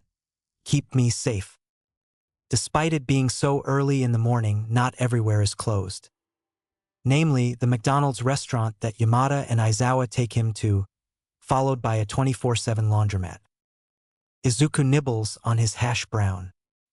He sat on a bench between the two younger-than-they-should-be pro-heroes while they all wait for the dryer to finish its cycle, the two idly eating their own breakfasts.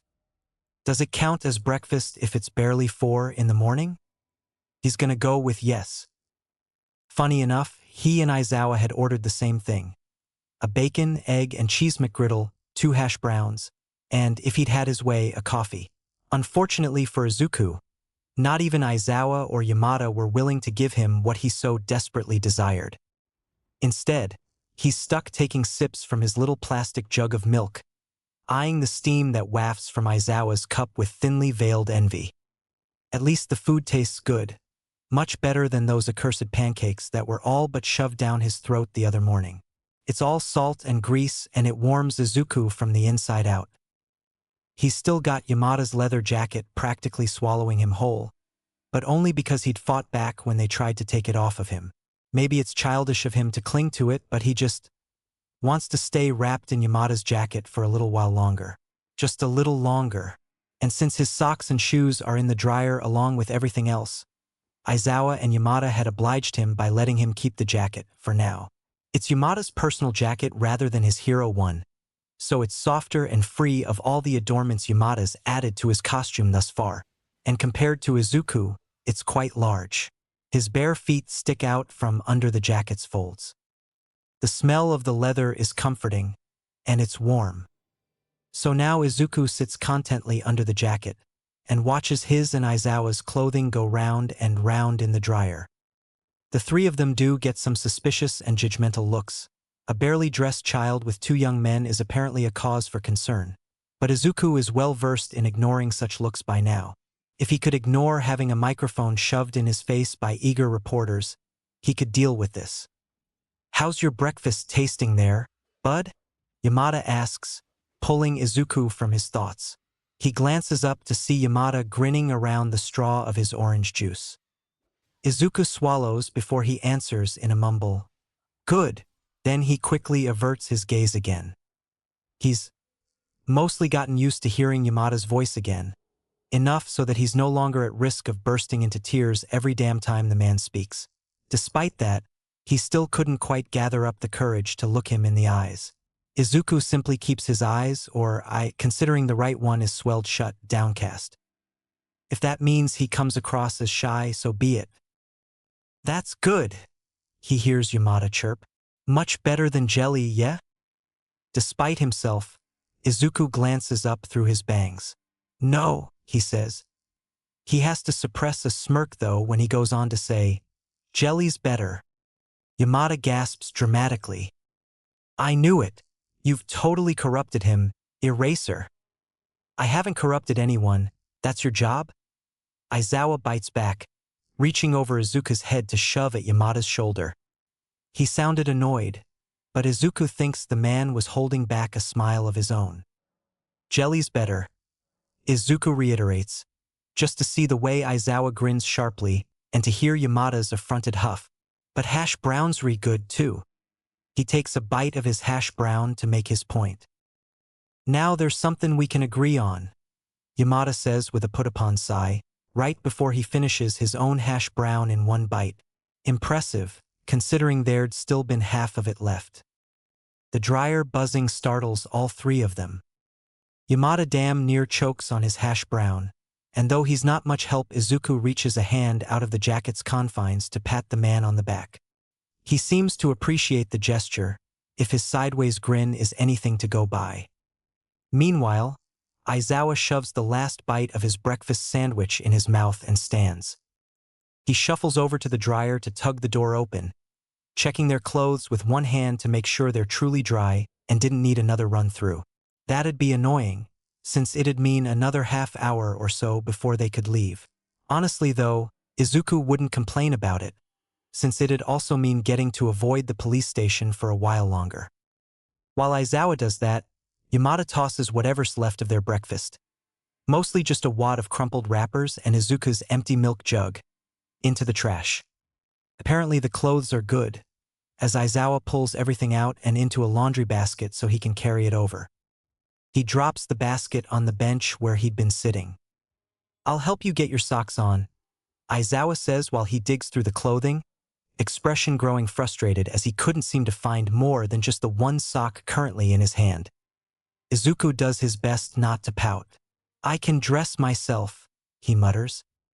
"I know," Aizawa huffs, a hint of a smile pulling at his lips. He finally manages to locate the second sock. Somehow, it had managed to get inside of Aizawa's jumpsuit, and he turns to face Izuku. "But the floor is cold, and getting your socks on with bruised ribs hurts like hell. Trust me, I would know." That does make sense. Yamada must make some kind of face though, because a moment later Aizawa's grumbling, "What? Hell's not a bad word." Now Izuku pouts, but he reluctantly concedes. "Logical." "Sure is," Aizawa says with a grin. He kneels then in front of Izuku, turning the socks the right way out so he could get them onto Izuku's feet.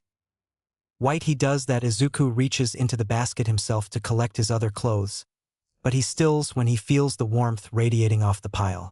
Oh right, they've just come out of the dryer. Without even thinking about it, Izuku grabs an armful and presses his face into it. He hears Yamada chuckle. "You're supposed to wear the clothes, bud, not sleep on them." "Warm?" Izuku grunts, feeling the scratch of Aizawa's capture weapon against his cheek. He kinda wants to crawl into the basket with all the clothes and curl up. He's small enough to do it, but he doesn't think he could survive the embarrassment. Aizawa huffs a soft laugh as he tugs Izuku's second sock on. "Come on, there's a bathroom you can get dressed in," he says, clearly amused.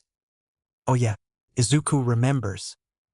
He also remembers the exact two dryers in the corner that he used to nap on top of while waiting for his laundry to be done, and how the owners would let him get away with it because of the time he'd stopped a robbery for them. It didn't stop random people from thinking he was a lump of forgotten laundry and attempting to remove him, but it had been a welcome reprieve from hearing his upstairs neighbors screaming at each other between late-night patrols. It still feels like he's stuck in a weird dream he can't wake up from, and the familiar scenery isn't helping. Izuku reluctantly lets Yamada pull him from his warm cocoon so Aizawa could fish out the rest of his clothing, placing his own to the side and turning Izuku's present Mike shirt right side out without a word. "I'll help you get your shoes on once you're dressed. Okay?"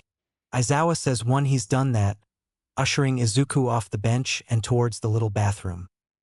Unable to come up with a counter-argument, Izuku allows himself to be herded into the bathroom.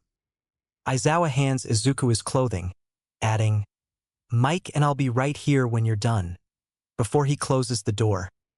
And then Izuku is alone. He already knows the bathroom door's lock is broken, so he doesn't bother trying to use it. Honestly, they should get that damn thing fixed. But he knew that wouldn't be happening for a couple more years. At least the room is clean, for the most part. As clean as a public bathroom could get. The bathroom floor meanwhile is tile, and Izuku knows had he been barefoot he would have absolutely hated it. Thank fuck for Aizawa and his quick thinking. Placing his clothes on top of the sink for the moment, he pulls his borrowed shirt off. Difficult with how damn big it is. Since Aizawa's not changing into the shirt himself, it probably needs to be washed first, actually. Izuku lets it drop to the floor.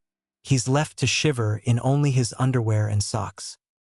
His underwear is mostly dry by now, but he'll be glad to change into a new pair as soon as he gets the chance. Since he's getting changed anyway, Izuku takes stock of his body. It looks like Aizawa or Yamada must have treated him. Bandages around his abdomen, and the sharp medical tang of bruised cream that stings his nose. Even with their help, he was still looking at a very annoying week or so worth of healing, but it was nice not having to patch himself up for once. Since the bandages weren't doing any harm, he decides to leave them be for now. Later, once he's home, he'll have to take them off by himself. Or, he doesn't have to do it by himself, but like hell was he going to ask Inko to help him when he's this vulnerable? She would probably start to fuss over him again and treat him like he was made of glass, refusing to let him out of her sight. He'll gladly avoid that happening, thanks. When Izuku turns his attention to getting dressed, he finds that the blood spots that were on his shirt are now gone, likely due to Aizawa washing it before it was dried, which he appreciates. If they'd just gone and dried it as is, it probably would have stained. He pulls it on, humming at the lingering warmth that clings to the fabric. His pants too are nice and dry. And then there's nothing left to do to stall for time. Bending down to grab Aizawa's discarded shirt proves to be a bit of a pain. Quite literally, but that's what he gets for dropping it on the floor. He folds it up in his arms so he won't trip over it, then pushes the bathroom door open. He's surprised to find Yamada waiting for him on the other side of the door. Had he been standing guard or something? Oh, that was fast. All dressed and ready to go, he asks, and Izuku sees that Yamada is wearing his leather jacket again. He has to push down the surge of disappointment that swells in his chest at the sight, the realization that he can't sneak back into it now that he's dressed. Behind Yamada, Aizawa was stuffing his own hastily folded clothing into the bag he'd brought everything in. He has to respond to Yamada's question though, so he just nods wordlessly.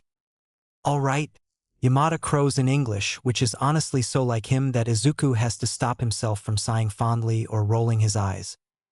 Before he can say or do anything, he's distracted by Yamada taking the shirt from his hands, and then immediately ushering him back over to the bench. Come on, little listener, he chirps. Let's get those shoes on. Izuku's quick to hop onto the bench before either man can offer to help. He can get up onto it just fine by himself. Thank you very much. And if it makes his bruises throb, then no one needs to know. Aizawa doesn't say anything as he crouches in front of Izuku, working to get his shoes on the right feet. Yamada, however, does. Red shoes, huh? Those re pretty neat, he says, voice a familiar soft ramble as he neatly folds Aizawa's shirt and places it in the bag with everything else. Man, now I wish I had some rad red shoes too. Did ya know red's my favorite color? Izuku did know it was the same color as erasure, but he shakes his head instead of saying so. Is red your favorite color too, little listener? Despite himself, Izuku's eyes flit to Yamada's hair before he looks away again, shaking his head a second time. No, Yamada tilts his head. Suddenly though he's grinning, and Izuku blinks in surprise when Yamada gently pokes him right in the chest, right in the center of his present Mike shirt. Is it yellow? This time Izuku nods, holding back a sigh as he echoes, yellow.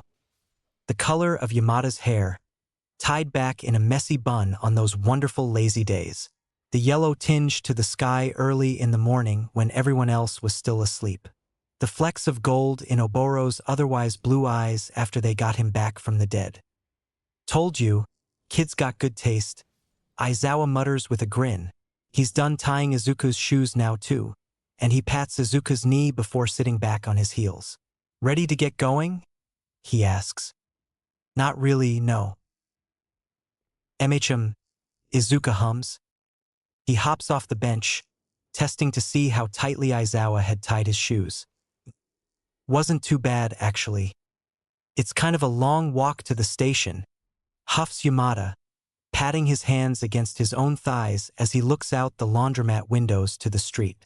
And oh no, he was thinking about something. Wasn't he? Just as Izuku suspected, Yamada turns back to him with a grin and asks, You want to take the present Mike Express again, bud? No. Okay, yes, he kind of does. Rather than answer verbally, Izuku keeps his eyes trained on the floor and holds his arms up, giving permission for Yamada to lift him. Not even he's immune to touch starvation, and it was nice being held by someone who didn't make his skin crawl. He might as well get as much as he could now, even if it made his heart ache something terrible. Up we go, Yamada says, right before he gently picks Izuku up, propping him on his hip like before. Izuku buries his face in the collar of Yamada's leather jacket. The air outside is chilly and a little wet, though Izuku's glad it wasn't raining anymore. Still, if only he'd grabbed a jacket or something. Yamada is warm though, and even if his face keeps sticking to the surface of the leather jacket, Izuku doesn't really feel like letting go. Besides, he can feel the rumble in Yamada's chest as the man chats while they walk. Mostly just inane ramblings about random topics, nothing substantial. Izuku recognizes the tactic. Yamada was trying to keep him calm and distracted. And it works, though maybe not for the reason Yamada thinks. Right now, Izuku feels safer and more content than he has in months, and he gradually relaxes bit by bit in Yamada's arms.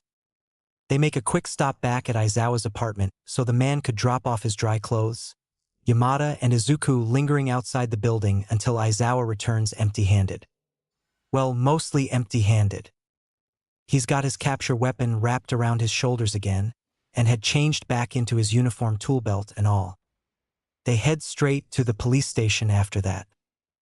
The place looks just as Izuku remembers it, though he didn't see Tsukachi or Tamakawa anywhere. That made sense for the latter given he only worked the day shift.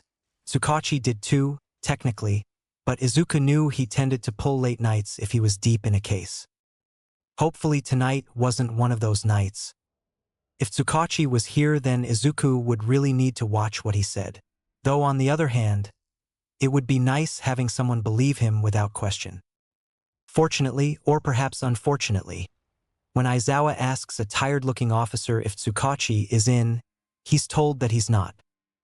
That's fine, we'll talk to whichever detective's on duty right now, says Aizawa, and he runs a hand through his hair with a heavy sigh.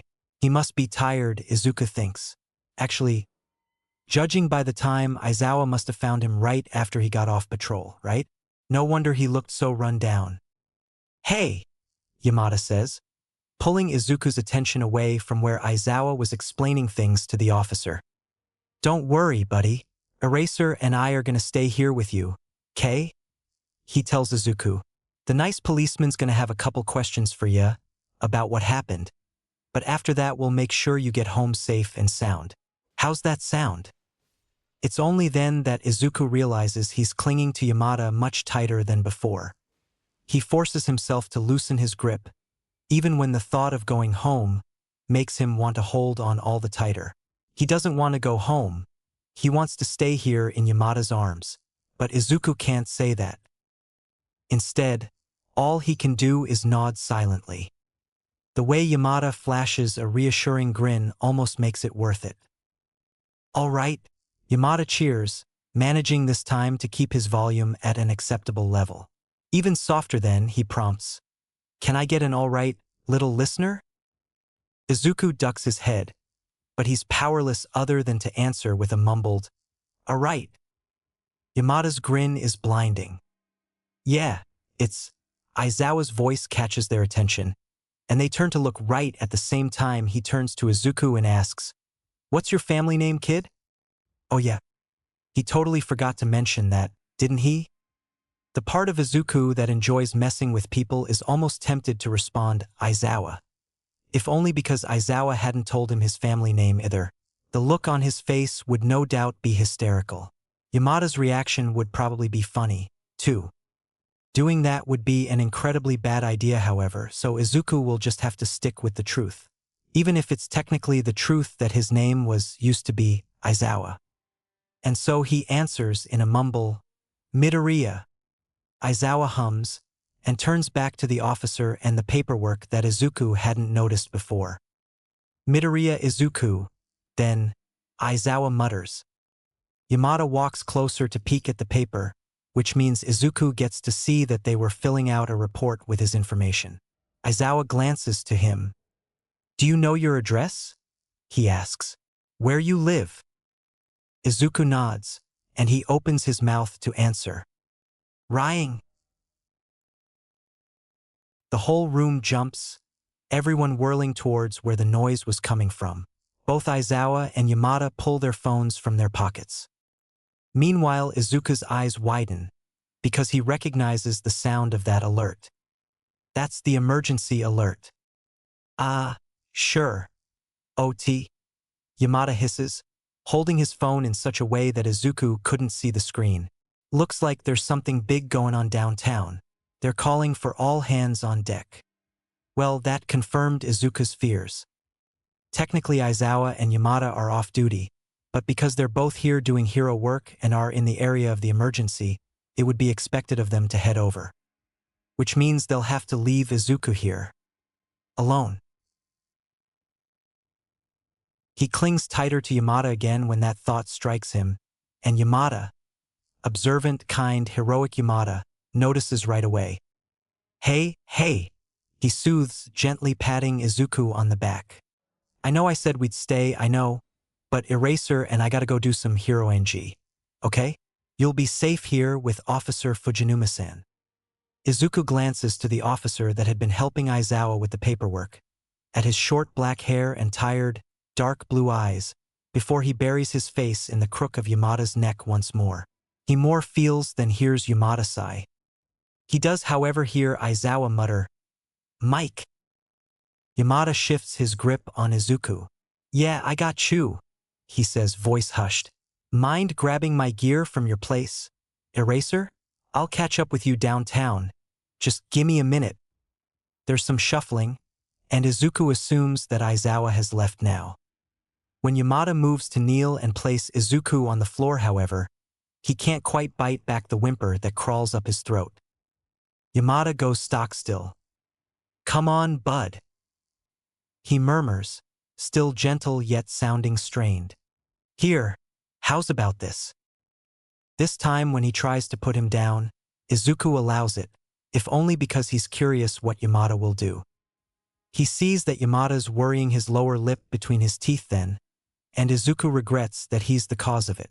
There's no way for him to stop the tears welling up in his eyes or the way he longs to cling to Yamada and never let go.